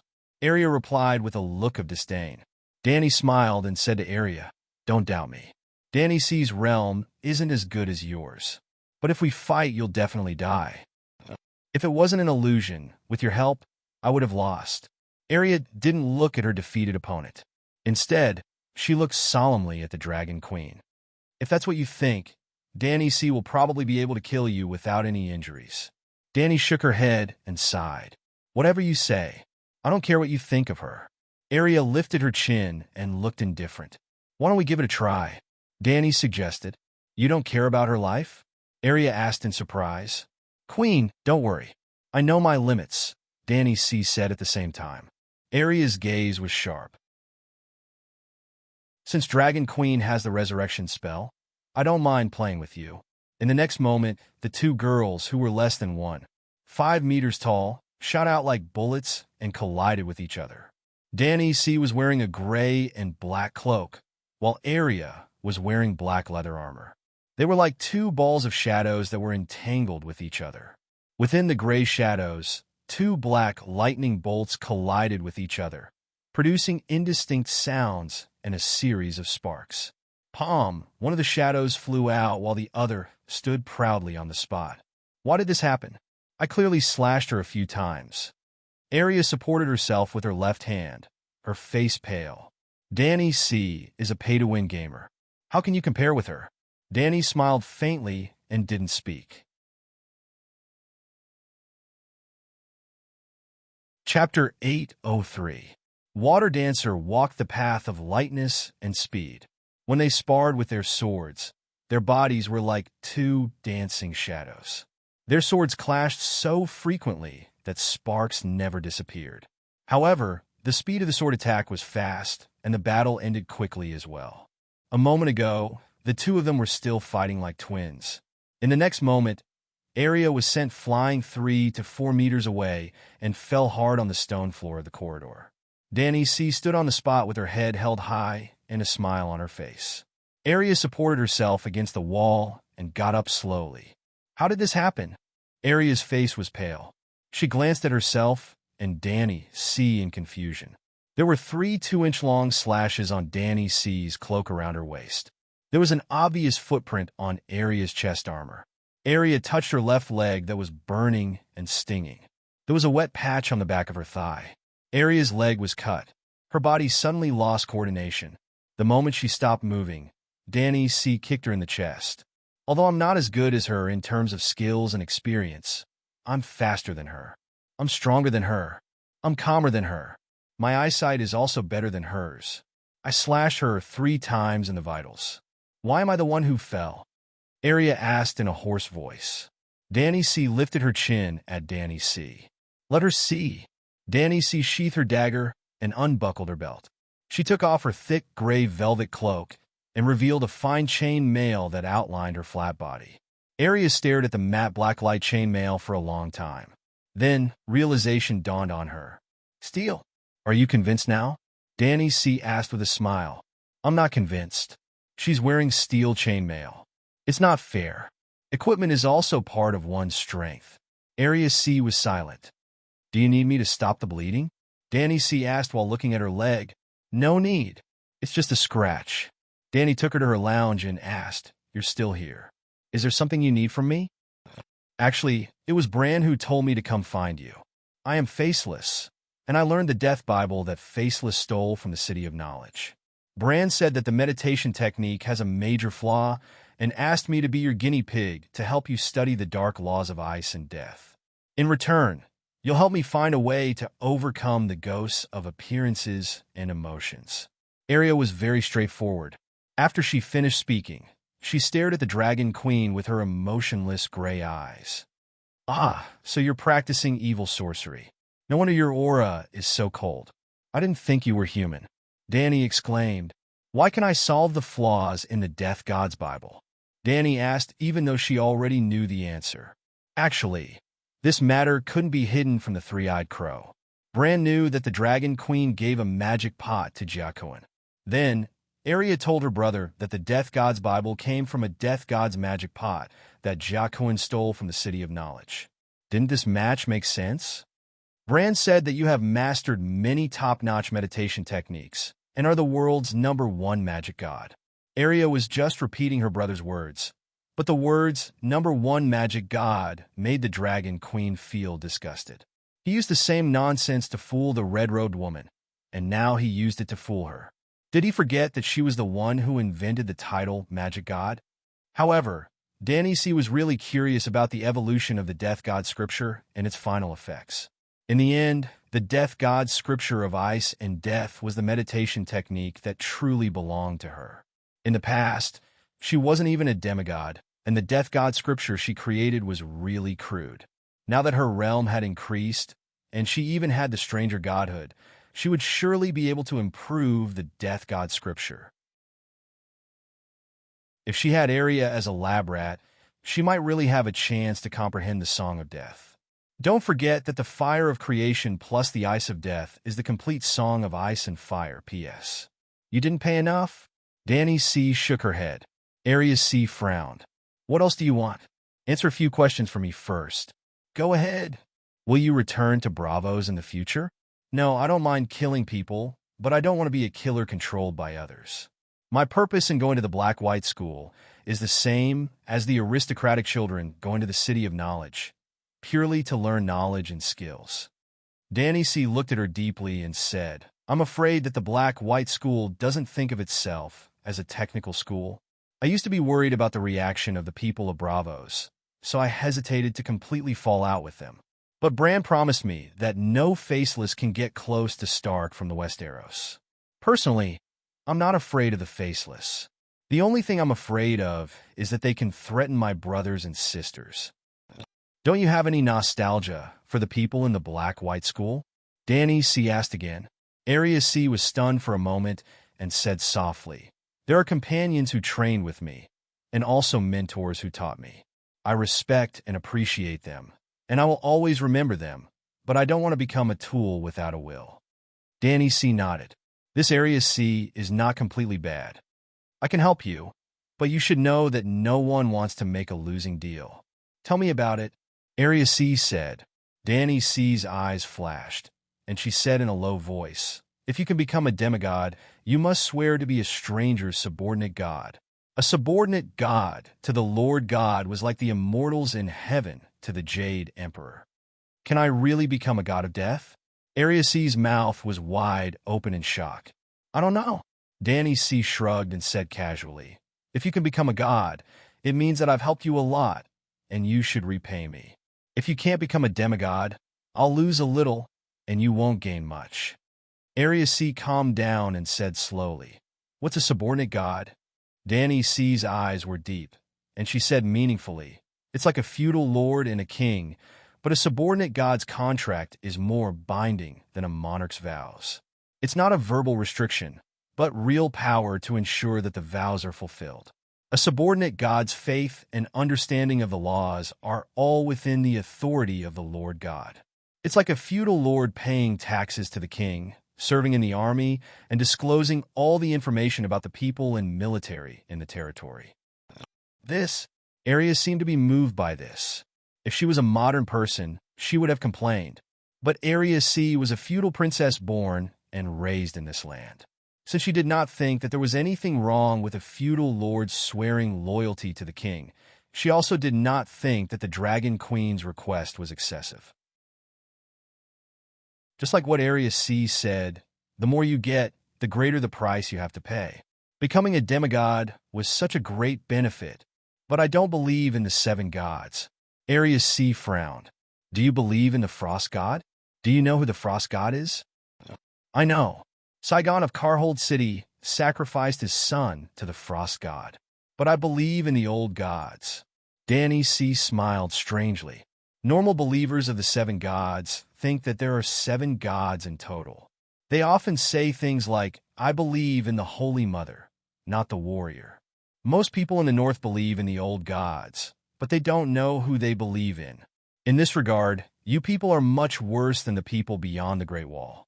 The Inami and the Storm God that Timon believes in are the old gods. The Frost God, the ruler of the other ghosts, is still the old god. Even the Light King was once the old god. The old gods are a general term. Its meaning is simple. Literally, the ancient gods are called the old gods. The gods born in the history of human civilization are called the new gods. It's as simple and straightforward as the old and the young. Then who is the old god that my father and I believe in? Area C was confused. She had believed in the old gods for so many years, but she did not know who she believed in. Wasn't this a little too ridiculous? Think carefully. Where did your father take you? Who did you pray to? Danny C reminded her. Under the weirwood. The heart tree in Winterfell's Godwood Forest is a weirwood. We prayed to the face on the tree there. Area C felt that she had grasped something, but she still could not see through the last layer of mystery. It's the weirwood. All the people in the north and most of the people beyond the Great Wall believe in the main god of the Westeros who is made of weirwood. I see. I should have asked the Bran. Area C was enlightened. But the weirwood is dead. Danny C immediately revealed a piece of shocking news. The old god that I believe in is dead. Area C was shocked. He died 8,000 years ago. Recently, with the fall of the Great Wall, he completely disappeared. Area C's heart was in a mess. She was scared and lost. What should we do? The weirwood god chose a human as his successor. Danny C said softly. Do I have to believe in the Bran in the future? Area C was confused. No, your old god chose me as his successor, Danny C said calmly. Area C was shocked again. Her jaw dropped. If the Dragon Queen was really the successor of the old god, then it would be better to believe in the 7 gods than to believe in her. Area C was still suspicious. If you don't believe in the old god, how did you become his successor? You can ask your brother. Danny C turned her head and looked at the big crow standing on the balcony. Danny C, open the door and let Bran Stark in. Bran? Area C stood up and looked around. Caw, caw, caw. It's me. When the door connecting the bedroom to the balcony was pushed open, the crow flapped its wings and flew into the living room and landed on the table. Area, you can agree to Danny C's request. Keep believing in the old god and become the stranger's god. It's not a bad ending, Bran C said directly. Area C's expression changed. Bran C's words were equivalent to admitting the Dragon Queen C's words. She was the successor of the old god. Do you and Jon still believe in the old god?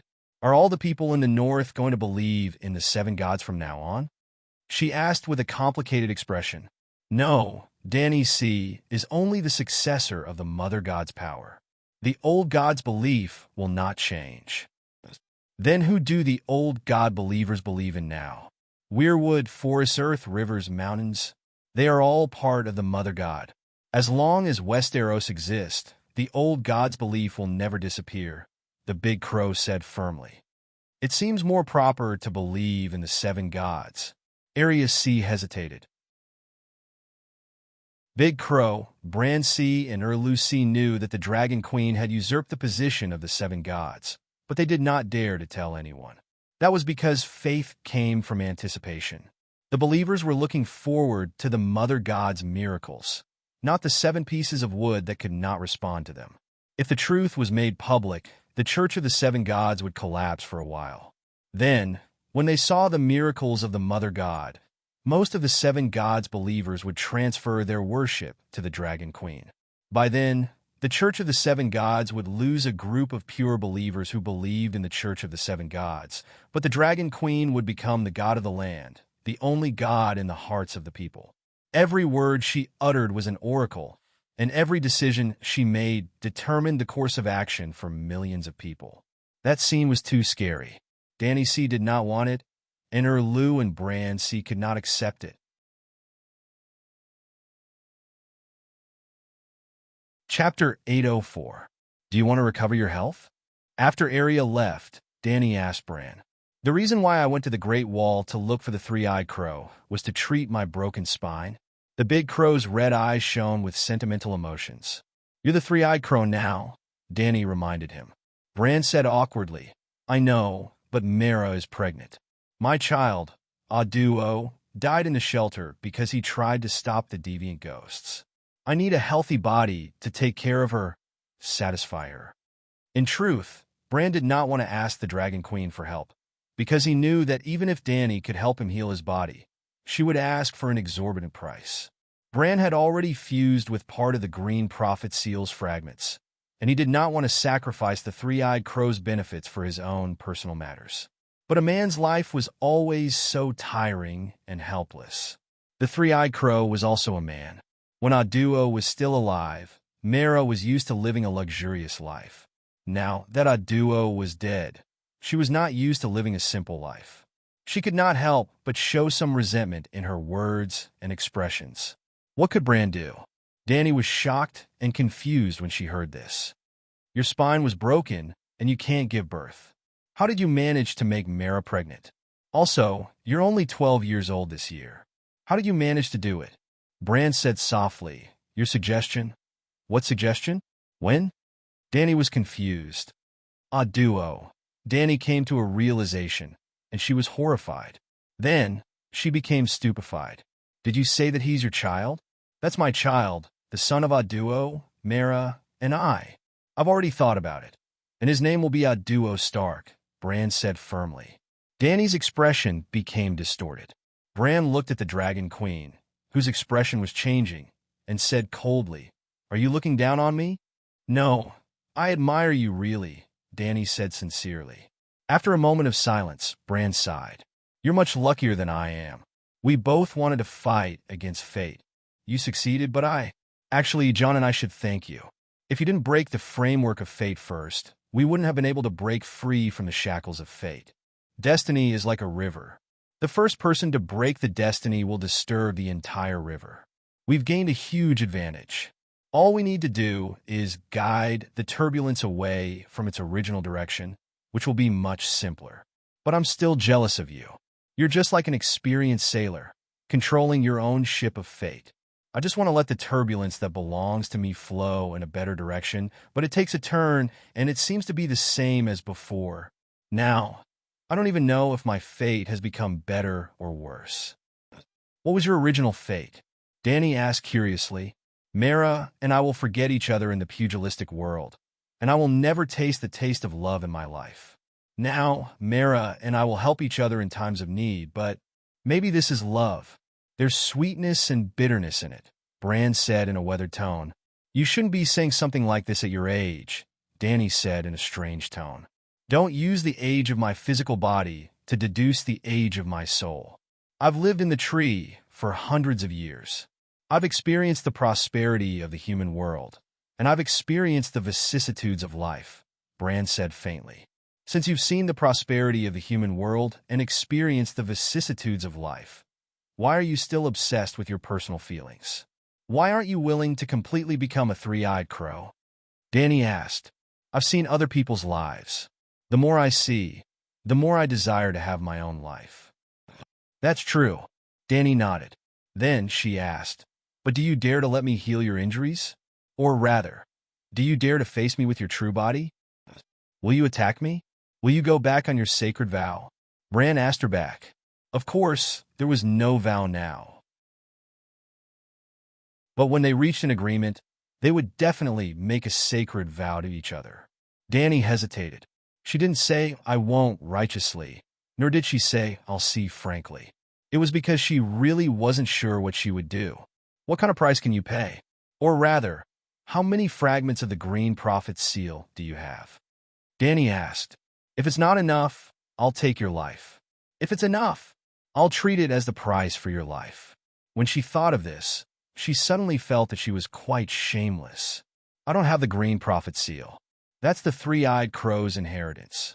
It doesn't belong to me, Bran said. Then you'd better die. I think you can find Otto, Dany said mockingly. A duo equals hold the door. A duo equals open the door. Be duo equals open the door. And Otto? Bran was confused. If you have Otto, why can't you have Otto?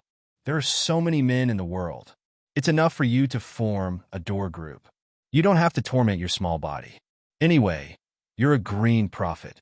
You have green vision and green dream. The whole world is green in your eyes. Dany ridiculed in her heart. Caw, caw, caw. The big crow flapped its wings angrily and cawed. What are you cawing for? Don't treat a patient if you don't have money? Dany was like an unscrupulous doctor. The big crow suddenly stopped cawing. Its red eyes looked deeply at her. It said in a deep voice, Since you said so, I'm relieved. Relieved? Dany raised her eyebrows. This attitude at least proves that you won't go back on your vow and eat your words. Targaryen, words are like mountains. The reason why I was chosen by the door god is because I never go back on my vow. No matter what, I don't want his choice to be wrong, Dany said with a sigh. Bran heard this and fell silent. He had gone back on his vow to the Green Prophet. Jon had gone back on his vow to the Night Watchers. Thinking about it carefully, among the Westeros who had the right and opportunity to go back on their vow, only Dany and Rhys had persisted. He felt very uncomfortable. I won't go back on my vow, but I won't work for free either, Dany continued. What I'm giving you is more precious than the seal of the Green Prophet. Bran sighed. What other treasures does the Green Prophet have? Dany was interested. My life. Bran said seriously. You want to sell yourself to me? Dany's mouth twitched. Or do you want to be a subordinate god of the seven gods? But you're different from your sister. Arya can help me study the law of death. But you, what can you do? Clairvoyance? Clairvoyance? The crow shook its head. When you're dealing with the final enemy, I can risk my life for you once. The final enemy? Dany stopped smiling and said seriously, Who are you talking about? No matter who it is, you save my life, and I'll return it to you. Dany stared at the crow's eyes for a long time and sighed. You're very smart. If he risked his life for her once in the future, she would definitely not plot against him when she healed his wounds. Kacha, kacha, the gears turned and pulled the chain, which in turn pulled the rolling shaft at the other end. The rolled parchment was dragged forward, and the printed part moved forward, revealing the blank paper under the steel seal. Bam! There was a dull, rhythmic sound of hitting in the room. Jon, Erlu, Melisandre, and the others opened their eyes wide. They were shocked to see the steel seal fall and pull up, imprinting a clear rune and painting on the thin parchment. Upon closer inspection, they were sheets of atonement scrolls. The Dragon Queen was printing atonement scrolls with a printing machine. Kacha, kacha! The gears turned and the printed paper was pulled to the front. The scythe fell and cut into 10 pieces of paper of the same size. The paper was sent forward along the conveyor belt and finally into a wooden box. The 10 unsullied stacked them neatly. Kacha bang. The guest room was on the 3rd floor of the castle. In the spacious living room that was emptied of furniture and decorations, 3 machines the size of a bed made rhythmic sounds that never stopped. Every minute, every second, they produced atonement scrolls without stopping. Unbelievable. This is unbelievable. If it's used to print books, then Paristan was the first to wake up from his shock. He looked at the Dragon Queen and shouted enthusiastically, "Your Majesty, with your dragon paper, the printing machine and paper-making technology will definitely create a prosperous era of culture. You're the mother of a new civilization, the sage of all scholars and scholars. You're the god of civilization." Danny lifted her chin slightly and looked proud. She waved her hand and said, "The long night hasn't passed yet. Keep a low profile and don't be so exaggerated." The red-nosed old professor was brought to Winterfell from Dark Castle by the winged dragon. From a technical point of view, the Battle of Winterfell could help the humans understand the deviant ghosts directly and accurately. Hence, the scholars were required to record the deviant ghost's appearances, abilities, habits, and combat patterns. Then, they would send out letters to the lords of the 7 kingdoms. From a historical point of view, the Battle of Winterfell would occupy a very important position in the history of the human civilization. This was because this was the first long night that was clearly recorded. The previous long night ended the mythical civilization. The human civilization had just sprouted and only legends were left behind. After Scholar Thomer, Tyrion's uncle, the spy, was sent to the Great Wall, the position of Winterfell's scholar had been vacant. The Crow's Nest was only managed by a scholar's apprentice. Paristan was a history scholar and had worked under Jon for a period of time. He was the most suitable person to complete the 3 tasks. This machine that prints books can indeed change the world. Jon walked around the wooden and steel bed and sighed. "Her Majesty is a genius," he said, "to be able to invent such a machine. If it wasn't for the long night, it would have caused a sensation in the Westeros." Jichi pouted and said disapprovingly, "The printing machine was invented by the Queen 2 years ago. The dragon's paper and white printed books from the Slave Bay have always been the favorite goods of the sea merchants. Many cities in the Jade Sea and the Summer Sea have used the dragon's paper and read cheap but high-quality printed books. Only the Westeros are remote and ill-informed. Aren't the Westeros the center of the world? How can a centaur made speak like that?" The nobles of the 7 kingdoms were unhappy, but they couldn't rebut. "Why is this machine constantly rotating? Our city of knowledge is researching gear-driven machines, but we need a large windmill and a water wheel to power it." Paristan looked around and asked in bewilderment, "This is a perpetual motion machine?" Danny smiled slyly. "It can move forever? Could it be witchcraft?" Jon was bewildered. Though he didn't study modern physics, he didn't think that under normal circumstances, a machine could work forever without energy consumption. At least, he had never seen it before. "To be honest, I also want to know how long it can keep moving." Danny glanced at her subordinate and said, "Open the floor and let everyone take a look. 7 levels of hell. What is this? Gods, why doesn't that cow have a head? What monster is that?"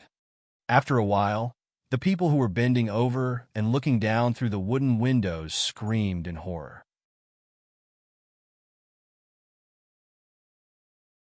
Chapter 805. The living room on the 3rd floor was empty except for a printing press that was the size of 3 beds. The stone floor behind the printing press was covered with an old, faded carpet with a wolf pattern. Unsullied lifted the carpet. Jon frowned and found that Ms. Long had opened a small window between the 2nd and 3rd floors. This was his house, and she was just a guest.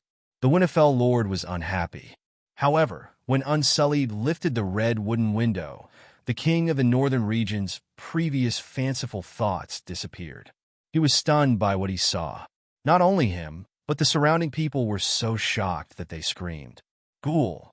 That cow pulling the mill is a ghoul. John turned around and looked at the dragon queen in disbelief. Danny smiled and nodded.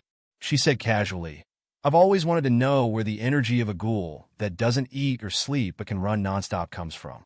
Melisandre looked away from the ghoul cow pulling the mill and said, What's there to be puzzled about? Deviant ghouls and ghouls are all magic creations.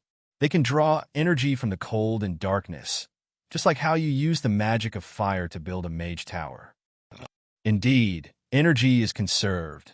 Danny nodded and said emotionally, I should have guessed it when I saw the blue light in the ghoul cow's eyes. That's the effect of the magic runes. They can draw the power of ice. However, I subconsciously didn't want to believe it, because this kind of inverse entropy magic is too illogical. Danny was indeed very emotional, but the others didn't understand her nonsense. Why did the ghoul cow listen to you and keep pulling the mill? Erlu was puzzled. Didn't you see? It has no brain. Erlu stared at her with a wooden face. Are you mocking me for having no brain? You cut the ghoul cow's head on purpose? John understood. Without a head, it will lose its memory and simple thinking ability. It can only rely on its body's instinct. No, it's the instinct of a ghoul cow to chase after living things. Who is it chasing? Paris-Dan frowned. Shouldn't we get a live chicken and hang it in front of the cow's neck? But it's empty downstairs. There's only one cow. Even the door is tightly shut. Aunt May glanced at the Unsullied who was packing up the newly printed atonement scrolls. There's no need for a live chicken. The living people on the third floor are its targets. Boom! Pa! Ga! While they were talking, something happened in the power room on the second floor. The zombie ghost bull that had been running in circles suddenly fell to the ground, as if a running bison had been shot in the head. Black blood flowed out from the broken neck. After a while, the floor of the power room was wet. The corpse ghost cow stopped moving, and the transmission shaft stopped moving. The gears seemed to be stuck, and after a series of ear-piercing sounds, it came to a complete stop. After that, the guillotine, the printing steel plate, and the rotating shaft that pulled the paper all stopped working. The printing press on the third floor stopped working. Corpse Ghost Bull also died of exhaustion. Elisa Mormont asked in confusion. Looks like I've reached my limit, but everything was fine before. Big Bear frowned. No. Melisandre's expression was solemn. She shook her head and said, the deviant ghosts noticed the situation in the castle and removed their control over the corpse ghost bull. After saying that, she returned to the window and pulled up the red wooden board. Her white fingers with bright red nail polish gently stroked it. Evil sealing array. The red-robed woman suddenly turned around and stared at the Dragon Queen. You sealed the entire lower floor? Danny nodded slightly and said helplessly, How long has it been since the window was opened? The deviant ghosts noticed the abnormality and removed the magic on the cow's corpse. What do we do now? Are there enough atonement scrolls? John asked. Take the cow below out and cook it. Then we'll change to another one and continue working. The Northern Territory lacks everything now, but not Corpse Ghost Bull. Danny said casually, Cook and eat. Everyone's eyes widened in horror. The moment a corpse turns into a corpse ghost, its body will stop rotting. After the corpse ghost is killed, the corpse will continue rotting according to the rotting process when it turned into a corpse ghost. In other words, the cow on the second floor is no different from a freshly slaughtered cow. Danny explained, But wouldn't a corpse ghost be too? Dragon Queen's words were clear and logical. But not everyone was like Fat Sam. Well, Fat Sam didn't even know what he had eaten. The children of the forest even use this method to preserve the freshness of their food. They've been eating it for thousands of years. What are you afraid of? Danny said nonchalantly. Have you eaten it many times? Erlu asked with a pale face. No, I never eat corpse ghost meat. Danny frowned and said with disdain, That thing sounds disgusting. How can I eat it? Then why do you let us eat it? Don't we feel disgusted? A Northern Territory noble with a goatee mumbled, Why don't you want to drink the brown soup, but let the commoners eat it? Danny asked, The commoners are poor and will starve to death if they don't eat the brown soup. But we are nobles. The goatee said proudly, Since you know this, why do you still ask? Danny rolled her eyes. I have the Megalosaurus and the Winged Dragon Legion. Tonight, I'll eat deep-sea lobster. Tomorrow morning, I'll drink golden wine and taste live grilled squid steak. How can you compare to me? The goatee's eyes widened. His face was blank. The northerners around him were also stunned. They felt depressed but had nothing to say. Ahem, the long night will end soon. We need to save every portion of food. The king of the northern region coughed and broke the awkward silence. Drag the cow away and give the soldiers more food tonight. Nobles were always nobles. They didn't have the right to compete with Dragon Queen, but could they not compare to the commoners under their command? Everyone in the hall nodded slightly. They were very satisfied with Duke Stark's arrangement. Melisandre walked to the front of the printing machine that had stopped working and sniffed the stamp that was stained with ink. She suddenly said, "So that's how it is. Your ink is made with dragon's blood as the main ingredient." Danny glanced at her and didn't comment. Drawing the atonement scroll with one hand was too time-consuming. She couldn't do it alone. Furthermore, drawing runes required a high level of mental strength when moving the brush. Normal ink printing machines could only produce waste paper. These days, Danny often communicated with Kay, she of the Jade Sea, and learned many effective runes drawing techniques from the blood of demon beasts. Then she used Big Black's blood, which contained the power of the stranger, to make the ink for mass printing of atonement scrolls. The ink of the Grey Light Warrior scroll contained the power of the stranger. The dragon's blood used to print the Red Light Universal scroll only contained the power of the ordinary Megalosaurus. Dragon's blood is so powerful that it can mass produce atonement scrolls? Lord Eel was shocked. That's not an ordinary Megalosaurus. The red-robed woman glanced at the indifferent Dragon Queen and said meaningfully, "The blood of the stranger is of course extraordinarily effective." Her words hit the nail on the head. Who was Big Black? He was one of the 7 gods, the stranger. His blood was the blood of the stranger. What could be more suitable than the blood of the death god to draw atonement scrolls? Why is the blood of the Megalosaurus the stranger? Jamie's eyes flashed, and he asked in surprise. You should ask the Pope of the 7 Gods Church. The red-robed woman looked at Danny with shining eyes. Lou frowned and wanted to say something, but stopped. Seeing everyone's curious eyes on her, Danny said calmly, "Actually, my Big Black is the spokesperson of the 7 gods in the human world. It can also be said that he is the incarnation of the 7 gods in this world." "This, your majesty, is it appropriate for you to say that? Isn't the black dragon the great guardian of light?" The nobles nearby were shocked by the blasphemous words of the Pope of the 7 gods. However, there were a few knights from the south. Not only did they not exclaim, but they also looked thoughtful. A handsome young man with a fluffy gray beard said hesitantly, when the Holy Sparrow explained the 7 Stars Bible to the public on the podium, she seemed to have said the same thing. "The 7 gods are too far away from our world. Their will cannot descend into the human world, so there are very few miracles before. Megalosaurus is the medium of power between the gods and the human world. If the human world is a pool, the astral world where the gods are in is another pool. Megalosaurus is the conduit that connects the 2 pools. Any miracles that the 7 gods perform, even the most basic holy light, must use the body of the great guardian as a medium. It can be said that the will of the 7 gods is realized through the great guardian. Her Majesty's Black Dragon is the great guardian and also the incarnation of the 7 gods in the human world." "Yes, that's it," the old crab suddenly realized. He looked at the gray-bearded young man in surprise and praised, "Sir Dickens, I didn't expect you to be so skilled in martial arts and also so skilled in the teachings of the 7 gods." Dickon Lee smiled. "Count Sedega is overpraising me. I only went to a few of Holy Sparrow's masses to pick up the wisdom of others." Danny glanced at the red-robed woman with a proud look. The red-robed woman also looked at her with a faint expression. "Your Majesty, can I learn the Death Bible of the Faceless One?" That night, when Danny was practicing while burning the crows, Danny came out from the shadows in the corner and asked hesitantly. This morning, Ji-Chi replaced the Dragon Queen to distribute the atonement scrolls. It was also in the morning that the Dragon Queen booked Arya to be the stranger god. After lunch, Erlu, John, and a group of nobles and knights were curious about why there were so many atonement scrolls. They came to the third floor of the guest room to see the printing press that blacksmith Danny made with a hammer and dragon flame.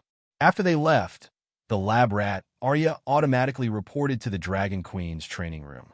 Throughout the afternoon and into the night, Danny used Arya's body to study the Book of Death. The effect was very powerful. It strengthened the body's constitution and mental strength, as well as the clear mind state that could erase emotions. The little assassin Danny was very envious. If I learned the Grim Reaper's Bible, even without the tile mail armor, I could defeat the Winterfell princess easily, Denise said resentfully. Danny extended a finger and poked her little head. Is there something wrong with your brain? Why did Arya volunteer to be my test subject? Isn't it because of the huge after effects of the Death Bible? Don't tell me you want to become a half-other ghost? So you're saying that Arya will test it first, and I'll learn it after the Reaper's Sutra is perfect? Denise laughed. In your dreams, you don't even have the talent of a transcendent. What's there to learn? Danny mocked. Ugh. The smile on Denise's face froze. She also remembered that she couldn't light a glass candle. Then I'll never be as good as her? She said dejectedly. That's not necessarily true. You can become a stranger priest. Danny's expression was strange. Shadow assassin? Shadow priest? Or ghost? What are those? Danny was confused.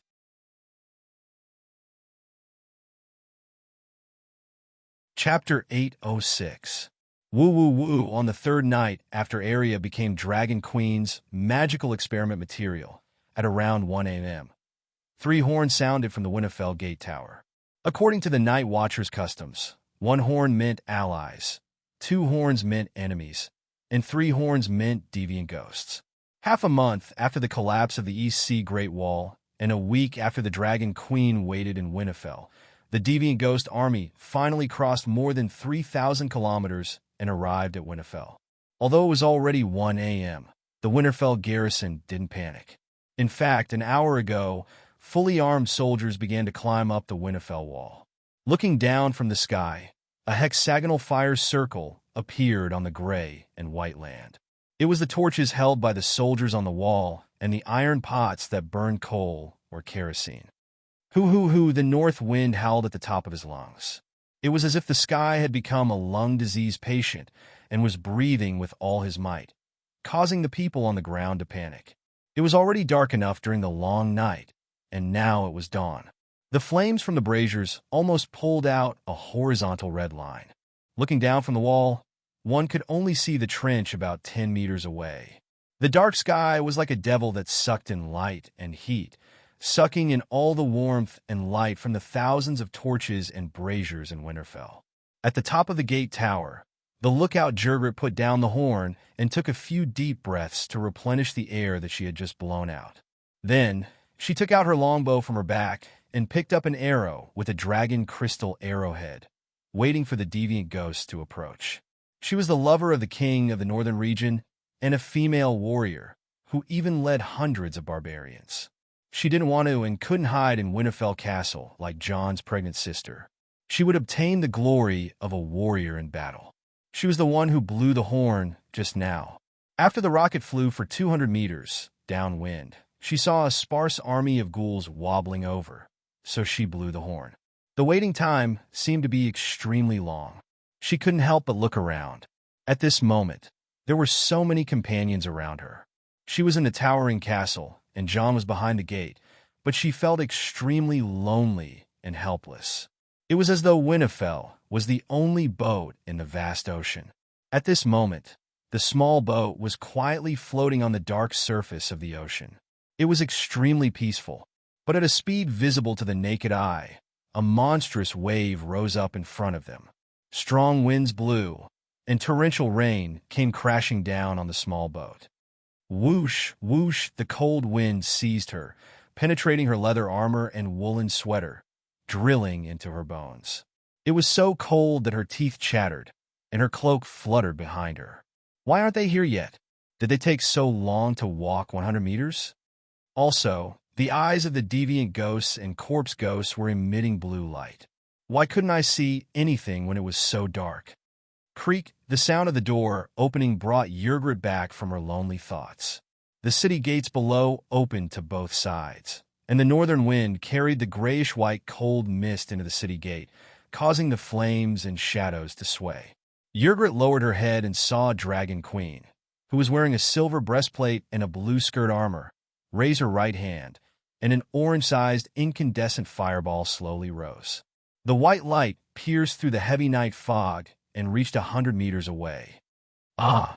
A low cry came from the crowd on the city wall near the city gate.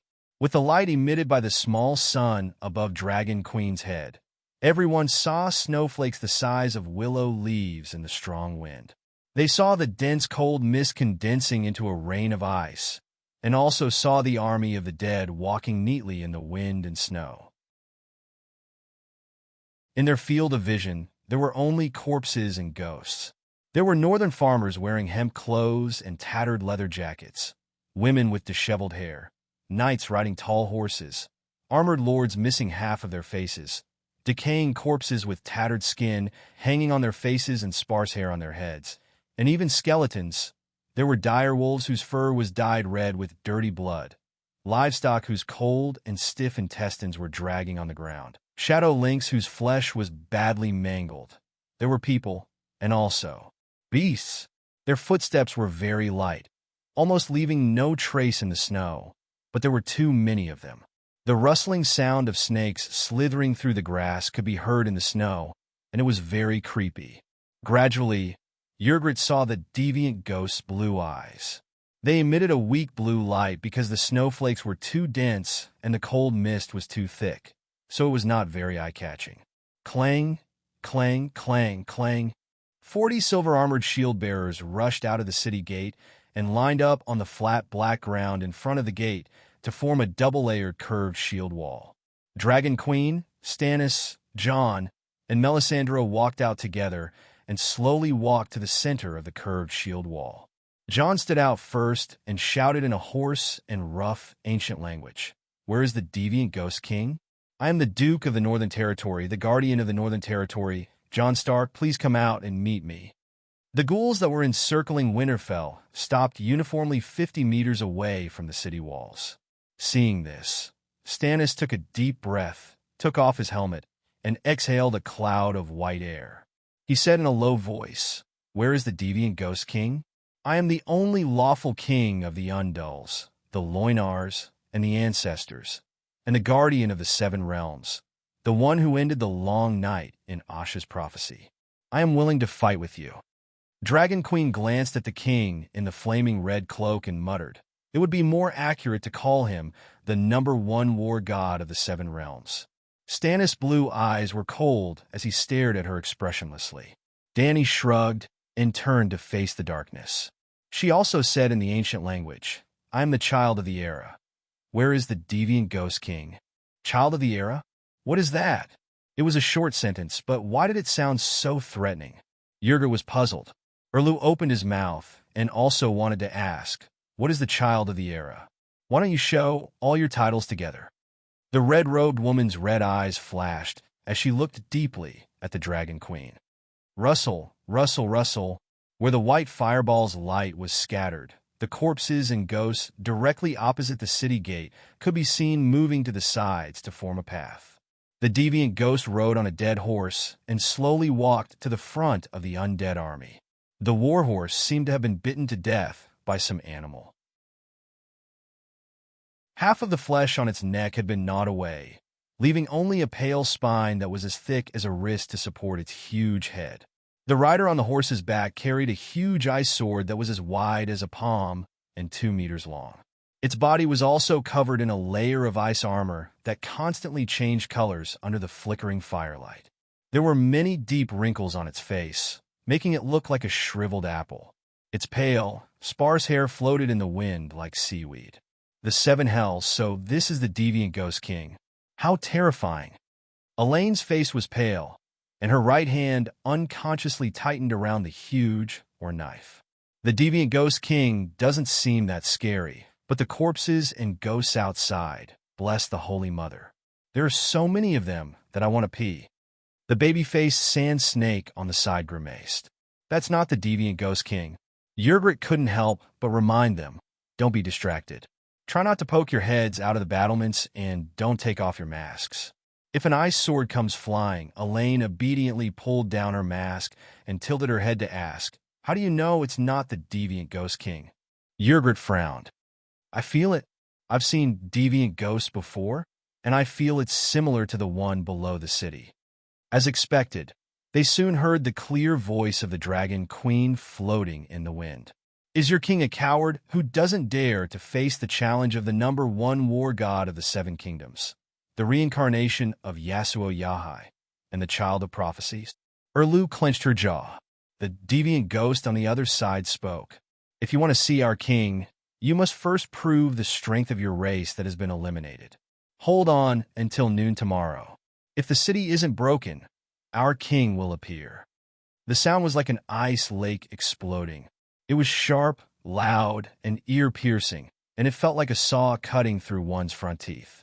Ah, that monster's voice is so horrible. I'm disgusted.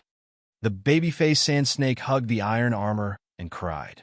Elaine endured the pain in her head and asked, is this magic? Why is its voice so terrifying? What is it saying? The red-haired girl whispered, it's actually an ancient saying. The deviant ghost king won't appear until noon tomorrow. That's how deviant ghosts sound. Didn't your castle receive the messenger crow sent by the red-nosed old man? Elaine was just about to say that seeing was better than hearing when she heard a roar from below the city. It was the voice of the dragon queen. Bastard, how dare a mere deviant ghost king be so arrogant? Boom! Under everyone's stunned gazes, the ground under the feet of the dragon queen trembled slightly. Then, her body leaped 2 meters into the air like a cannon, directly jumping over the shield wall in front of her. Wearing full heavy armor, she smashed into the ground like a stone, leaving 2-inch-deep footprints on the ground. However, her body was very stable, and she didn't sway. After landing, she immediately drew the 4-finger-wide white greatsword from her waist. A kill, kill, kill. She was like an angry heifer, roaring as she charged at the deviant ghosts on horseback opposite her. Every step she took was so forceful that it left deep footprints and thumping sounds on the ground. She raised her sword and charged at the million-strong army alone. Such fearlessness shocked the ordinary soldiers. The glowing white fireball was still above her head, following her as she ran, dispelling the darkness within a few hundred meters. Because of this, everyone on the city wall could see the terrifying number of corpse ghosts outside the city.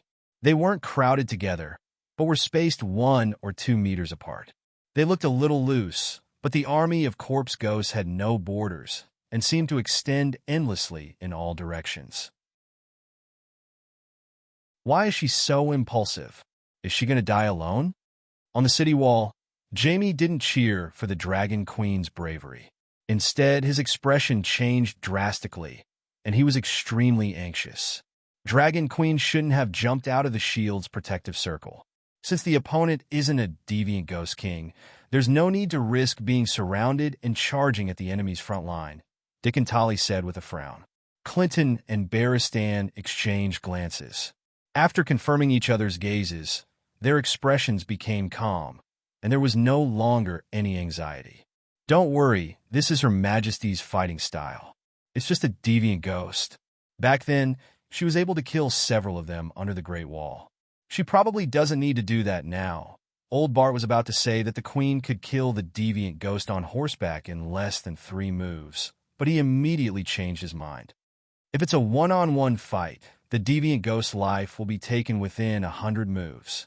She has to let the deviant ghost king see her power so that it's easier for her to act later. Jaime didn't understand the main point of Old Bart's words and said excitedly, this is her style? What are the Gith alliance of Slave Bay and the allied army of the trading city-states doing? With such a reckless fighting style, Danny Rise hasn't lost even once?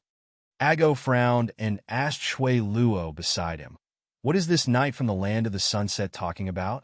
I heard Calixi's name.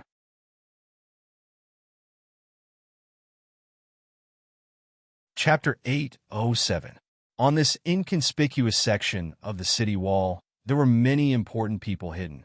They had planned to watch the battle of the strange Ghost King. Other than the high-ranking generals of Winterfell, Chui Luo, Ag, and Ricarlo were also here. However, the two Blood Alliance guards didn't know Westeros and couldn't communicate with the nobles of the Seven Kingdoms. They kept silent, but Dany Lilith was too piercing, and Ag recognized it. Chui Luo could barely understand the common language, but like old Bard and Clinton, he understood the true intentions of the Dragon Queen. He remained calm and composed.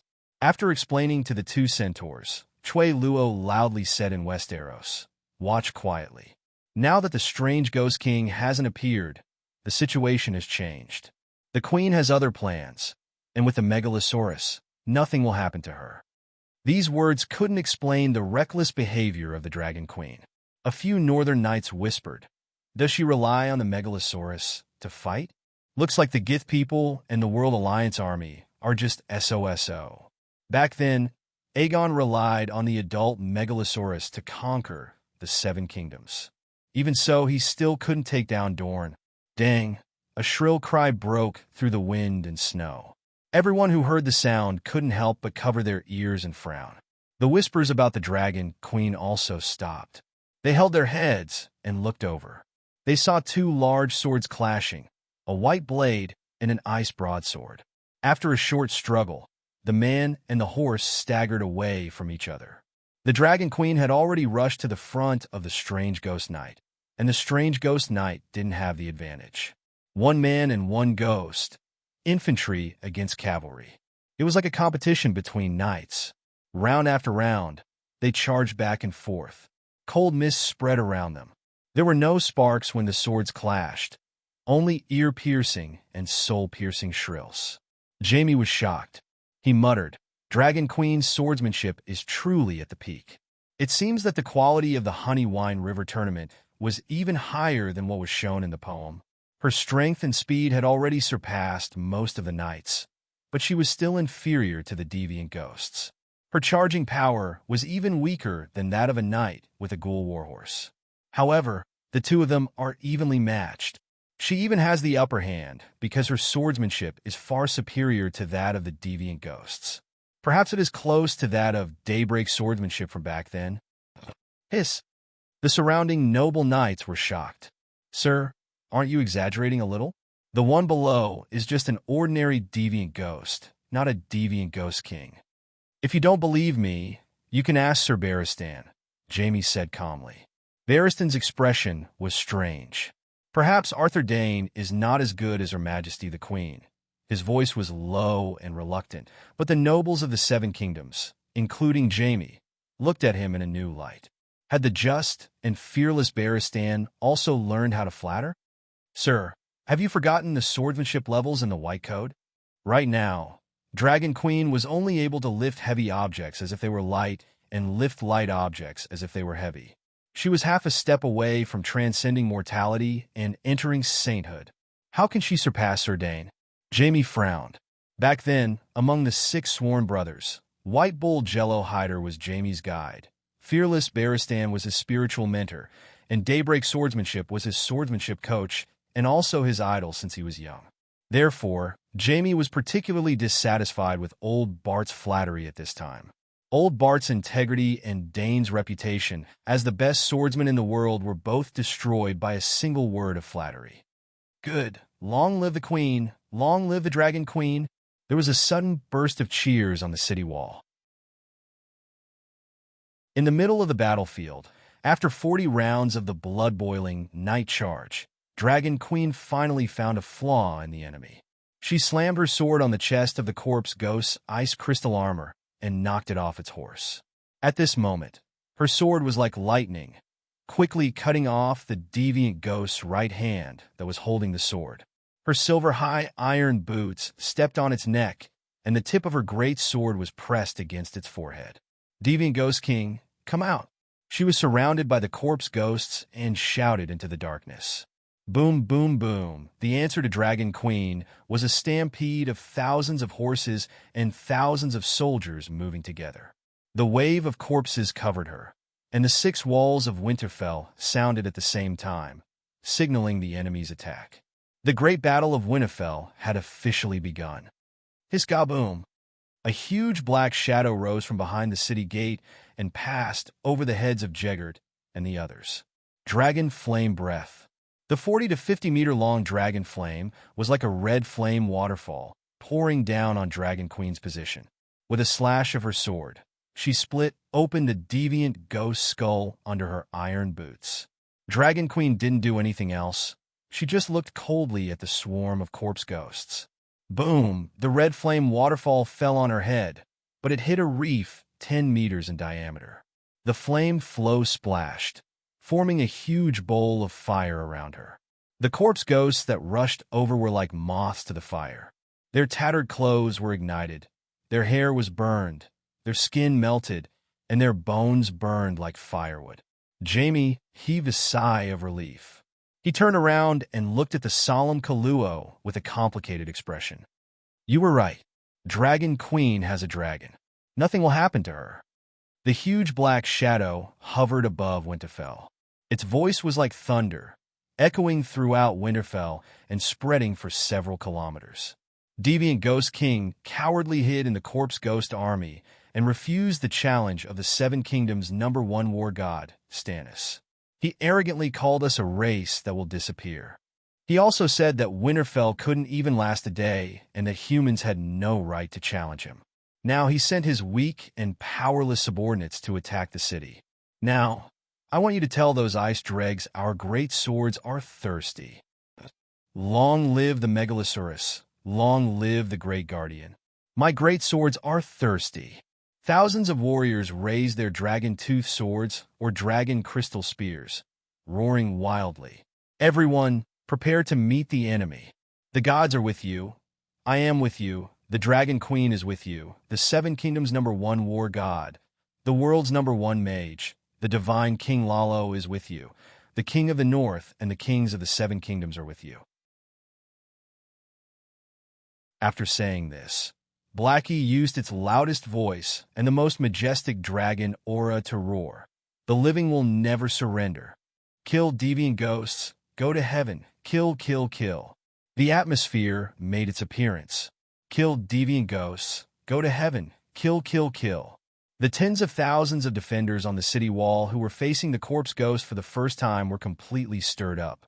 They all wanted to imitate the Dragon Queen and jump off the city wall, roaring as they charged towards the corpse ghost army.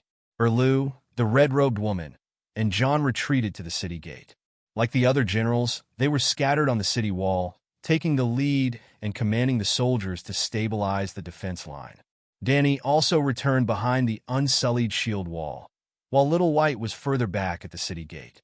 Its long neck stretched into the city gate opening, replenishing the Dragon Queen's dragon flames from time to time. Dragon Queen didn't return to the city, didn't go up the city wall, and didn't even close the city gate. She held up a dragon flame fireball and shot lines of fire at the densely packed corpse ghosts. The dragon flame fireball didn't shoot out fire snakes, but fire lines that flew horizontally. They were more than 10 meters long and as thick as chopsticks. They blocked a large number of corpses that opened their mouths wide to bite at them. If the corpse ghosts didn't wear leather armor, their corpses would be ignited upon contact with the fire lines. They would burn into a pool of flowing oil. Their skin was too easy to burn. If the corpse ghost was a knight, its flammable skin would be protected by iron armor. Dany could also separate a fire snake from the fireball to wash its face. Dragon Queen intended to open the city gate to attract more corpse ghosts to reduce the pressure on the other areas of the city wall. Who knew that in the face of the fully prepared Winterfell, millions of corpse ghosts weren't scary at all? In just half an hour, she was free. She even brought a high-back recliner and a coffee table over. She sat on the chair with her long sword inserted into the left side of the chair. The red clay stove on the coffee table was burning brightly, and mutton rolls and duck blood curd were boiling in a pot of chili oil soup. 20 meters in front of her, an arc of fire rose. It was filled with corpse ghosts that had been ignited by the dragon flame. Whether it was the swift shadow lynx corpse ghost, the tall and mighty bear corpse ghost, or the direwolf corpse ghosts that hid in the shadows to prepare for a wave attack. They were no different from ordinary corpse ghosts in front of Dragon Queen. At most, the fire rope would turn into a fire snake, and one fire snake would turn into 2 or 3. Even the most cunning direwolf corpse ghost couldn't get close to Dani because there were 2 layers of steel shield walls in front of her. Dani wasn't the only one at the city gate who couldn't get close. The other people on the city wall were also doing the same. The baby-faced sand snake looked down from above and stabbed with her spear.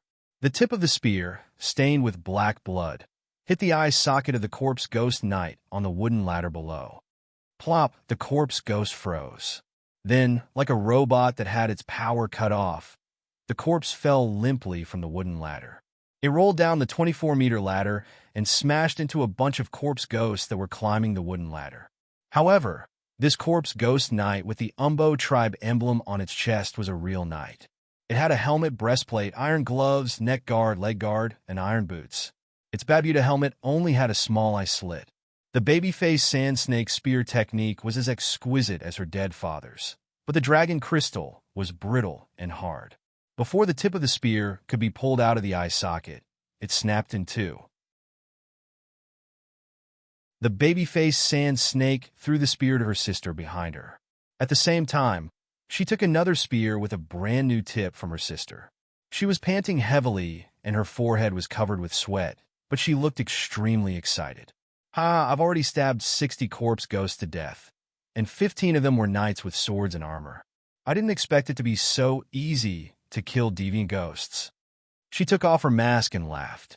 The tall and dark Abaya threw the broken spear tip into the wooden box and eagerly said, "Obina, you've been fighting for almost an hour, and you're still sweating in such a cold weather. You must be tired, right? Take a break and let me do it." "No, I'm not tired. I want to kill 100 of them. These corpse ghosts are as stupid as geese in the field. They're not dangerous." The baby-faced sand snake stuck her head out of the battlement and looked at the corpse ghosts on her wooden ladder. "Don't stick your head out. If you're tired, back off immediately. Deviant ghosts aren't geese."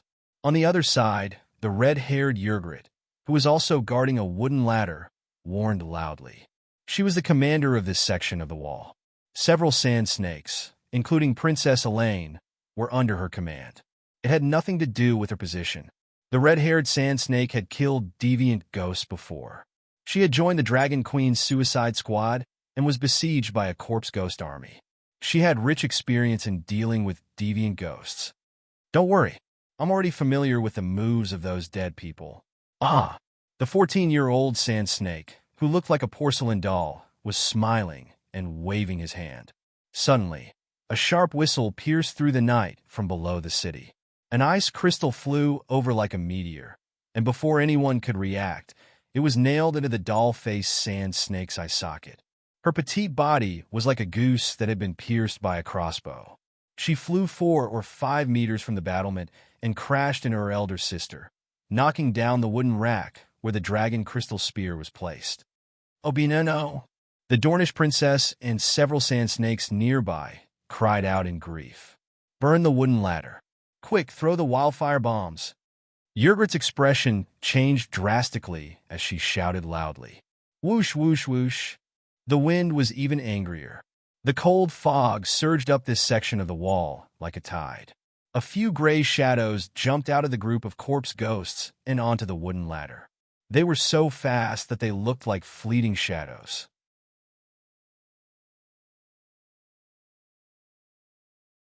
Chapter 808. What was the point of defending Winterfell? It was Stark's castle. Was it special to the Seven Kingdoms, the Dragon Queen, and Erlu? Was it the only way to stop the deviant ghosts from invading the South? None of them. Dany and Erlu, and even Sansa didn't mind that Winterfell was temporarily occupied by the deviant ghosts. As long as Stark's forces were preserved, they would have a chance to reclaim their homeland. Without a doubt, Sansa's thinking was rational and correct. Hence, Winterfell didn't have any special meaning. Winterfell was blocking the King's Lane. Behind it were Savon City, Torrent City, and White Harbor. It was also the only land route to the South and Neck. But the deviant ghosts could bypass Winterfell. Hence, Winterfell didn't have a strategic location. Why were Dany and Erlu willing to defend Winterfell? It was highly possible that the deviant Ghost King would appear at Winterfell. Winterfell was the largest city that the deviant ghosts encountered when they invaded the south. It was also the first stronghold that was defended by a large number of humans. The deviant ghosts weren't like the conqueror Aegon 300 years ago. Conquering the Westeros was meaningless to them. Their goal was to kill the living humans. Dany, Erlu, Jaime, Hound, and Deacon came to Winterfell with a simple goal: to kill the deviant ghosts and the deviant Ghost King. The goal of defending Winterfell wasn't to defend Winterfell. It was to eliminate the deviant ghosts and ghouls. It would be best if they could kill the deviant Ghost King. Hence, Dany opened the gates and allowed the deviant ghosts to die. Hence, the guards on the city walls put down wooden ladders for the ghouls to climb up and stab them to death. Dany came up with the idea of putting down wooden ladders. Winterfell had 2 layers of city walls. The outer wall was 24 meters high, and there was a dry moat in the middle. The inner wall was 30 meters high. The reason why the walls were so high was because the snow in the north was too thick during the winter. It was 7 to 8 meters deep on the plains and 15 meters at the foot of the city walls. Knowing that the deviant ghosts were coming, the Winterfell garrison had to clear the snow outside the city. When the Dragon Queen arrived, 3 Megalosaurus were sent to melt the snow within 100 meters of Winterfell into the White Blade River. If there were no wooden ladders, there would be 2 possibilities. First, the ghouls would not be able to climb the city walls, so they would just stand outside the city and not attack. The humans wanted to end the long night as soon as possible and clean up the deviant ghosts and ghouls that had crossed the Great Wall. If the deviant ghost army continued to stand outside the city and confront the humans on the city walls, it would be disadvantageous to the humans. This was because human warriors needed rest and mental pressure, while ghouls were never tired and did not need to eat. It was more likely that a portion of the ghouls would surround Winterfell and not attack, while the rest would continue south. This was the worst-case scenario. Of course, deviant ghosts weren't zombies. They belonged to the subhuman race and had high intelligence, especially when the deviant Ghost King was present. Seeing that the city walls were too high, they might try to attack the city. With the number and mobility of the ghouls, it wouldn't be difficult to form a slope on the city walls. After all, including the outer city walls, Winterfell was only 300 meters wide and 500 meters long. It was less than 2 kilometers in circumference. Would it take less time to dig a 2,000-meter river? Instead of waiting for the deviant ghosts to attack, it was better to provide a path for the ghouls to attack the city. The 14-year-old Obina was able to kill 15 night-level ghouls and more than 40 normal ghouls with her spear when she faced a zombie horde for the first time. She was even confident that she could kill 100 ghouls. If the 18,000 soldiers of Winterfell were able to kill 100 ghouls, no matter how many ghouls there were, they wouldn't last long.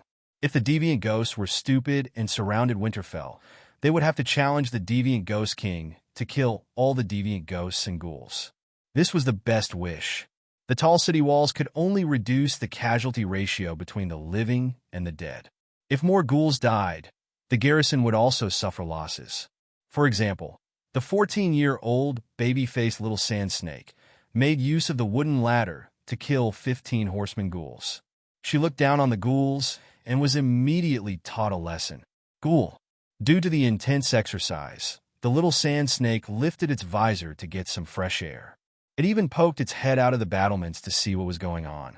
The knight in full armor who had been stabbed to death earlier had rolled down the siege ladder, bringing the ghouls down with him.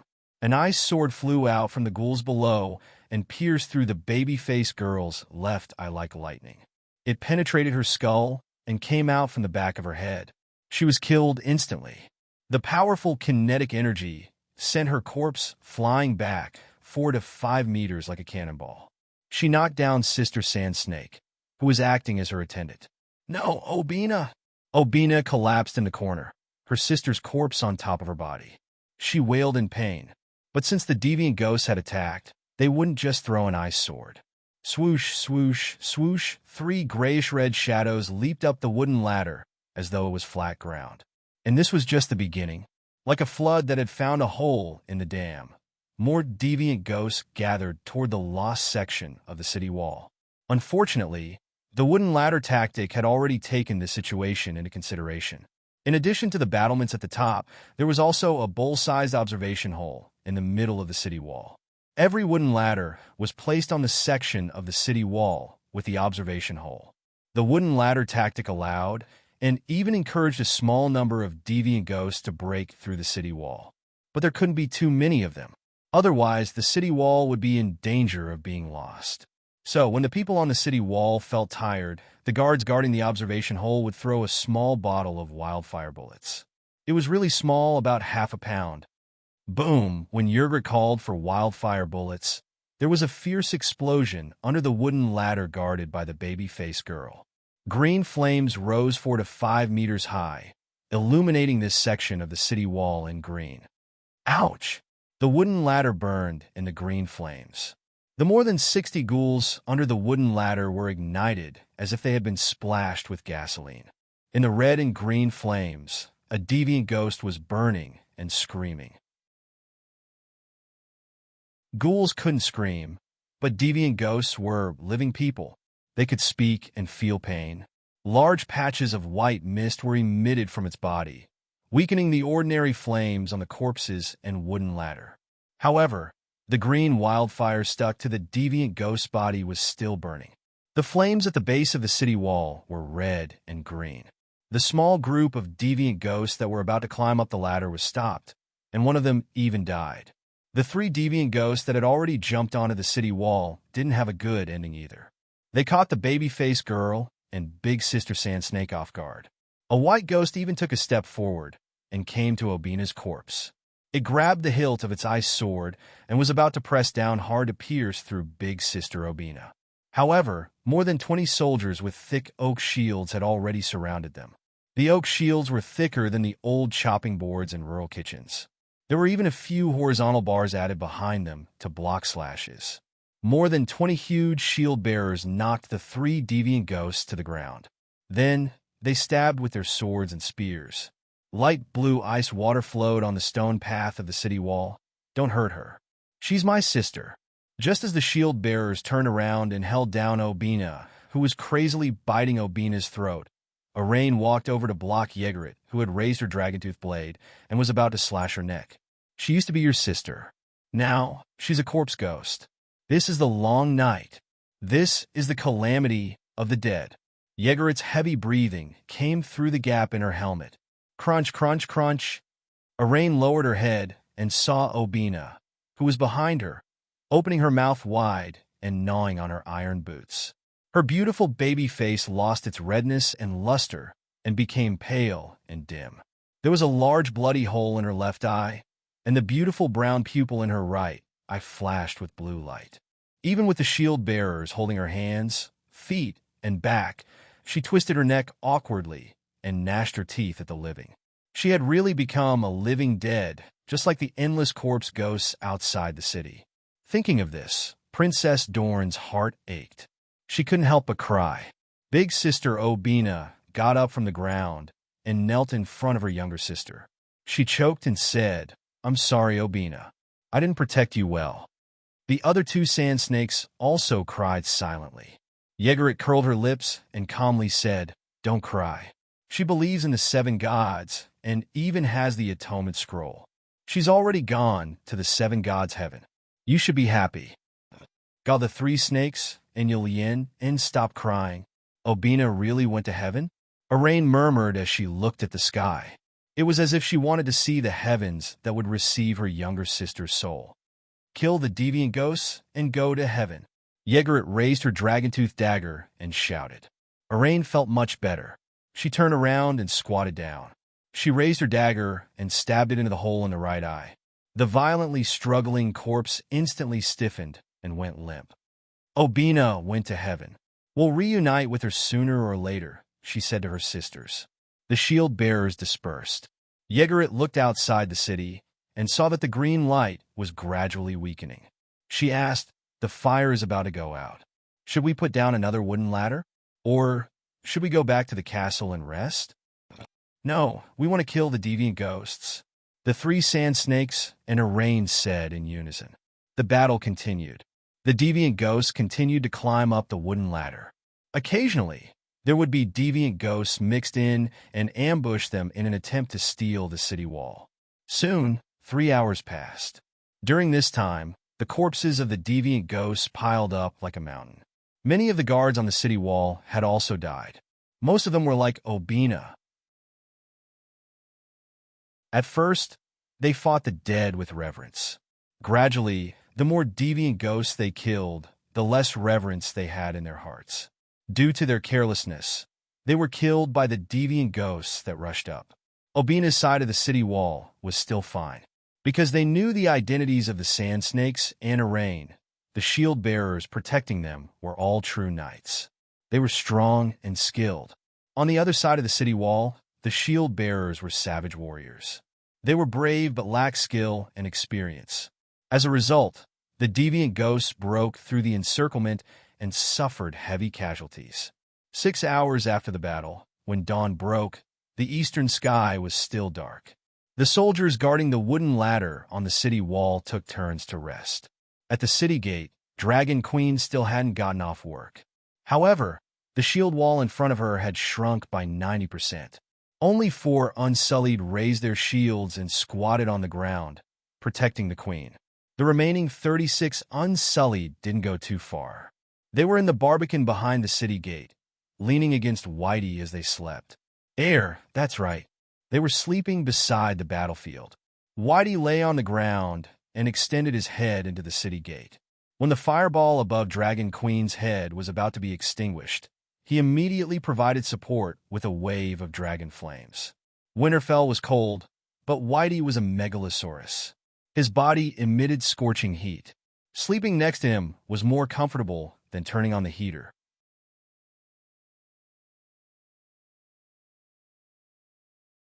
Chapter 809.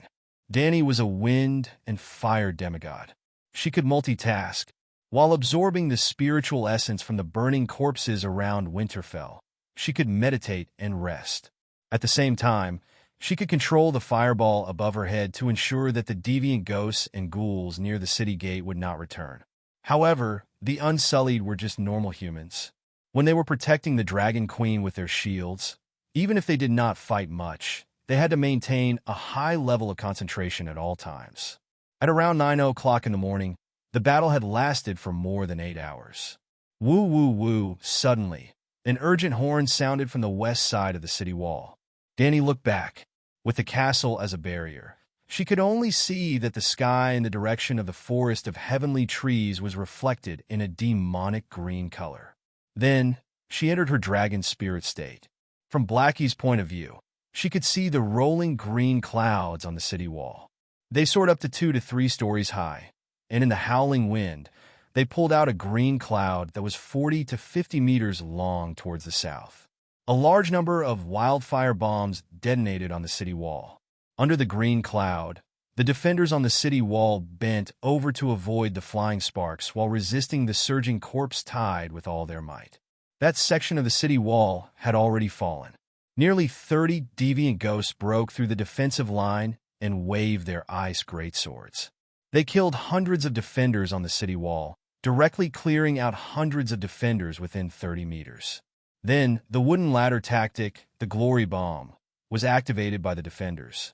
The green flames were torrential, killing 7 or 8 on the spot. The remaining 20 deviant ghosts spread out and protected that section of the city wall while enduring the burning of the green flames. Even though the wooden ladders were ignited, countless ghouls surged forward. Like a torrent that could not be stopped by a torch, every deviant ghost and ghoul was a source of cold fog. Soon, the flames were extinguished, and they piled up a zombie slope under the city wall. Then, thousands of cows, wolves, lions, mammoths, and other non-human ghouls ran out of the darkness. They stepped on the zombie slope and quickly climbed up the city wall. The ferocious beasts and ghouls cleared the path in front, and behind them, the living dead squeezed together like sardines. It was like ink dripping into a clear pool. With the slope as the center, the corpse tide quickly spread out in all directions of Winterfell. The demonic green flames of the glory bomb were also suppressed by the cold air brought by the large number of ghouls and gradually weakened. In the end, the ghoul army that intended to invade Winterfell from the east was blocked by the second defensive line on the inner city wall. However, although they encountered resistance in the dried-up moat behind the outer wall, they did not stop spreading. Woo woo woo, the sound of the horn became more urgent. The fear and anxiety of the bugler was transmitted to everyone through the sound of the bugle. Melisandre and Erlu are defending that part of the wall. What's wrong with them? Dany was confused, but she still said to the little green dragon spirit, "Go and get rid of the source." Little White was lying behind the city gate as a super battery. Big Black was on guard in the sky, and Little Green was in reserve and had been napping on the clock tower. Screech, Little Green, let out a deafening howl in the direction of the sound of the horn. It picked up a 300-kilogram giant wildfire bomb and leaped up. His figure continued to rise until it reached a height of 500 meters. Then it fell vertically, aiming at the mountain of zombies. He retracted his wings and descended straight down. When he was 300 meters away, he released his claws and spread his wings. His speed suddenly slowed down, and he drew an arc in the air. Boom! It was as if a pile of fresh cow dung had landed on a landmine. The violent shockwave sent thousands of corpses flying. While they were still flying in the air, they were stained with demonic green sparks and began to burn fiercely. From afar, a 100-meter-tall green mushroom cloud could be seen rising from the west of the city. The entire Winterfell seemed to tremble slightly. The sky, the castle, the courtyard, and the ground were all illuminated in a gloomy green, just like the fate of the people of the northern region. Screech boom! The wildfire bomb was just the beginning. Little Green and Big Black were entangled like twin stars as they flew around the city, leaving streaks of bright red dragon flames on the city wall. Under the dual dragon spirit state, Big Black and Little Green shared vision. Their enemies were only the deviant ghosts beneath them. Only the deviant ghosts, flying swords, could hurt them. Hiss in Little Green's blind spot. An icy blue lightning flew toward its left wing as if it had teleported. Little Green turned sideways and raised its wings, just in time for Big Black to come closer and use its abdomen to block the attack. Bang, like a normal ice spike hitting the front of a tank. The ice sword left a table-sized icy blue frost on the steel armor and shattered into pieces of crystal-clear ice shards. Big Black didn't even change its flying posture. The frost on the armor evaporated into water vapor at a speed visible to the naked eye. Even if it was unlucky enough to be hit by the ice sword, it wasn't a big deal. A hole in its leather wings didn't affect the flight of the Megalosaurus. Long live the Megalosaurus! Long live the Dragon Queen! The Megalosaurus dragon flames washed the ground. After plowing the outer city wall and the moat behind the city wall 7 to 8 times, the Winterfell garrison general shouted his slogan and stepped on the ground that was scorched by the dragon flames. He started to clear the half-crippled, deviant ghosts that had escaped the calamity. Even if they hid in the observation hole, the corpses were ignited by the dragon flames. Only the deviant ghosts could resist the heat and the dragon flames and survive. The western city wall was reclaimed, and Big Black and Little Green left. Winterfell had more than 5,000 soldiers in reserve. Jon deployed a group of soldiers carrying dragon crystal weapons, wildfire bombs, and wooden ladders to the western city wall to set up a new defense. What happened to the western city wall? Did Melisandre and Stannis fall? Dany retreated to the King's Gate and asked the soldiers who came to check on the situation. Winterfell's gate faced east. Outside the gate was King's Avenue, Winterfell Town, and the White Blade River. The inner city wall's gate was the eastern gate, while the outer city wall's gate facing King's Avenue was called the King's Gate. A small barbican was built between the eastern gate and the King's Gate. Little White was curled up and lying in the barbican, while Dragon Queen was stationed at the King's Gate to defend the eastern city wall. According to the previous plan, the hexagonal Winterfell had 6 sections of the city wall, and each section had a leader. Dany guarded the city gate and defended the eastern section of the city wall, while Aunt May and Erlu guarded the western section of the city wall. John, Barristan, Savage Tormund, and Yergert were the commanders, and they led their men to guard the other 4 sections of the city wall. Now, Erlu and Melisandre were in charge of the city wall, and something big had happened. 2 hours ago, they went back to the castle to sleep. Embarrassed looked tired, his voice was hoarse, and his gray eyes were bloodshot. His old plate armor and half-new direwolf cloak were stained with smelly, dirty blood and charred by smoke. Sleep? Dany was deep in thought. They are preparing for the battle with the king of mutated ghosts at noon? Embarrassed nodded and frowned. From last night until now, the battle has been going on for almost 9 hours. The soldiers can still take turns to rest, but the generals will be tired even if they don't fight. Moreover, Stannis killed nearly 200 ghouls.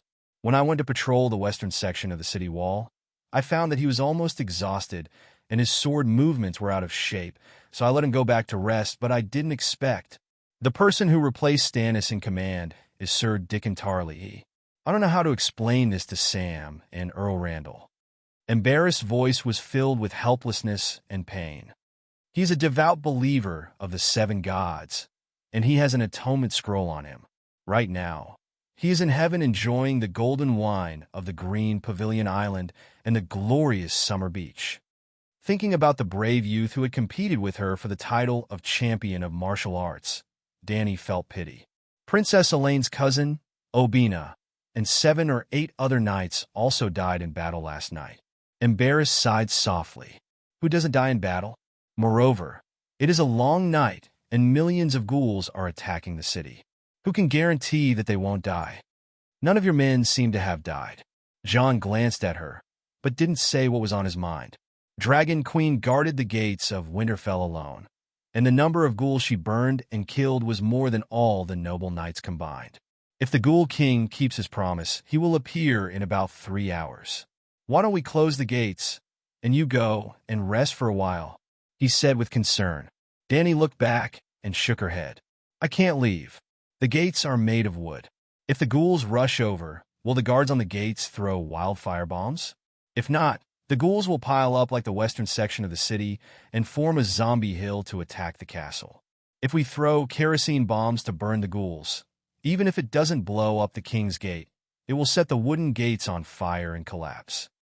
Maybe we should completely block the gates, just like the Hunter's Gate in the west, Jon said with a frown. Let's talk about blocking the gates later. I can still hold on for 3 hours, she said casually. Jon glanced at the red dates and white fungus soup simmering on the stove. His eyebrows twitched a few times, but he didn't try to persuade her. Bang, bang, bang. The 2 of them were talking, but the ghouls in front of them didn't stop. At this moment, a nearly 2-meter-tall black-furred bison opened its bright blue eyes and charged at them like a small train at full speed. Dany's expression didn't change. She just stared at it. A line of fire flew out from the bison's head, and as far as the eye could see, the line of fire flew out. The line of fire was like a red needle in Invincible East's hand. With a whoosh, it shot into the bison's big eye socket. Boom! In an instant, the bison's 7 orifices spat out fire. Its skull seemed to have been lit up by a light bulb. Its stiff and powerful limbs immediately went limp. It slid on the ground for 7 or 8 meters and didn't stop until it hit the huge steel shield in front of it. Smelling the burnt beef from the burning bison, Dany's heart skipped a beat. She stretched out her left hand and grabbed the air. The flames on the bison's corpse seemed to have encountered the smoke from a range hood. It turned into a fire python and flew towards the zombies behind them. Do you smell it? She asked. Your white fungus soup is so sweet. Jon swallowed his saliva. Dany rolled her eyes and pointed at the burnt bison corpse in front of the shield wall. She said, that's a living bison that was killed by a ghoul. It's very fresh and has the fresh aroma of roasted beef. There must be more than one bison living in a herd. You should send someone to wait for them at the city gate. Maybe they can find a herd of bison. You mean we should carry this bison back and eat it? He asked with an awkward expression. In my opinion, except for the human corpses, all the beasts and ghouls don't need to be burned. They're your enemies, and also food sent by your enemies, Dany said seriously. Jon frowned and said, actually, Winterfell doesn't lack food as much as you think. Including the commoners, Winterfell has a population of more than 20,000. How long can your food last?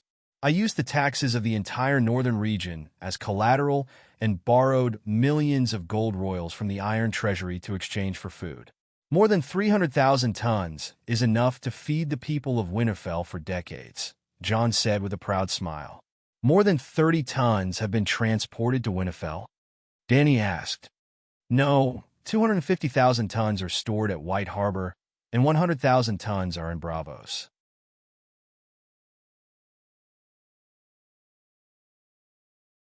Chapter 8:10. Your Stark has already surpassed Lannister to become the richest man in the Seven Kingdoms, Dany said with a complicated expression. The Riverbend Court has more than 400,000 tons of grain. I can't compare. Jon shook his head. Sansa inherited Aegon's inheritance. Did you know that? Dany asked with a strange expression. Could it be those two winged dragons? Dany looked closely at his expression and eyes, and was sure that he really didn't know what his sister was doing and what she had done. Strictly speaking, it's Illyrio's inheritance, including but not limited to 500,000 tons of wheat, butter, and smoked meat. Jon was shocked. She didn't tell me, but she told me. She also told me that she didn't want the 200,000 tons of grain Aegon left on Dragonstone Island. She gave it all to me to help the people of the Three River Valley, Dany said with a playful expression. With Dragonstone Island accepting the gifts, Sansa's inheritance from Illyrio was completely legalized. Not only could she use it openly, but she could also gain Dany's aunt's protection to a certain extent. Dany really admired her niece's magnanimity. 200,000 tons. Jon's expression changed several times. Even if the inheritance was an unexpected surprise, he still felt some heartache. It's different from leaving the grain in Braavos. You definitely won't be able to get the 100,000 tons back. I'm a woman of my word. I won't take Aegon's things. If you can't bear to part with it, let Sansa tell me. Dany smiled, her tone very friendly. Jon glanced at her, suddenly understanding his sister's intentions. A glint flashed in his gray eyes behind his helmet as he said in a deep voice, I'm not going to lie to you, but I deliberately left the grain in Braavos there. Dany's expression froze, and she said in surprise, You left the grain in Braavos on purpose, waiting for them to steal it? Could it be in the contract you signed with Braavos there's a harsh breach of contract? Nodding his head, Jon proudly smiled. It's not too harsh. It's just 30 times the penalty. I knew that the long night was coming. I also knew that there would be a worldwide shortage of food. I also knew that people could do anything when they were starving. Therefore, even if I had the ability and enough time to transport all 370,000 tons of food to the northern region, I deliberately left a batch in Braavos. Dany's expression changed. I didn't expect Tai Jean-Kong to be fooled by you this time. Jon stopped smiling and said bitterly, Do you know about the loan contract I signed with the Iron Treasury? Using all the forests, mines, manors in Stark's territory, as well as the Northern Territory's taxes for 1,000 years as collateral. The annual interest would be tens of thousands of gold royals. Normally, it would take at least 2,000 years to pay off the debt of the Iron Treasury. 2,000 years. In the next 2,000 years, Stark would have to scrimp and live a life worse than an ordinary merchant. If I don't use some means, if I don't pay off the debt while I'm still alive, Stark's descendants will probably curse me to death. 30 times the liquidated damages. You can earn at least 30 million gold royals, right? Your descendants should learn from Lannister and call you Jon the Golden Shit. Perhaps the Stark called Jon can surpass Brandon. Dany said sarcastically. No. Jon blushed and waved his hand. I don't expect to get all the liquidated damages. It's enough to pay off the loan and then get a few million gold royals as compensation to rebuild the homes of the northern region people who survived the long night. Why? Dany asked curiously. Alas, after the long night, the northern region will inevitably be broken and withered, while the other side of the narrow sea will not be disturbed by the deviant ghosts, and its power will be well preserved. Braavos, who raised the faceless ones from the school of black and white, has never been a kind person. Will they pay a huge amount of liquidated damages to a weak creditor? I'll be satisfied if I can get some benefits. John said helplessly. Sell the defaulted contract to someone who has the ability to collect debts from Bravos, and you can split it 50-50. It was like a country in South America that owed a lot of debt, declared bankruptcy, and planned to be a deadbeat. But when the Wall Street villains bought a large number of debt contracts, the trick of making a scene and rolling on the ground would not work. They even dared to seize warships. How dare you not pay back the money? Sell it to you? John's eyes lit up. I don't want it. I don't care about that small amount of money. Danny shook her head. Small amount of money? Even if we split it 50-50, it's still more than 10 million. He exclaimed. Do you know how much the Iron Treasury owes me? Danny said lightly. John's heart moved, and he recalled that the Dragon Queen and the Iron Treasury also had a 50 million gold royals for grain contract. How many times did you pay the liquidated damages? He asked with a trembling voice. Not as much as you. Only 20 times. 20 times of 50 million. How much is that? Is the Iron Treasury bankrupt? John asked blankly. That's not necessarily true. Except for the Iron Treasury themselves, no one knows how much gold is hidden in Bravos. Moreover, they don't need to take full responsibility for the compensation. After signing the contract with me, they split the grain purchase contract into several parts and sold them to the major grain merchants around the world. The major grain merchants then split the large contract into medium contracts, and the medium contracts into small contracts. John's eyes widened, and he looked at the Dragon Queen strangely. Even if the world didn't die in the long night, it will most likely be destroyed in this debt crisis. Danny was about to say something, but suddenly, her face was solemn, and the dragon flame fireball above her head rose quickly, forcing the darkness further away. On the snowy plain that was like a white rag that had been used once, the embers of the corpses rose into the air. As far as the eye could see, there were charred bones and blackened snowdrifts everywhere, as dense as the pockmarks on Sir Richard's face. But there were no deviant ghosts, no ghouls. It was also at this moment that Danny suddenly realized that she had been talking in front of the gate for so long, and no enemy had come to disturb them. This was the battlefield. The ghouls have retreated, she said with a serious face. John also noticed the abnormality after the dragon flame fireball rose. He frowned and said, The ghouls are not afraid of death, and the corpse tide is endless. I thought they would never retreat. Danny entered the dragon spirit state, and Dahe circled around the city wall. It was surprised to find that only the battle on her side had stopped, and the siege was still going on. They didn't retreat, but Danny was about to guess that the deviant ghost army had changed tactics, and a figure slowly came from the darkness in front of her. The dead horse was covered in a layer of white frost, like frozen sweat, and its black and dead intestines were falling from its cracked abdomen. On its back, a rider as pale as ice was sitting. However, it didn't have thin and fragile white hair floating like seaweed. There was a circle of horn-shaped ice crystals on its wrinkled forehead, and it was as thick as a thumb, like a long sword, circling the top of its head. Danny didn't feel anything about the deviant ghost's horn, but John was surprised. The circle of ice crystal horns was very similar to the iron sword crown of the King of the North, Stark. The crown was made of bronze, engraved with the runes of the ancestors, and 9 black iron spikes in the shape of swords stood upright. The iron sword crown didn't have gold, silver, or any jewelry decorations, only steel and bronze. It was dark and hard, and it was the metal of winter that could resist the cold. Perhaps it was a coincidence, for some reason, seeing the deviant ghost walking slowly with an ice sword on its back. John panicked, as if something bad was happening. The deviant ghost knight's appearance was very different from the great sword messenger that Danny had killed before the battle, but it was difficult for humans to see the difference just by looking at it. It was like how people in the Celestial Empire looked at African Americans. They were all the same. However, as it approached, Danny, John, and even the 4 shield-wielding Unsullied looked solemn, and they felt a great pressure. Because the cold wind was cheering for it, the sound was almost ear-piercing, and John's cape flew horizontally, as if it was pulling him towards the south. Snowflakes surrounded it like little fairies, and the frost seemed to have a life of its own, extending in front of the horse's hooves. The remaining sparks on the charred corpses on the ground quickly extinguished, and there was no smoke. Huff, huff, huff. When the deviant ghost was 30 meters from the shield wall, the dragon fireball above Danny's head was like an oil lamp that had run out of kerosene in the wind.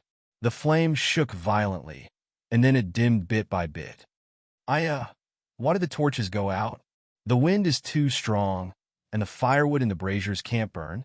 On the wall behind Danny, the torches and braziers went out from east to west, one after another, just like at midnight, when the dormitory master pulled the switch, and the brightly lit dormitory lost power from the bottom to the top. The darkness was like the drape on the morgue in a funeral parlor, slowly pulling up and covering the entire Winterfell. At this moment, except for the slightly dimmed, shriveled dragon fireball above Dragon Queen's head, all the fire in Winterfell disappeared. The candles couldn't be lit, the torches couldn't be lit, and the firewood couldn't be burned. To put it more directly, within a radius of a few kilometers, there was no longer any fire element in the world, and no fire element was allowed to exist. There was a terrified clamor on the wall of Winterfell. The torches were extinguished, but the ghouls were still attacking the city. The panic lasted until Blackie roared, "Wildfire bomb! Burn the wooden ladder!" Bam, bam, bam. The once arrogant wildfire bomb seemed to have become a shy young lady waiting to be married, bashful and shy, wishing she could hide under the red veil. The deviant ghost stopped 20 meters in front of the tile steel shield, and its icy blue eyes rested on the embarrassed face for a moment. It said calmly, "I am the king of the white ghouls, and you have proven your qualifications. I am here." There was no ear-piercing sound like an ice lake, and it was just speaking in the common language. Other than its tone being too cold, it was no different from an ordinary person.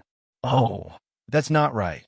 At this moment, the cold wind was howling, as if thousands of malicious ghosts were wailing in their ears. But its voice was not affected by the wind at all, and could be heard clearly. Danny could do it too, because she was the wind god. What about it? The Deviant Ghost King is really here. It is the Deviant Ghost King, John said with a trembling voice. It's too early. Danny frowned. Looking at the lonely horse, the pretty face behind the mask was conflicted. Should she shout, "Let me verify your qualifications," and then the 3 Megalosaurus would pounce on it together?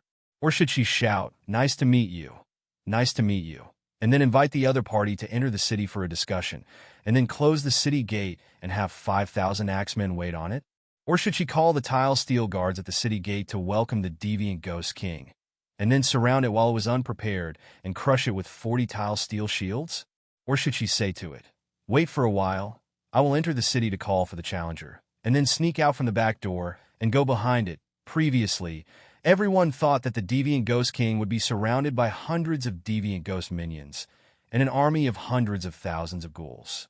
Now that she saw it riding alone, Danny couldn't help but be tempted, and all kinds of tricks popped up in her mind. "I will challenge you." Just as she was thinking about which trick would be more foolproof, Erlu's loud voice came from behind.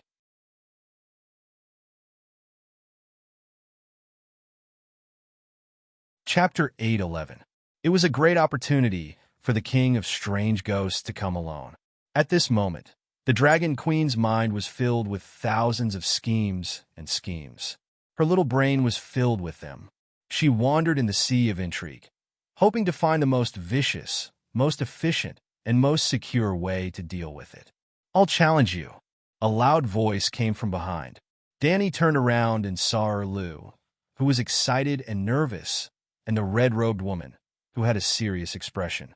5 Red Heart Knights, including Sir Richard, followed behind the 2 bosses. Besides them, Old Bart, Big Bear, Clinton, Jamie, Brittany, and dozens of other true knights walked out of the city gate against the wind and snow. 2 Blood Alliance guards and the Megalosaurus General Caro also appeared behind the King of Cow. The back of the battlements on the city gate was also crowded with people. Ji-Chi and Ellie, 2 centaur maids, wore light steel mail armor, had scimitars at their waists, and held dragon bone bows in their hands as they watched from behind the battlements. Lien Sansa also had a big belly and was wrapped in a thick white lion fur robe. With Theon's help, she stood in the crowd and talked calmly with Elaine and the other women. The charcoal braziers on the city wall were splashed with wildfire, and the flames rose again. The enchanting green light reflected on everyone's shocked and excited faces. Green city walls, green land, green flags, green blades, and even the snowflakes falling from the sky seemed to have become transparent green crystals. The king of strange ghosts is alone. If we don't swarm him, are we really going to fight him alone? Jaime whispered. 40 steel guards held shields and built an arc-shaped shield wall in front. On the left and right sides, there were also knights holding thick oak and steel shields to protect them. Winterfell's side was extremely serious. The king of strange ghosts was riding alone. He didn't even pull out his ice sword from his back. His hands hung empty by his side as he sat defenselessly on the horse. Jaime wanted a group of people to challenge the king of strange ghosts alone. Jon cautiously expressed his agreement. Erlu frowned and hesitated, but old Bart's face was burning. We were the ones who proposed the challenge. It's not good to go back on our words, right? I'm not pedantic, but since King Ygwe dared to come, he must have something to rely on. If we let it leave this time, the credibility of our human race will be completely ruined by our actions today. In the end, he reminded him seriously, don't forget that there are many kings here who can represent the whole Westeros. After listening to Old Ba's words, everyone followed his example and gradually felt a little ashamed. Jaime's expression was firm as he said in a deep voice, not only can we represent the honor of Westeros, but our team also represents the strongest power of Westeros. If we can successfully kill the deviant Ghost King, it will be equivalent to saving the world. Compared to that, what is the sin of breaking a promise? If I can end the long night, I'm willing to fall into the 7 levels of hell. Similarly, if all of us failed, then there was no need to worry about the loss of honor, because we humans might not have a future.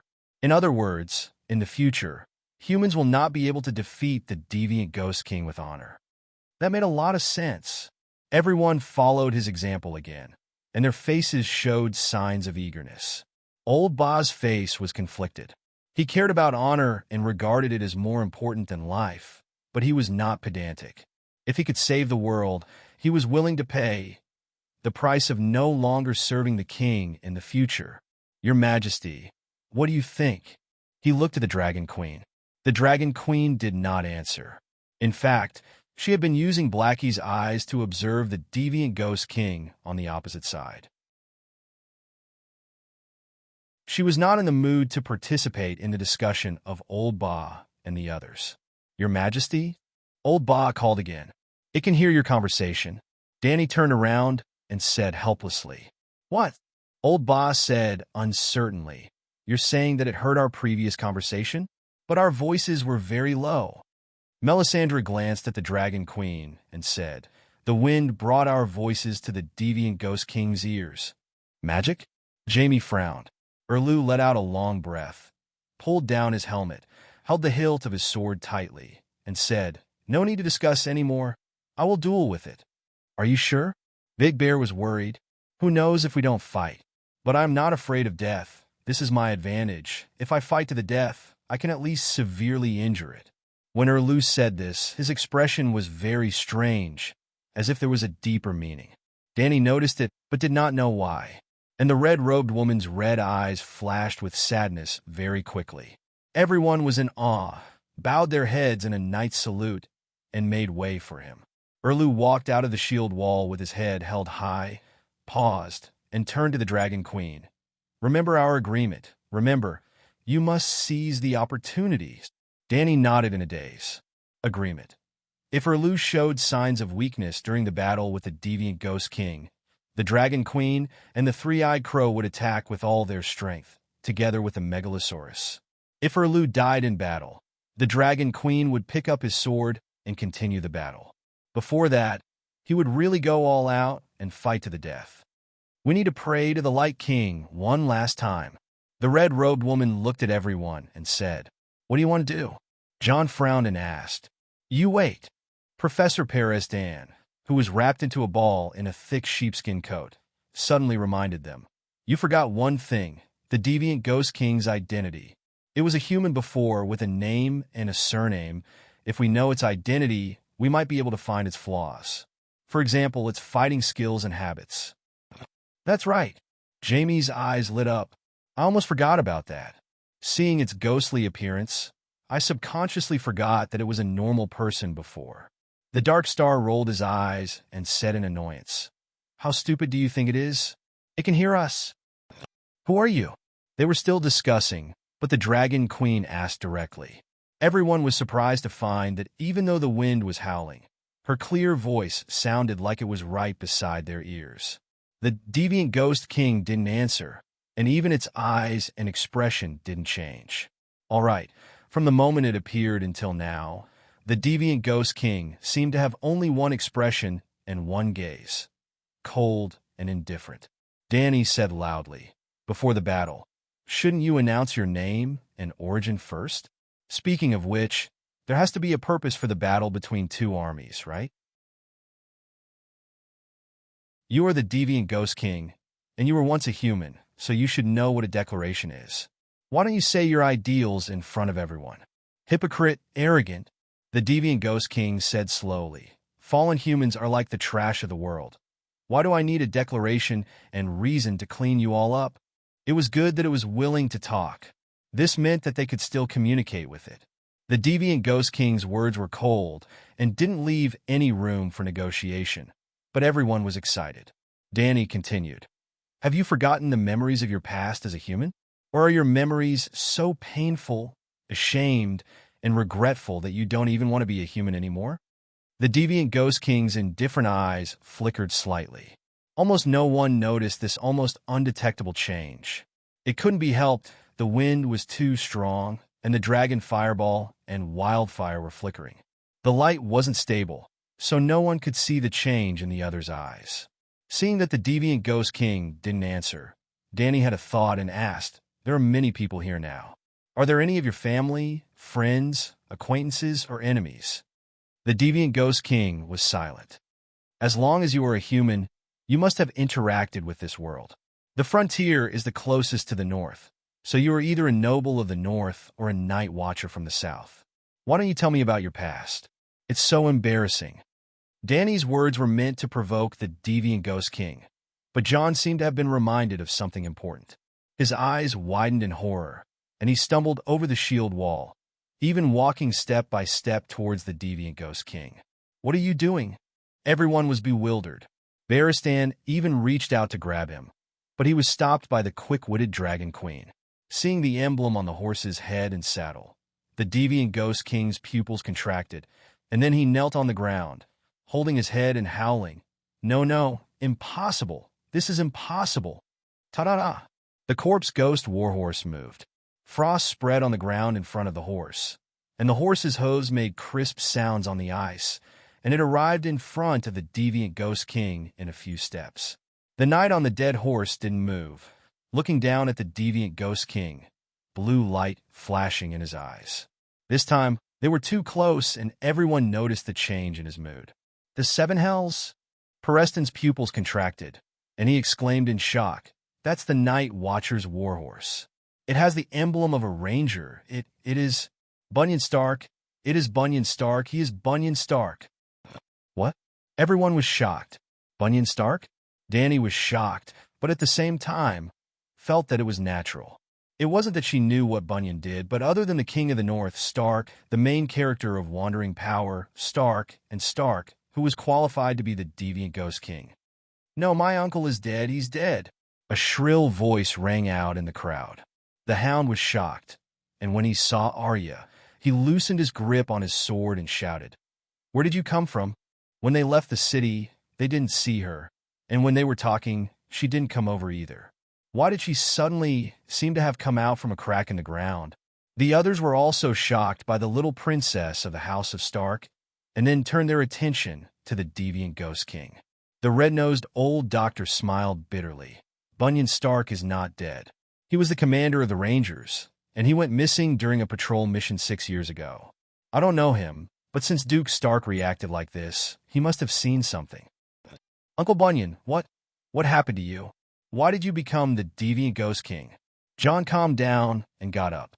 He stepped back cautiously and asked loudly with tears in his eyes. I. The deviant Ghost King's cheeks were trembling, and the blue light in his eyes flashed fiercely. It seemed that Bunyan's weak humanity was struggling in the depths of his soul. Whoosh, whoosh, whoosh, the howling north wind seemed to have calmed down, and the dragon fireball above Dragon Queen's head suddenly expanded, emitting waves of heat and blinding white light, like a light bulb suddenly going from undervoltage to overvoltage. Rustle, rustle, rustle, in the screams of the guards on the city wall, the green wildfire in the brazier suddenly jumped 4 or 5 feet high, and then fell back to its normal state of burning. Danny felt it the most. Previously, there was no trace of fire element within a 5-kilometer radius around the deviant Ghost King, as if it had become an anti-magic area that specifically prohibited fire element. Now the anti-fire area was broken, and the fire element returned, rising suddenly and then falling quickly. Danny clenched the hilt of her sword, eager to try. She glanced sideways at the red-robed woman, who was also excited and looked over. This is the time. Hurry, whoosh, whoosh, whoosh. Danny, Erlu, and Melisandre had already taken half a step forward and were hanging in the air about to fall. The next moment, the north wind came again with piercing cold air, and the dragon fireball above their heads suddenly dimmed. The anti-fire area was reactivated. Fuck! Danny's face turned red, and she slowly spat out a word, and then slowly retracted her foot. The red-robed woman didn't have as much control as she did, so she couldn't control herself and staggered to the ground. Fortunately, it was crowded here, and she grabbed Big Bear's cloak to prevent herself from falling. You're tuning into the Romance Rendezvous YouTube channel. We're so grateful for your support, and don't forget to subscribe to join us on this incredible journey through captivating stories. Your generosity through donations truly makes a world of difference, as it's the primary source of revenue that allows me to expand and enhance this channel for you. Thank you from the bottom of my heart for being a part of this adventure.